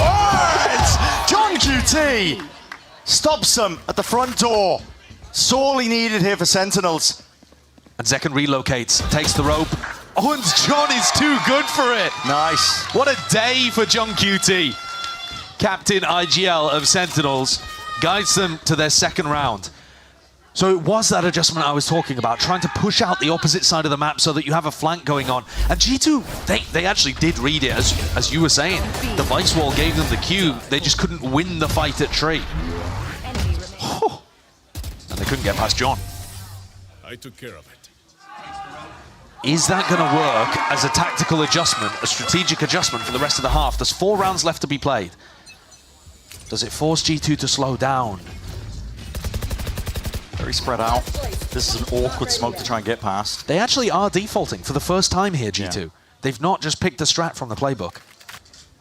League didn't get any acknowledgement from the deep flash that he just threw out there through the smoke, so they know that B main was clear. But Sentinels weren't simply picking a timing and pushing. They were using the fact that Zellsis knew it was a B hit to push out halls. So the fact that G2 are defaulting right now, it's not really putting a threat in the mind of Sen. Oh, this might be a perfect timing. Wait a minute, it's an aftershock. The aftershock. Oh. Nice read. Yeah, John barely gets out of dodge. They know the breach is going to be on the south side with a play like that. Drone of their own as well. Clears the way through A main. But this is all 5 players grouped up. Normally they've been opting into the A splits. You can see eyes are trained. Sentinels are worried about the potential threat of drop. And if they try and contact play into it, it's a Steel Garden. Respect shown. Smoke split up the site. Util of their own going to be used and expended, trying to slow them all the way down. But Jorgamo's straight in there. It's amazing retake ultimates here for Sentinels. Zekken can give them full info for the breach ult. And here it is, Dimensional Drift. It's going to point into the direction for his team to let loose, really. As you mentioned, potential there with a breach ult, but John QT has gone down. Jorgamo's found one onto Bang as well. And the ults let loose. There's 20 seconds left into this. Zekken's just trying to buy some time for the rest of his team to get in. He could be the difference maker. 13 seconds, he needs to clear this guy up. He's got 1 for his troubles, but it's all answered. G2, lock and key is what he got a side under. Zellsis creeping around the corners, but even the drop just being watched for. 7-2 now. That scoreline, just when you think Sentinels are being able to come up with some answers. I'm not even sure I could tell you exactly how G2 won that situation. Sen had a good setup. It looked like they'd got all the info that they needed, and then G2 got a couple of kills that seemed like they came out of nowhere. There's one onto John, and there's the second onto Bang. And that put them in a devastating spot. John got stuck in a corner, but Bang's death, you got to credit to Jorgamo actually getting proactive and working his way through the smoke. Yeah. And another tactical timeout being called here for Sentinels. They're in a tough spot. 7-2 down. Back and forth game here. What a best of 5 we've been treated to. And it shows you that I think the map picks are a little bit fraudulent in these kind of BO5 situations. Both teams doing better on the maps that they didn't pick. And that comes down to, I think, Sen putting in a lot of preparation, knowing that they were going to be going onto those maps. Yeah, they had clear ideas there, but they should have had available anti for this map as well, actually, because we've seen G2 play, albeit only once. And Sen, I don't think have been able to come up with the right answers early enough to G2's overwhelming executes. You can barely breathe, man. You're trying to anchor into that spot. Like you said, I mean, it's just flashes, stuns, thorns through the smokes. There's no flood attempt, there's no anchor attempt. You can't do it. The one positive for Sentinels is that when they get on the attack side, they could do similar stuff themselves. Oh, yeah. They still have all the same tools, albeit that slight difference between the Yoru and the Raze. Gives you extra options, though, if they lean into it. But they need rounds here and now in this first half. You can see that's why Sentinels have used 2 timeouts at this point. And there's a familiar little molly lineup that's going to be landing, I believe, to the back section of tower. There it is. Clears the way. And then you've got the salvos following up. If you were in tower this round, you're dead. I'm playing off-site, though. Aware of that. Don't really have the guns, though, to do a good job of things. Still, that flash actually could have saved it for the retake, but nobody pushes forwards. In fact, I believe it's the Thorns in the smokes again. Just deaded off the call. As soon as they hear that util that's going to be expended. I mean, Leaf's just used another one as well. Stops them from getting through, but Zekken is the one with a rifle. Hero plays in order, and just the timing unfortunate there. Jorgamo taking a little bit of a swing, flash up through into the corner. Orbital strike is committed, pushing these players out wide, and there's util in their hands. They're just left looking clueless. G2 in control, looking cold with it, man. That is beautiful. Leaf has so much impact in this round. Throws down the thorns to stop any kind of flood attempt coming through, and then flanks underneath tunnel to get the wraparound on an area that Zekken had already cleared. When Zekken goes down here, it's like, all right, okay, we don't have arcade control, but neither do they. Little do they know that Leaf is on the prowl. 8-2. And it's looking more and more likely that this trophy is going to get decided on a complete unknown map of Haven. Yeah, we don't know what to expect. We really don't. Bullets are hitting, connecting, bang, pressing the advantage as a SEN. They're trying to get ahead of these timings that G2 are taking. Works out in their favor, but it's going to be util use pound for pound. And Shonapi push forwards into it to scramble, an attempt of salvage from here. G2 to get that spike back, and it's very apparent which area of the map they're trying to fight over at this point. Sentinels. Ooh, some way or form, they have that advantage. Flash didn't catch onto John QT somehow there. Yeah. They got lost in the geometry of the map. Oh my god! Bullets almost landing. One's up and over. Celsius has to respect that, give up that space. Cut noise, playing it slow now. Sen are pretty happy to just rotate to where the noise has been, though. Here's a Tejo drone to try to get a little more info. Didn't clear the box. They're worried about Sam at the same time, and here's the salvos. Oh, no, there's no gaps to play in! Tap with the Guardians in hand. Leave it just down to Trent, though. It's a 1v2 and offline! Held down. Zekken reveals his hand there. But they're going to take it, I think. They need every single round they can take. Sen need another. Yeah, they do. An 8-4 half if they could get a pistol. Something that generally has been evading them a little in this series. Maybe it's doable. Narate stepped up when his team needed him in that brawl over towards Halls this round. Sorry. And they left Zekken and Zelsis Wall alone on B. It's allowing them to stack the sides a little more. Final round of the first half here on Fracture. And a B-split called. Zelsis under pressure, drops back into sight instead of the safety of Jenny. Good luck dealing with this. It's just Showstopper unleashed. It's a good util. It's a molly. Thorns, and he knows the wall's there on top of it. Out of the way, the fuse is going to be running out. Bang just takes the timing!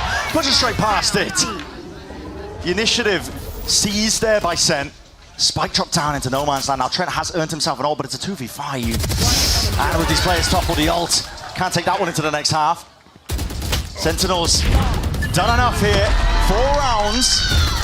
Pretty great. Honestly, that is the adjustment that Sen were looking for. Feels a bit like the end of Abyss, where it took them a while, but they eventually got the read on how to play against G2. A flawless to end the half, makes things doable at 8-4. They probably need a pistol, but at the same time, they've got a very similar comp on attack, so it might just end up being overwhelming execs from them. Could just be that snowball potential, the execs coming through, attack side, whatever it is. But listen, we're going to send it down to GB and River, down in the crowd. Let's send it down to them now. Yes, we are. I'm joined by Paul here, a person that I grabbed from the crowd to participate in this game. Paul, where are you from, buddy? The Martinez, California. Hey, we got a local Californian in the house, guys. Give it up, give it up. Now, let's get into this real fast. The name of the game is Chuck the Raisinades into the bucket. Riv is in the middle of the crowd, and you got a bunch of Raisinades to toss into the crowd. I mean the bucket, whichever you decide. Let's go ahead and do this. 3, 2, 1, go! Oh, almost, a little more. Whatever you do, don't hit the jib. That costs a lot of money. Don't worry, abilities don't kill everyone. Yeah, that's true. There it is. Here. Yeah, hold this. Almost. And then I'm gonna toss them over here. Oh no! Oh no! Keep it coming. Oh no! There are grenades everywhere. Almost. Oh!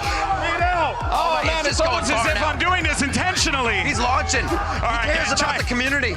Riv, come on. Hold on. Oh, stolen. Riv, hit it. Catch it, Riv. That was not your attempt, GB. I'm trying. I'm trying. Oh, we got a... And another. And another. Okay, not that one. Oh! Go. Jet knife to the bucket. Go. Believe in yourself. You can accomplish it. Maybe not that one. It's okay. You don't get to keep the bucket, though. Don't get to keep the bucket. No bucket. Hey, guys, give it up for Paul. Riv, how many did we get? We got 3. 3. Let's go. Let's go, Paul. I'll give you some free stuff as well. But, folks, let's get back into the game and do this bad boy. Come on, give me energy.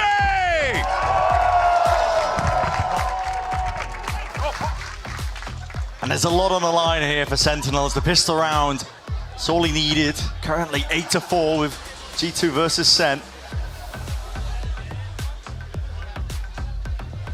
A decider map here for that trophy. It's the grand finals, of course, of our kickoff here in Americas 2025. Both of these teams are really pushing each other. The adaptations, the hits need to be coming through. And a big clash. Fired, yeah, and this is it. Did you order a little bit of argy-bargy? Because you might be getting it here. And now off the contact. Phone line. It's a little bit delayed, and they want to take it one step further. Narrate hard committed. Flash will not save you. It's a 3-piece. Ordered up nice and pretty. Jorgmo delivers it to his team. Are they going to be able to find the timing here? Leaf tucked in, waiting for it. What is that? He's turning to reclaim the flash. He's using it for information. He's just missed that mark. It still should not be winnable for Sentinels because of the Spike's position down here at Dish. But in theory, if John manages to pick up Valen, it could be. Jorg's looking. They've spotted one. There's an important fight happening over towards the A site. Yeah. John wins it. If John wins it, then Jorg and Trent would have to turn around. There's still 45 seconds here, and Celsius has found that they've backed up. So he was being pressured out from taking this fight, and he's taken some space. Oh, he's just body blocked the thorns. Jordan was straight ahead of it. They're about to double up. John has made the wraparound, and Valen's still looking for him in halls, sand. Comes down to this fight. Doubled up. Info is going to be gathered here, and yet respect shown by G2. Peppering them with bullets straight through the Dish, but they've got the spike and they got themselves out, but there's only 17 seconds to work with. And here's the danger. G2 have got the read. Yeah. And planting are potentially, I'm not too sure when the salva's coming online, but Jordan was already there. Just been using to see if they can push this one back to 6 seconds left. And yeah, when time's running that short, it's open-handed, isn't it? There's your eye by power ace. That's ridiculous that that's an ace round. Normally the aces are super condensed, put together. But Jorg aces on the pistol, stopping them from getting the spike. I like the setup from Sen, but Jorg just hit the shots. That's hashtag unlock your ace on social media as well. You're getting plenty of prizes. But Jorg, yeah, I don't know how you're going to be fitting that one into a Twitter clip, but good luck. Well, here G2 with another opportunity. Jorg's 2 away from the ult. I mean, he's going for it, isn't he? He's going for the ult orb off the back of the salvo pressure. And now he's got the timing to come back and potentially collect some of these kills in sand. Door open though. Jonah P obviously expects that something's up. Playing this one safely, just a slight jiggle, but potential to be overwhelmed. Jorgen's got a nade, flashed up, blinded, and here's the swing, and a big, oh no! The classic bullet just going wide. Rare whiffage there. Cleaned up in the end, G2. It's flawless, it's 10 rounds. Ults are flourishing. A bonus round is going to be looking increasingly deadly now from them as well. But that showstopper has been earned up. And I think this is the kind of situation, 6 rounds down, where Jorg has actually managed to work up, because of his ace on the pistol, he's worked his way up to a defensive showstopper. These are the kind of maps where I think Sen, even if they play their absolute best, they're going to need G2 to fumble if they want to be able to lift the trophy at the end of Fracture. They need a bit of help from the gods. Everything seems aligned here for G2. Can Sen find the magic? Drone opens the door, and Jorgemo's right behind it. That nade rebounds. It's almost perfect. Damage done. Ray survives. Still has his util in hand as well for this re-clear coming through. Drone, see what it spots off. And here's an attempt of it. Zekken steps forward. Trendo quick on the trigger and the trade. They got rid of Jorgemo though, which means no showstopper. So that's one piece of plant denial not available. Can Sen get in? Valen under pressure. Yeah, definitely under pressure. There's flashes all over the place, man. He's blind as a bat. He can't see anything in this spot. So I thought, what is that? Ferrari swing! But Zelsis stuck himself now onto the site, and he's left with a series of unknowns just wandering around his head. Where are these players? He's tapping, hoping, praying that they open themselves up into it, making it that much more winnable. Dodges the flash, and now he knows it, at least expects it. One player, at least in domain, sees the barrel. Can't win the fight. It's Trent that locks onto him. All bang to the head. And G2 convert the bonus, something that was going on frequently in maps earlier today. Thinking back to Pearl. Valen's under enormous amounts of pressure there. One enemy remaining. He's got a salvo that he's sat inside of, has to push forwards, gets team flashed as well, and still got a kill. That's kind of ridiculous that he's able to come away with the goods in that spot. Sen have got to cobble together a buy, and it's not pretty. With desperation. It's the trouble. Jorgamo's still holding on to this showstopper on top of it. Not a pretty buy at all. Zekken, flash primed, doubled up actually, just in case someone was anti. Sen are aware of the gaps in terms of how they wanted to play this one, but it's immediately caught. You can see Valen rattling off commands to the rest of his team. I mean, look at Trent pushed out over towards the north side. Man. He's got so much information. They're flanking so early. They did this in the prior as well. Just, lands to the slaughter. Steel Garden overlaid on top. Jorgamo does not care. You can take away his gun, but he's still got the rockets. Still the salvos out wide here. Drifting in and out of these fights, and it's Bang who ends up dropping. 2 players left to stand here from Sen, Zekken and Zelsis, trying to make sense of this chaos in the round, trying to reclaim any sort of space. Zelsis slips in from under. There's the one, jiggle. Stun, oh no! Just a bullet tag slowing down the momentum. He can't evade that. Good dodge on the flash. Step 1.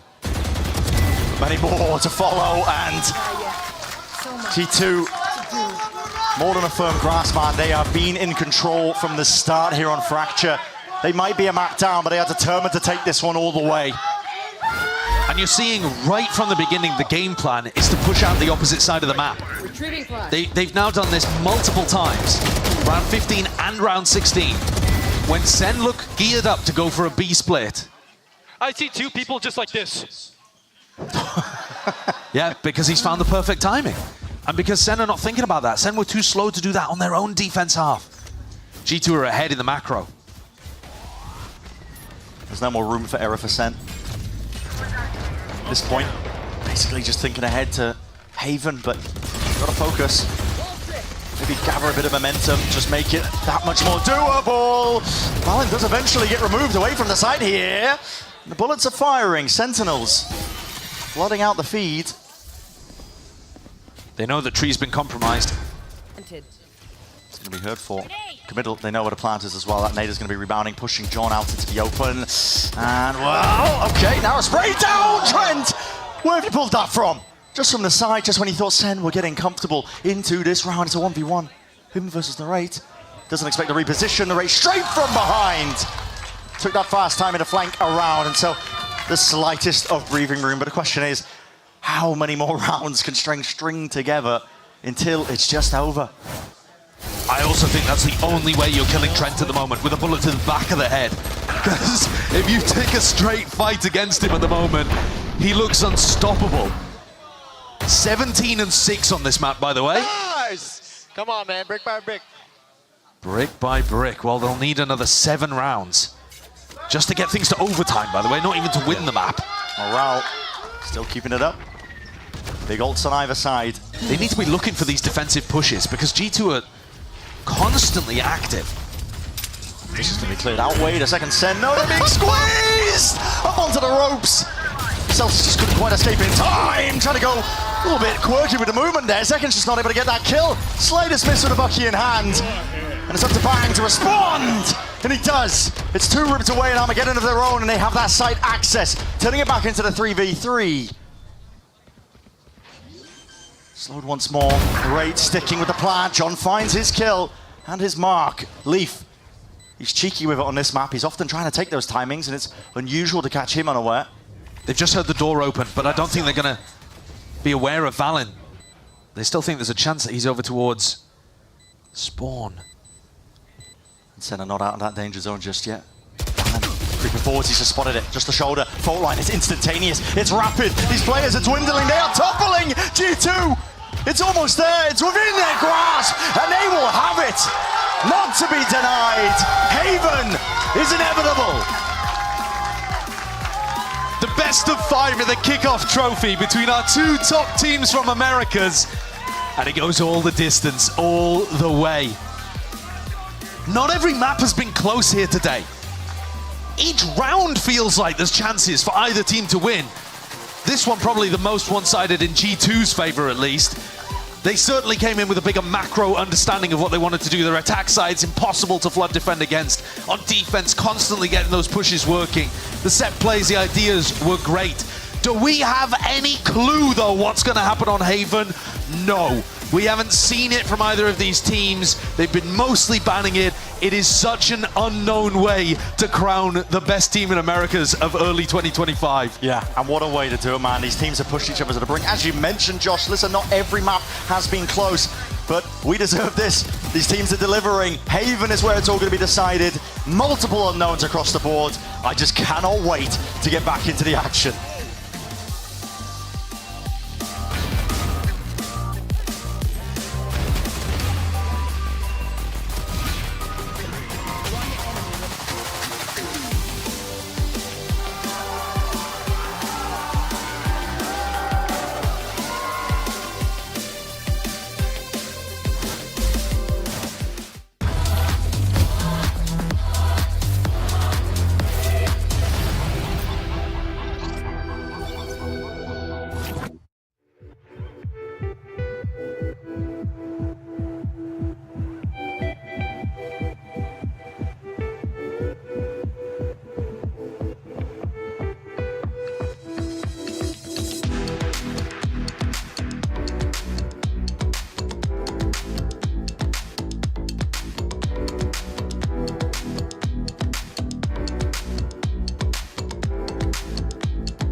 Doing enough to slow it down. Lee's timing is impeccable. Silence all over, and second swings backside, gets 3. And it can only end like this. Map 5 on the horizon as G2 manages to pick up Fracture 13-5 in what can only be one of the quickest maps that we have seen here in this series so far. What is mental about the pace of that map compared to the rest? Split had less rounds played. It was a 13-4, yet that map went for 15 more total minutes than Fracture at a 13-5. And this map in particular, I think, really illustrates what Josh RT has said about how dynamic the team is with the pace, with Giacomo in the roster.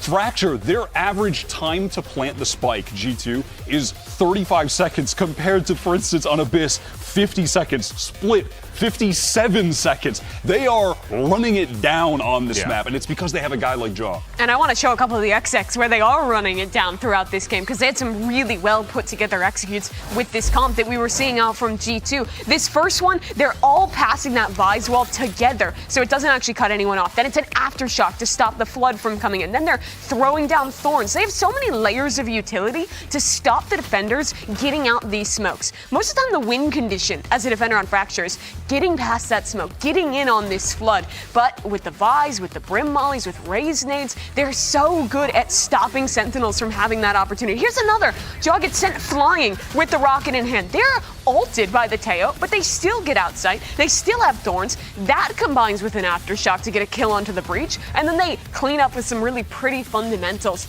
on this round as well. And it was rounds like this all day on that attacking side to put G2 so far up on Fracture. Incredibly impressive to see the speed at which G2 is taking some of these executes, and I mean, just even reflected in the first kills as well. Just the fact that you start off just so aggressive in their face, really leaving Wyatt Sentinels with no real option but to just kind of like deal with that aggression every single time. It is this composition that is so explosive, and cool to see Jaw on the raise on this map instead of the Yoru that Sentinels were opting for. We see that Yoru be, to some extent, a natural counter to this Tejo meta where you can draw out the util and teleport away. But when you have the raise, that's just even more damaging utility to sync up with everything else that you've already got. So when you're playing that fast style, anchoring against this comp is next to impossible. Yeah, no, of course. And there's obviously, as we look forward here, we have Fracture on the horizon. I mean, I don't even know what to expect. Oh, sorry, not Fracture, Haven. I don't even know what to expect there. Look at that, my brain's all it's crazy. I mean, this last map was like the Jojimo raise show, but there's so many options on which way G2 could go. For context, neither of these teams has played Haven just yet in kickoff. So this is a complete unknown quantity going into map number 5 of a series. Is it going to be more Breach Teo Yoru like we've seen from Sentinels? Is it a more classic comp like what the Brazilian teams have played? There's a lot of options for this map number 5. Yeah, absolutely. I mean, last we were seeing of Haven, it was the very standard, you got your Breach, you got your Jet, etc. What we've always seen on the map. And do they dare try and play with a Tejo look to try and really prioritize controlling areas of the map like A main? It's possible, but so cool that we've made it the distance in this series. So we got to see SEN debut on Fracture, and we get to see both teams debut on this. Well, that's what it's all about right there. They're playing for the kickoff trophy. And of course, for Sentinels, they'll be playing for their second kickoff trophy here in G2, desperately trying to get their first. The question is, who's going to come out on top? You don't want to miss it. Map 5 coming up right after this, and we'll see you on the other side.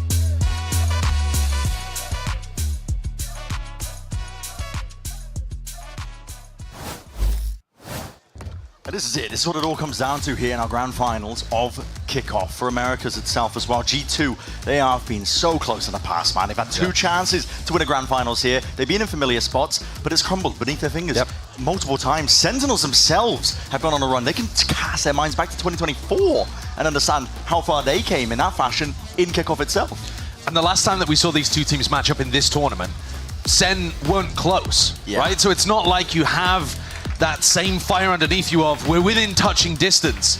This time they are. Breach Teho gonna come out with Yoru, so sticking so heavily to the meta, if you want to call it that at the moment, for G2. Not adapting to Sova Breach, for example, or playing a Jet here. What are we gonna see from Sen? There are so many different options on Haven. Oh, I love this. Okay, so Yoru ISO going back to like a Fnatic-esque composition, but allowing both of your duelist players, because let's be real, that's what Narrate is in his heart of hearts, to go out there and frag. If there was a map for Narrate to be able to come back to Americas after his year in EMEA and showcase that he's that kind of player that deserves respect to pick up a trophy, he could put out an insanely good performance here on ISO. What to expect? Yeah. Neither of these teams have played Haven this year. You can only go off familiar scenes whenever teams are trying to play the same compositions, but you just don't know how they're going to be coming into it themselves. From map 5, the decider for the grand finals between these two teams. They're getting readied up. They're going to be heading into Haven. A pistol round where it always begins. But so many unknowns here. We've got to get the energy up because this is it. It's what both of these teams have been looking forward to. Revenge for Sentinels to steal away that trophy and title and chance for G2. And for them, it's been in the making for many, many years.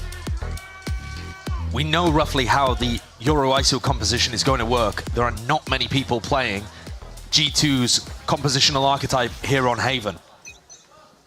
It has huge amounts of area denial, but it should be limited on the info it gets on defense, I think. Full speed ahead. Sentinels, not quite, faking it out. Waiting for a fault line, waiting for a salvo, something like that. Maybe even seeing if the wall was triggered there. Yeah.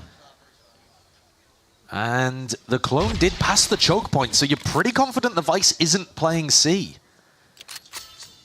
Just leaves 2 options on A. One front B, one garage. Well, light work, really, light work. Tons of different lanes, but it does mean that they could re-hit C after a little bit of exploration elsewhere. So they're pushing back a potential defensive push on A. Looking to cut off some rotates too, or are they going to hit the B site? Might be where their eyes are settling on, but Zeken's gate crash just expired in spawn, so he's going to be stuck on the C lurk. I think they're trying to make this feel like a B hit, and they're going to pivot into the C, but we'll find out ourselves. Shield popped, trying to ISO these fights. Celtics gets caught onto the flank there. Stun's going to be that connection. Narrate a lot to do into this spot. Spamming away, praying, and the damage done. He was whittled down to just double digits, and it was enough at the end of the day, but Zeken has granted him at least easy access, potentially over towards C. He might have just seen it, twists and turns, and these fights are taken. Jorgamo wins it out versus Bang. Man, it's going to be committed. Stuck down by John QT, but it's him and Zeken with a lot to do. A 2v2 fighting garage going to be set up here. And damage done prior. I mean, Jorgamo just goes down. That's a TP relocation. Pivot back and away, but John has taken that space. Didn't anticipate that there was a second player ready to face it. And now Zeken in that 1v3. Valent's got the smoke for it. It's very difficult to play this one. Zeken purely just have to base it off of spam, essentially. And now he can stick it. His team is applying that pressure down through C main. Another pistol round win there for G2. I'm not seeing the vision for Sen. I don't think that's exactly what they drew up in their plan beforehand. They ended up setting 3 separate players to lurk. Zelsis had the lurk over towards A long. Narrate kind of contacted into B and ended up lurking in. Looking at his radar while lurking and just died. And yeah, Leaf is just pointing out that caught a player looking at the minimap. So 3 separate people trying to set up a lurk. Including Bang was the other player that I didn't mention there that we saw get caught in mid. Sentinels. A little bit all in, but TP forwards, and okay, what do you hear that? Zeken out into the open. Repeat taken by Jorgamo. He's not shy to take those fights. One of your big, small objectives in this round, I suppose. Timing. Oh, Bang's managed to catch this. Yep. The drone did not clear him.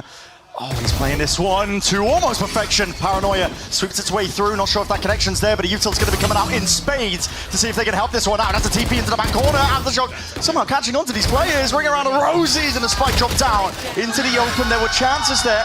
Got to respect Sen. The gumption to even try and go for a play like that and bang to jump on it, but doesn't work out.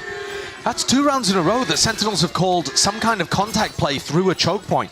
And it makes me think that that's part of their overarching strategy, is to not give timings for the salvo, for the stun.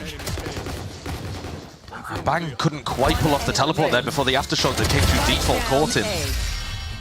Hey, we got away with the mistake. Let's guys, call contact, call shit. Yeah, and I think that's important there, is that somebody needs to be taking contact. They're holding spots expecting Sentinels to make noise and use util.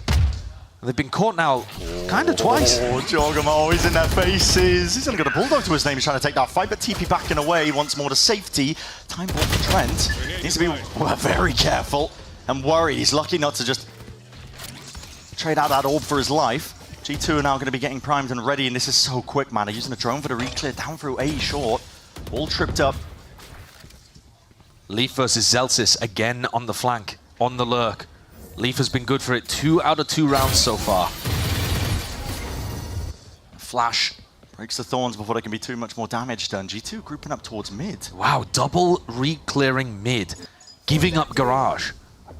What a call from Leaf. They've got a squeeze on them though.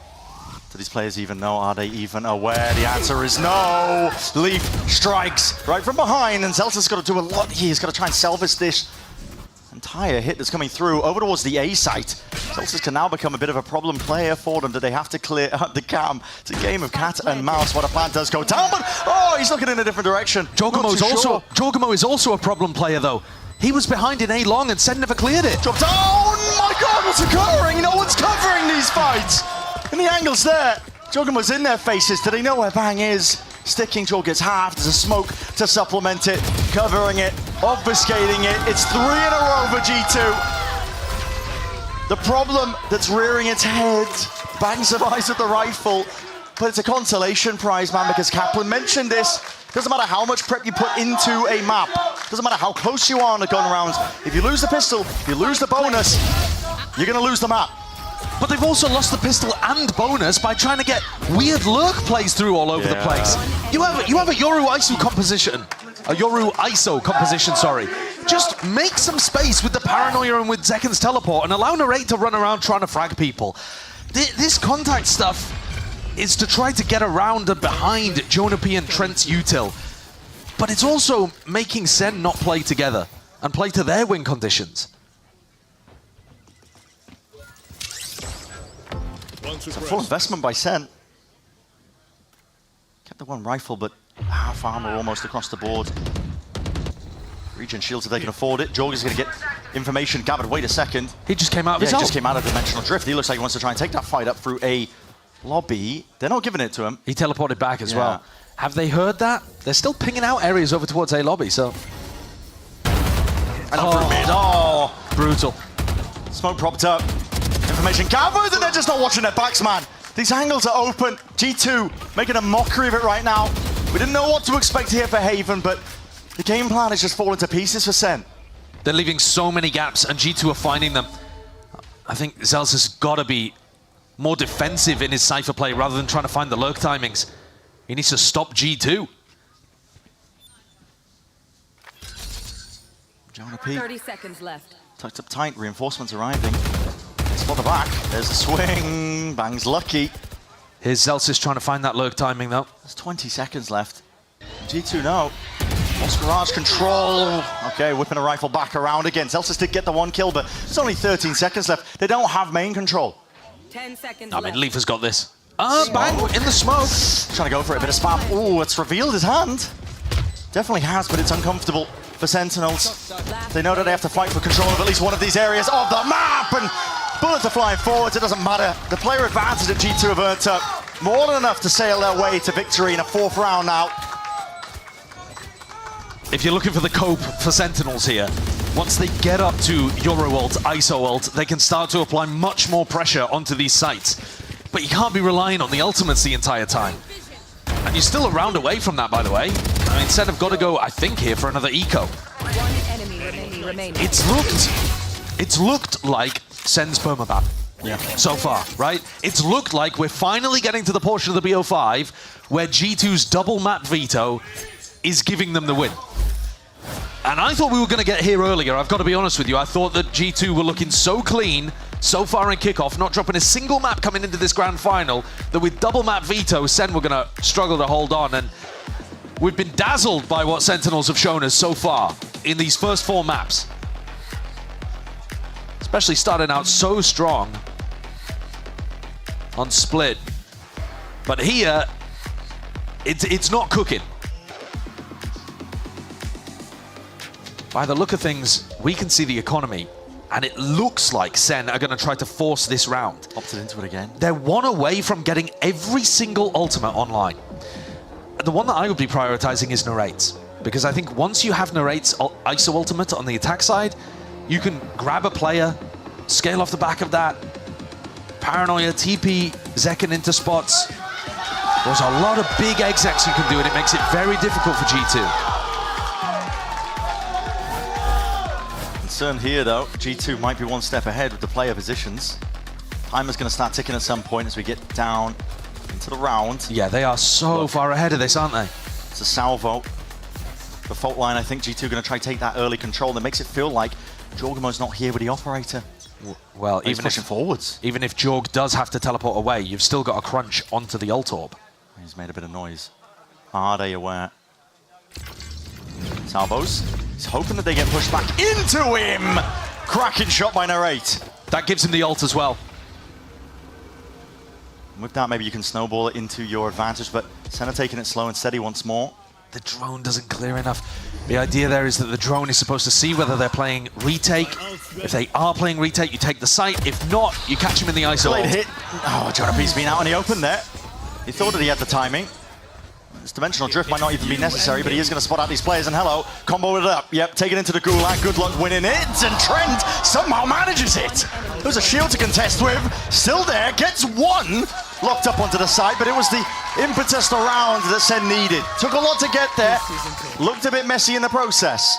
But it was the right call to force up, knowing that you had those ults about to come online. As soon as you get the ult cycle going, Sentinel's comp is really difficult to defend against. You see the combos that they have. And even when Trent gets this, he's gonna get traded out. It is ridiculous that he also caught John Cutie. Yo, you're in the ISO, bro. One of the things that does, though, I mean, obviously it lets Trent talk. Whoa, what are we going for here? Off the rips, flashes in their faces, salvos and Armageddon! Narrate stems the bleeding and takes the bite out of that play. Jorgamo's still going to be taking the space off the back of that, but forced to respect it with a TP of his own. They're trying to squeeze these players. Yeah, it's a set play that we've seen some other teams go for, actually, but... Oh! Leaf holds on, overzealous! Leaf's grabbed 2! Trent through the back! To Razorvine and the Hunter's Fury. He's going to be whipping his way around with just a 1 tag. Don't have to get the damage done. Not enough for the kill that they're looking for. Still a 2v3. Jorgamo's coming around the flank. No, he's not. Takes it for the TP. I mean, this is just going to be... Again, that chaos sown into the mix, into the round itself. There's 2 players on Sentinels. They're looking to see if they can carve an opening. Trent just got salvos back. They're trying to bait them out. Trying to bait out a peek. Fighting for a link control as 2 players to meet them. Toss the shoulder. It's going to be a clone into your face. Could be blinding you potentially, but he turns it still. Flashed up. And they're just wandering, waiting out. Into the open backside. 5-1. Looked like Joe got that kill full blind as well. 5-1. Rough for Sentinels, especially when they start that round with 2 clean kills from Narrate. That's brutal. The decision to go into the B side there, and Leaf eats them up. I mean, that is ISO value. That's what you play this composition for, and then... What an angle. Where are you going? This is worrying, because G2, you can tell inside their comms, can feel the win, can feel the trophy. Absolutely. And if you're trying to play on the fact that G2 have choked before, you want to start strong, not allow them to get the confidence.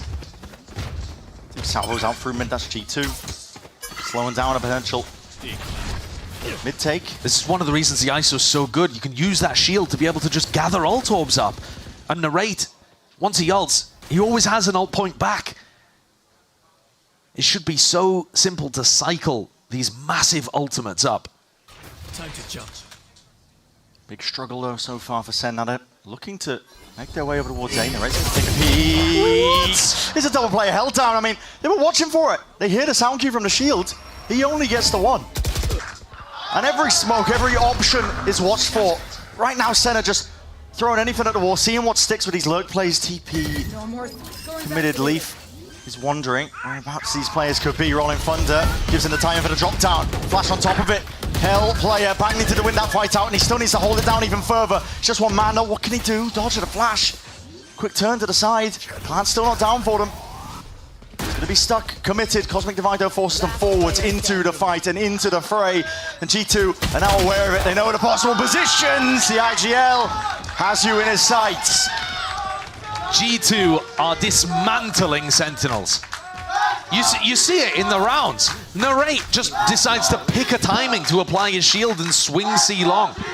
I mean, maybe just hoping that he would catch a solo Jorg holding the angle. And then Zekken does a very similar thing and just tries to find a timing into the B smoke. Both duelists lurking in this round. It's ranked-esque strategies, not what you expect from a team like Sentinels. But again, this is their permaban, so how much can you really judge them for the situation that they're in? They did an amazing job to get to map 5 here. But if they wanted a chance at victory with the benefit of hindsight, maybe it had to come on Fracture. Yeah, just a little bit earlier. Because this is looking tough. This looks like a team that doesn't have the depth in their map pool against an opponent that has got rid of Bind and Lotus. They're not going to be in these kind of spots too often. This only happens in Grand Finals. It does. Just that best of 5 debuff that just occurs because when it gets drawn out to this point, like you've been mentioning, it comes down to the preparation. How deep does your map pool go? Of course, there's the mental resilience part of things. And Sen have got, listen, they're not lacking that experience in that department. They've been in tenuous spots like this before, competing for titles, trophies in Grand Finals. But G2, they just want it more. And they've prepped more here as well. And also they've had enough of the match to get their form back, I think. And especially for Trent. I've been so impressed with what he's put together in the last 2 maps. He's looked electric. I think he'd probably be my MVP so far of this match. Still plenty of rounds left to play though, and there's a chance that Narrate can come online. He's still at the top of the scoreboard. He's not playing too badly, but the whole team doesn't really seem to have a good idea of how to maximize his value. But he's got the ult. Oh, Salvo fault line all being expended here, but that's a TP clone. Actually on top of the bricks. That's a ult narrowly avoided. He got the clone, did he? Sucking onto a couple of these players. Yeah, is that a clone play? Absurd reactions from Jordan. We're just anticipating it, but a clone in your face doesn't matter. No, he can't get out. It's traded in time. Bang at least gives them that. And a player advantage on top of it, but they haven't cleared. Valin backs to him! And quick reactions from Celsius. Make sure to watch that angle, but damage done to Bang. Wrapping around by Leaf. It's all about this timing, and they are doubled up towards short. Doubled up, and he's, the player weak!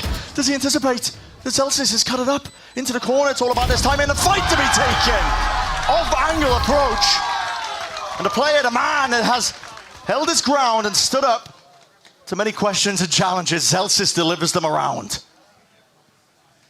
What a scrappy fight over there towards A-Long. Bang TPs himself on top of bricks, which was unexpected to start. But yeah, I'm pretty sure in the midst of all of that, we saw a pretty sick outplay with Jorgamo using his clone to stop Narrate's ultimate. Didn't get them the round win though. Sen get 2.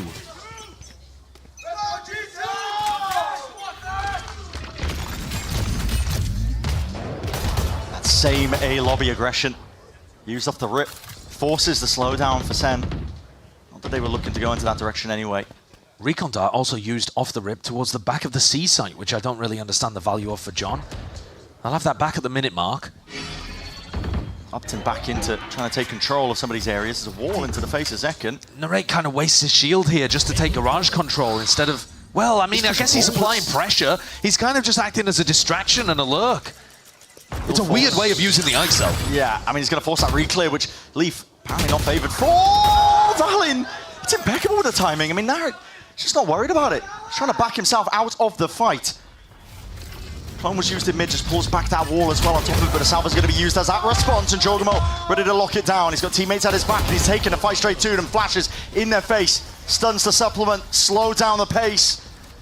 The drone now has to be offloaded. Sen looking to get themselves in. It's a half clearance. It's a half clearance! Trent, he's just decimated them!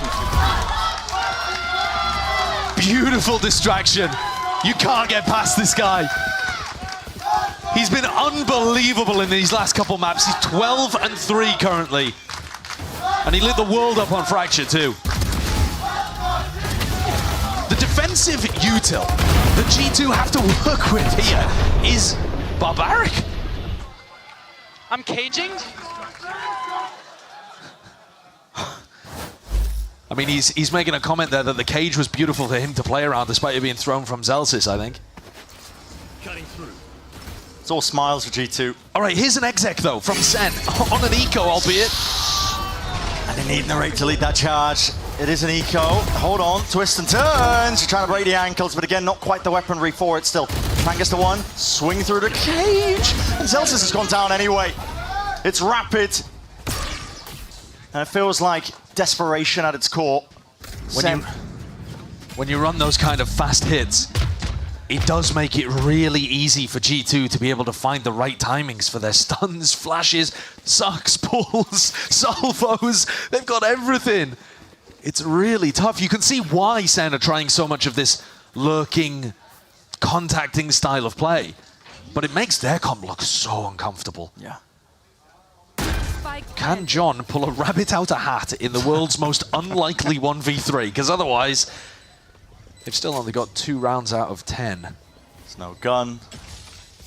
There's no util, but he doesn't want to reveal it.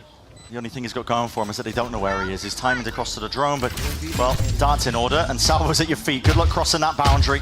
Cosmic Divide even committed. Shows a bit of respect, I think, that G2 are making sure to expend these ults, and they've got the crossfire set up. Jump spot. It's going to be dealt with. It's okay. He drew out the Cosmic Divide. That's a win. But Sen needs some rounds at this point. G2 are running away with it. You're seeing that gap now between these two teams here on Haven. And they're going to have so many tools as well to use on the attack. This is not just a defense-sided comp.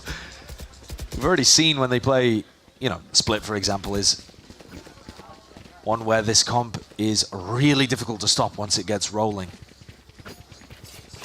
So far, G2 though on track to be grabbing that title, a trophy. It's eluded them and evaded them most of their careers. Here's aggression. Increase again with the tempo, but that's Bang just perched up on top of the staircase, and the angle unexpected for Jorgamo. G2 feel like they have to make something happen here, because if they wait, Sentinels have got an enormous ult advantage. There's the Cypher ult. Yeah. And it pushes back G2 when they were looking for another go of things outside the double doors. All up.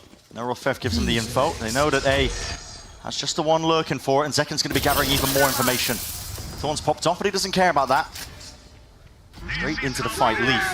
How cheeky do you want to get? Armageddon is going to be layered down onto these players as well, and it's created that window in the pocket. Still Zekken from behind, and he does wrangle his rifle just in time. It's 2 dropped. Zekken needed that. Needed to show himself up here still. He's stunned. Go to the corner and unaware of where Jonah P could be coming from. Wait a second, it's a 1v2. Drone not being used. Flash up and over towards the top, but tagged up. Jonah P forced to respect it. Cannot give these G2 players ins, and you can feel it now. Sen realize it. Offload and for the util. Doubled up. It's a good call to make. Sen get another on the board. An A4 half could be possible. Could be. They would have to come out with some amazing game plans on the defense. Narrate's one away from getting ISO ult online. He can drag a player into a 1v1, but he doesn't want to go for Chocomo's clone again. You saw, I mean, this flood defend idea from G2. They have the Vice flash, and then Trent running through a smoke. Zekken had to do everything to stop it from working. Pryo has got to be getting that orb onto Narrate. Need the ult. See if they can turn around in their favor. As you said, 8-4, maybe it's winnable if Sen are able to grab it. G2 called in for the reinforcements just early on over towards A, but now playing a bit more fluidly. You hear the drone. Going to be used pound for pound out through mid as well. Both teams are going to be hunting for that information, and there's no orb in sight. Narrate just wants to try and take the fight straight to them. Maybe if he earns a kill, but that's a shield expended. He desperately needs this. He's forward, taking the timing, matters into his own hands, but he's just going to be fading out. The duration and an ult of their own. Jorgamo is going to be using it, gathering it, and he sees it.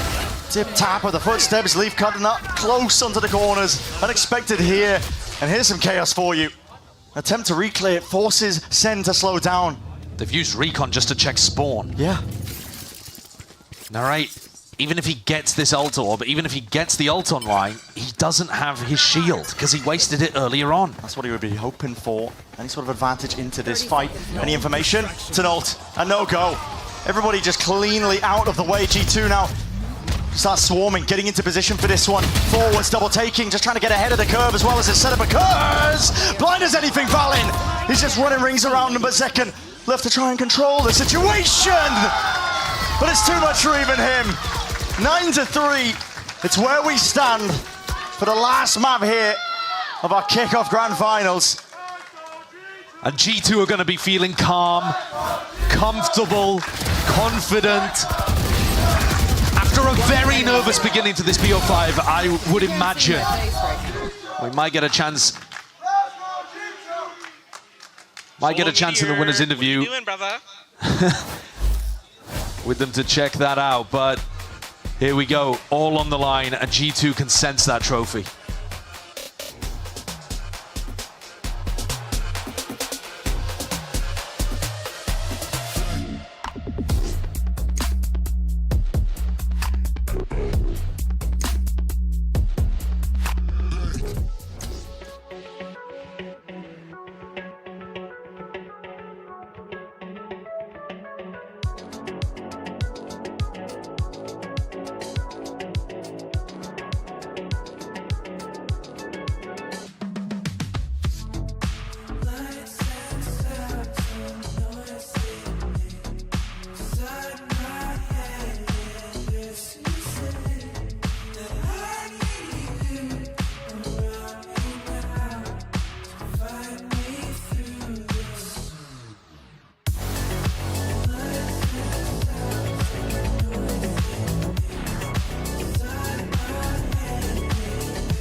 A 9-3 half is what we're staring at, and it's the decider map for the grand finals. G2, they've been on the cusp of a title many, many times before. And this Valen-led team as well.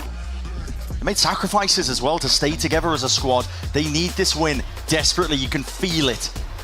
And this time, they're holding all the momentum. As you say, they were an Ascension team almost by choice. They were good enough for Tier 1, the players, but they chose to stick together in Tier 2. One Ascension came in, have been in multiple finals here in Americas as well, and this is their best chance. A pistol round that is desperate for Sentinels. Their only chance, realistically, at this point. Slight pause into the round at the beginning. GT were hoping that one of the SEN players might have been caught unaware with a flash play. Zekken's gone for the gate crash.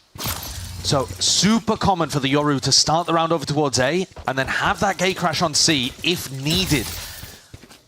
And maybe that mid utility just baited it out when he could have held his ground a little longer. Sentinels have decided to play A for retake, and I think this is quite readable because it's a pretty classic thing a Yoru Isu comp would want to go for.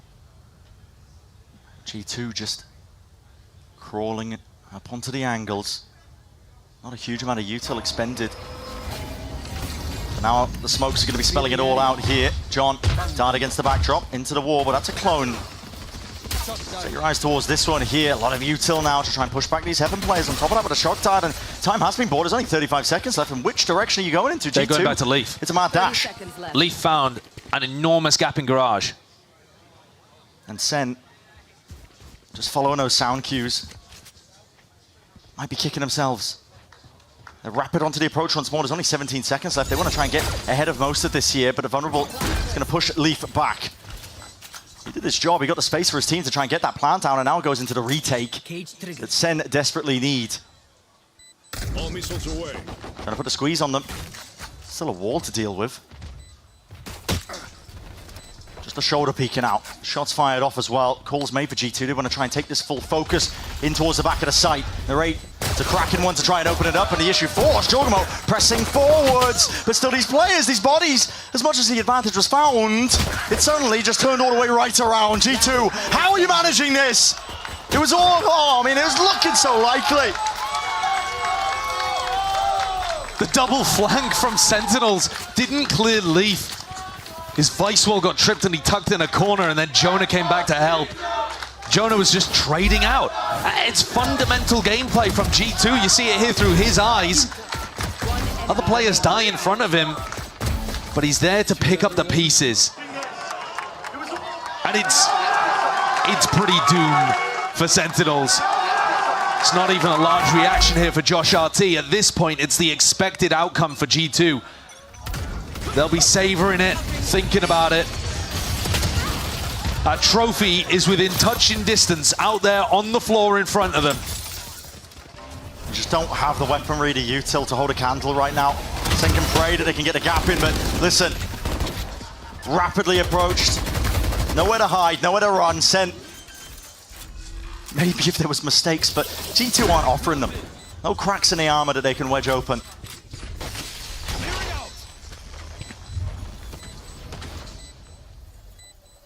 They've certainly been tested in this match overall, but not here. And not on Fracture either. It's been a sprint to the finish line by the look of things. Sen are going to be waiting to get rifles online, hoping that they can do something, but this would be one hell of a comeback. Jumping into that just to try to deny Jonah P the kill, because they do not want a Rolling Thunder available for the bonus. They're fine dying to Trent. So Sen have now got to get themselves into a spot where they can deny a bonus round, hopefully deny a Rolling Thunder, somehow turn this around with no practice on Haven.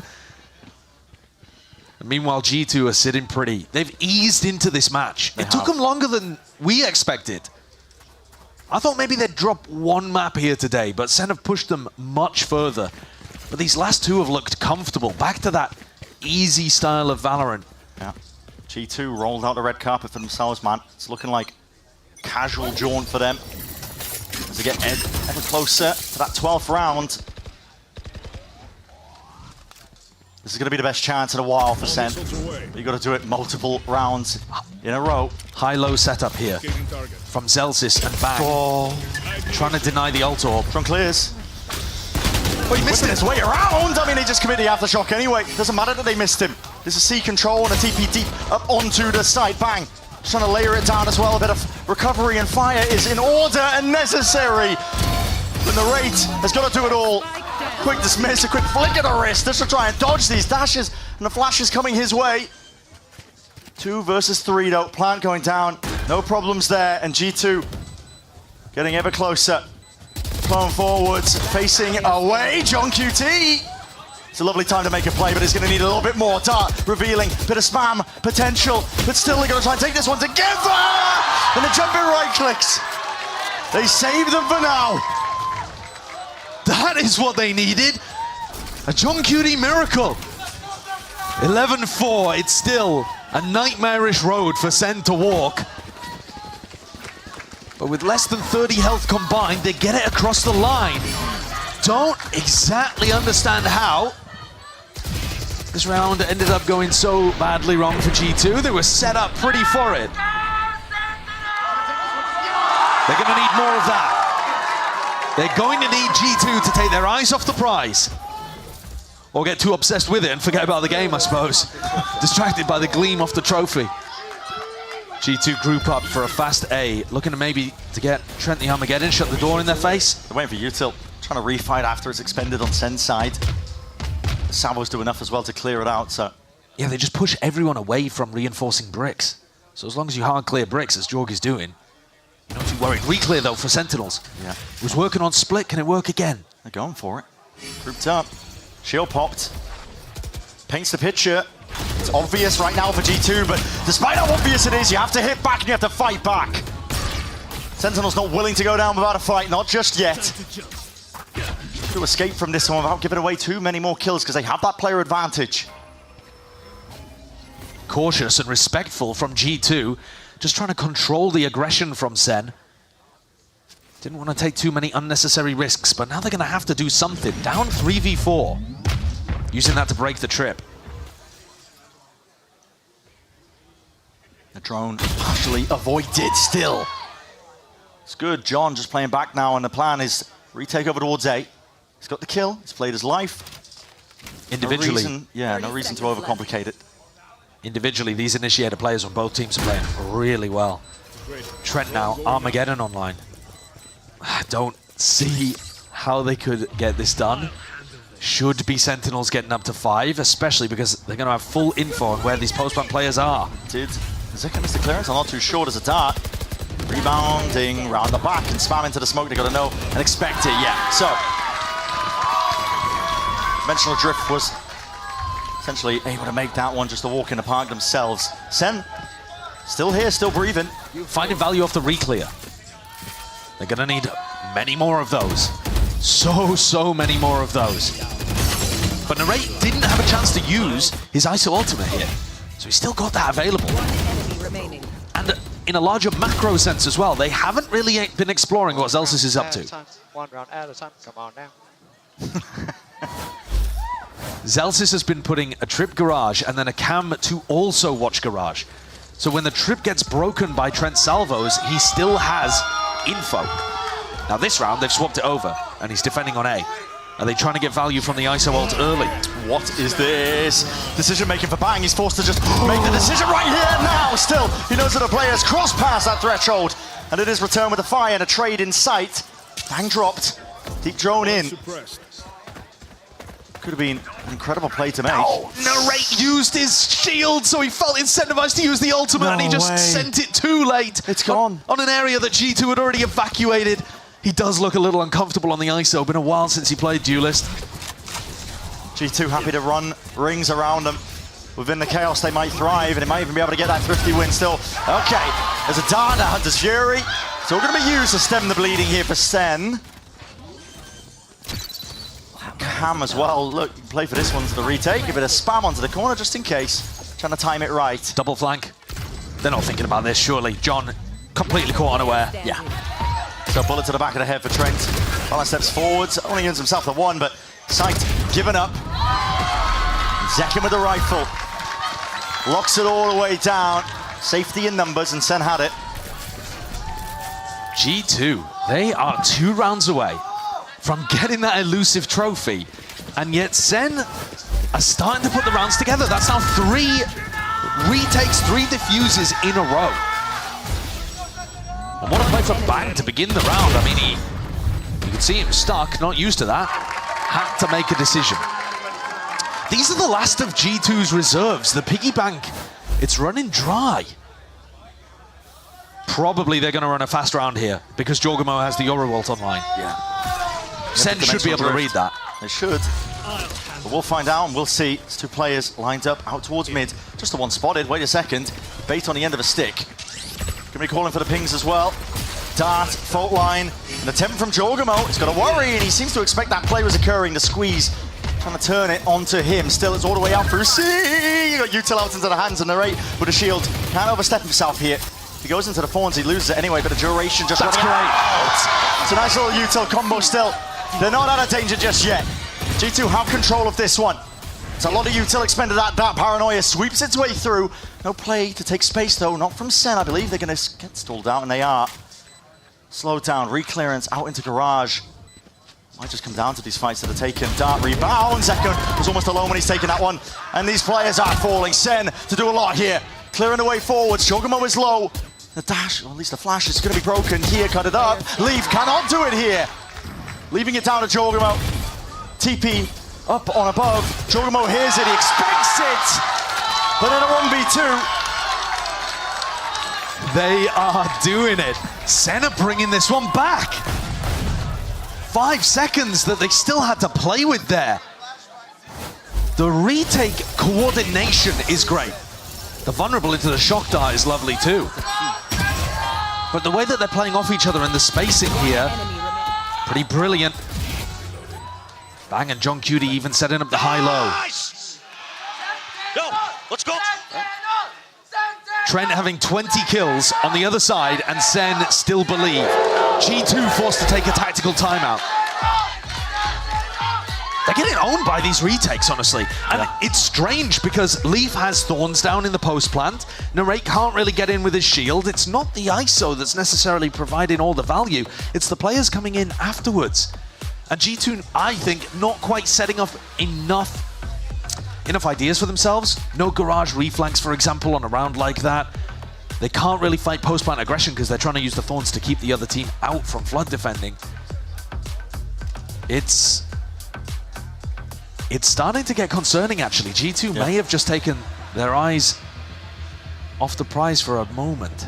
We got a glance at it, but you're exactly right here for G2. We know how much this means to them. Valens talked about it. They're confident coming into this season. They know that they're one of the best, if not the best team in Americas, but it's about how you prove it here and now in this grand finals. And for Sentinels themselves, listen, the mood has almost flipped. You wouldn't expect Sentinels to be down this many rounds with the way that they're acting after these rounds and the replays themselves. They know it's one round at a time. At the same time, though, anything can happen. And these eco situations are often where the team with lower economy just throws caution to the wind. Sen, though, look like they're set up pretty to deal with this. Odin primed and ready. It's going to be a Thorns straight towards the back of the site. It's going to be cutting off the exit route. Sen, we'll see if they just try and hold their ground into it. That's a TP forwards. Dismissed. Narrate's there. I like what they're going for here with the high-low setups. Right in front with a shield. Bang was playing up top. Bit of danger dismissed. And leaving Cypher utility with Zekken on the opposite side of the map to hold things down. I think G2 do need to be doing a bit more of this slow defaulting to get rid of Zelsys utility. Through the back there, they're just looking for a plant at this point. Zelsys, okay, sidestep, Valens there. Still forcing them back in the Thorns. Sound cues are given off to G2, but it's just 2 players, what can they do? And it's accounted for, at least without angles. Zelsys wraps it all the way around. Leaf is right there behind them. Player down into mids, he's turned it into a 1v2. Up in the hands of Zekken. Spike, drop down. It's going to be the win conv here for Sentinels. Leaf does not expect it. Surely not, and yeah. Zekken just creeps around the corner. Locked in. Ready to take this all the way if necessary. 5 rounds in a row, and the gap down to 3. G2, at this point, barely in the lead. And certainly if they lose this round, in a super precarious position. They know that Zekken has an operator. G2 need to navigate that. They also need to be worried about the info that Zelsys is consistently applying. But they have ults to work with. Does that break the trip? Yeah, it does. So no kill trip over towards A-Long. Zekken contemplating whether they wanted to step up to this, but you don't know if they've taken up control towards A, and G2 have. Drone's going to be used in a forward position. Everybody grouped up. There is no pivot option here for G2. It's all in. They're sending it, flying forwards now. Steel Garden on top of it. Cut to the corner. Zekken! Zekken! Like a thief in the night. Inside the cage. He's turned himself and his team an opening pick. Bang! Within that chaos, this man, of course, is going to be thriving.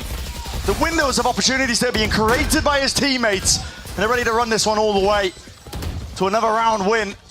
2 left to stand from G2. How often have these players been in this spot? Valen and Jonah P. The rate's gone. There's a dimensional drift now to set the pace and change the tide of the fight potentially, but Jonah P's in himself. That roll in Thunder! Inside, through short, down to the 1v1. Valen, he's low enough.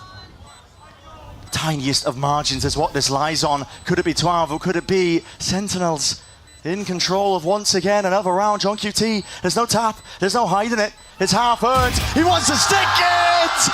And Valin punishes. It's always these unexpected moments where the team in the lead somehow halts momentum. As a spot where Sen, I think, had a slam dunk retake. Jonapi was flashed up. Zeken's blind hit him full to the face and Narrate was flanking short. I don't know how they whiffed that. I don't know how they weren't able to get the kill on the Professor. And then IGL v IGL, Valin takes it down. They're up to tournament point here in America's kickoff. And all it's going to take is one. G2 playing empowered. There's passion behind them. Slow and steady though. Not going to be losing track of the discipline that's led them this far in the best of 5 series. Zeken, he's forward. He needs to respect that drone. He breaks it. TP's back out. There's danger there if he gets caught with a suppression, but reclear protocols of G2 now coming through. Needs to be perfection from Sentinels. Somehow they've made me believe. It looked like they were so out of it. It looked like the trophy was already in G2's hands. Senna going for a mid-reclear, caught by the flash. Not just in time, there's no threat behind it. Zelsis steps forwards. He's only got a stinger in hands. Sitting at the bottom of the scoreboard for his team, but he's looking for mid-round information. This is a disaster. Sen have got the wrong idea completely on this one. Entirely the wrong read. The C site is utterly open. Zelsis needs one here, and he might just get timing by Leaf. This is brutal in Garage. What timing is he even looking for? Cosmic Divide drops it down. Trent going for the plant as well, and it has to be that retake by Sen. None the wiser, and they're only just going to realize it. They're going to be late to the party. It's essential that Zelsis locks down his Garage control just to make it a little bit more easy onto the retake. And Leaf is taking it into a completely different direction. Time has already been burnt off the clock here. G2, this is their time to shine. The trophy that they've been hunting for. All lies on this. The retake coming through. Zelsis watching for the flank. Leaf has been down and out. And the feed is filling up with blue. Jorgamo locking it down, crash up to the corner. And this is a rapid approach indeed. Sentinels not to be pushed back. The retake attempt was so late, but so well orchestrated. The coordination from Sentinels, the spacing and the timing. It looks like last year. It looks like when they were at their tippity top and relied so heavily on these retakes to get back in. G2, because Bang is always alive in these spots, feel like they have to play on site. Narrate can't believe how easy that was. G2, broken economy. They had a tournament point. 4 chances, down to 3. And honestly, round 20 was the exception. Other than that, it's been domination from Sen on the defense side of Haven. G2 are going to have to pick themselves back up. On the backside of this timeout, but that is so damn hard. Money's not there for them, as you mentioned, and they've spoken about it in interviews. Going up against Sen, the 6th man has turned up. The crowd buff potentially active. It's a lot to overcome when you hear the stage vibrating, the roar of the crowd over every single misstep and mistake that you make on the stage. If G2 allow themselves to dwell on that, then the choking question will become a self-fulfilling prophecy. If they do lose this with 4 tournament points, all of those same questions are going to come crashing down. The closer Sen get to overtime, the more G2 are going to be mentally out of the game. This round, you don't have to think about it too hard if you're G2. Send it in a little bit, see if you can get some big ults online. Learn what you can, do what you can. And then round 23, see if you can lock things up. But for Sentinels, they've got to be perfect, and that just isn't. It's a missed opportunity at that. Bit of spam coming through onto either side of this one. The shield is immediately gone. Okay, you're pulled into my world now. Narrate wants to take this fight straight to them. Okay, rewarded. Shield online. Waits until the final moment. It's an aftershock as they were trying to predict that location. Narrate is the one to salvage the operation. Could have been Diane, could have gone wrong. But ultimately, it's Sentinels here. Cleaning up a small error from Bang. A big round from Narrate. But no ISO ult for rifle rounds. Forced to use it on the eco. And as flashy as that is, it's not necessarily a good thing. 2 more opportunities for G2 to close things out and storm the stage, hoist the trophy. This could potentially be one of the hardest rounds that Sen have ever played. The ults are building. It's a fault line as the salvos postured and pushed them back. Dimensional drift to account for. Joker's been getting constant information from this. John forced to retreat as well, give up most of this side. Now Zekin, he's still sticking around as an Armageddon. Cuts it up onto the one corner. Up through heaven as well. Jorgamo. His teleport is in spawn. What options do they even have? I think they've seen it gliding straight past him. Senna grouping up. They're ready and waiting for this one. Valen with the plant, sticking. They're going to push it back. The Hunter's Fury is delayed. It's done late. It. Jorgamo, he's into back lines. Jorgamo, he's tearing him a new one. And now Sentinels left to do it, just 3 left standing. A player disadvantage. Here's the retake coming through. The blinds are good, but the kills need to be better. And G2 will not be denied. It's a death knell tolls. And for Sentinels themselves, it all lands on their shoulders. A bang. 1 to be fine, but 2 more left standing. G2. Not ready yet. They've been tested, they've been pushed. But the util just makes it almost impossible. TP forwards, 11 HP to his name. Jubilation for G2. The victory that eluded them. A title gained and garnered. Finally, they get their win in our grand finals of America's Kickoff. What a show, what a way to send these Americas teams to Masters Bangkok. And G2 with that kickoff trophy to boot. Fair's fair. Sentinels got the one last year. And this year felt like in 2025, it was G2's time. But my God, were they tested. Oh, yeah. I thought we were going to see a cleaner victory. They hadn't dropped a map up until the grand finals. But Sen, even when they looked down and out on Haven, when it looked like they hadn't had enough practice with the comp, pushed G2 to their limits. Did not make it easy for them. Not whatsoever. But it's G2 the ones here standing right now. And they are your America's Kickoff champions.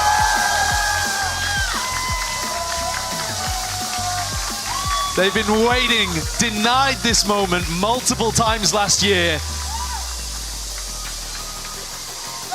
Incredible. Had to show a lot more than they'll have wanted to, I think, though, heading into a Masters event. Some things to tighten up. But that curse overcame. Absolutely. Unreal stuff from G2. That hefty weight has got to feel good. We're going to send it down to the floor momentarily as well.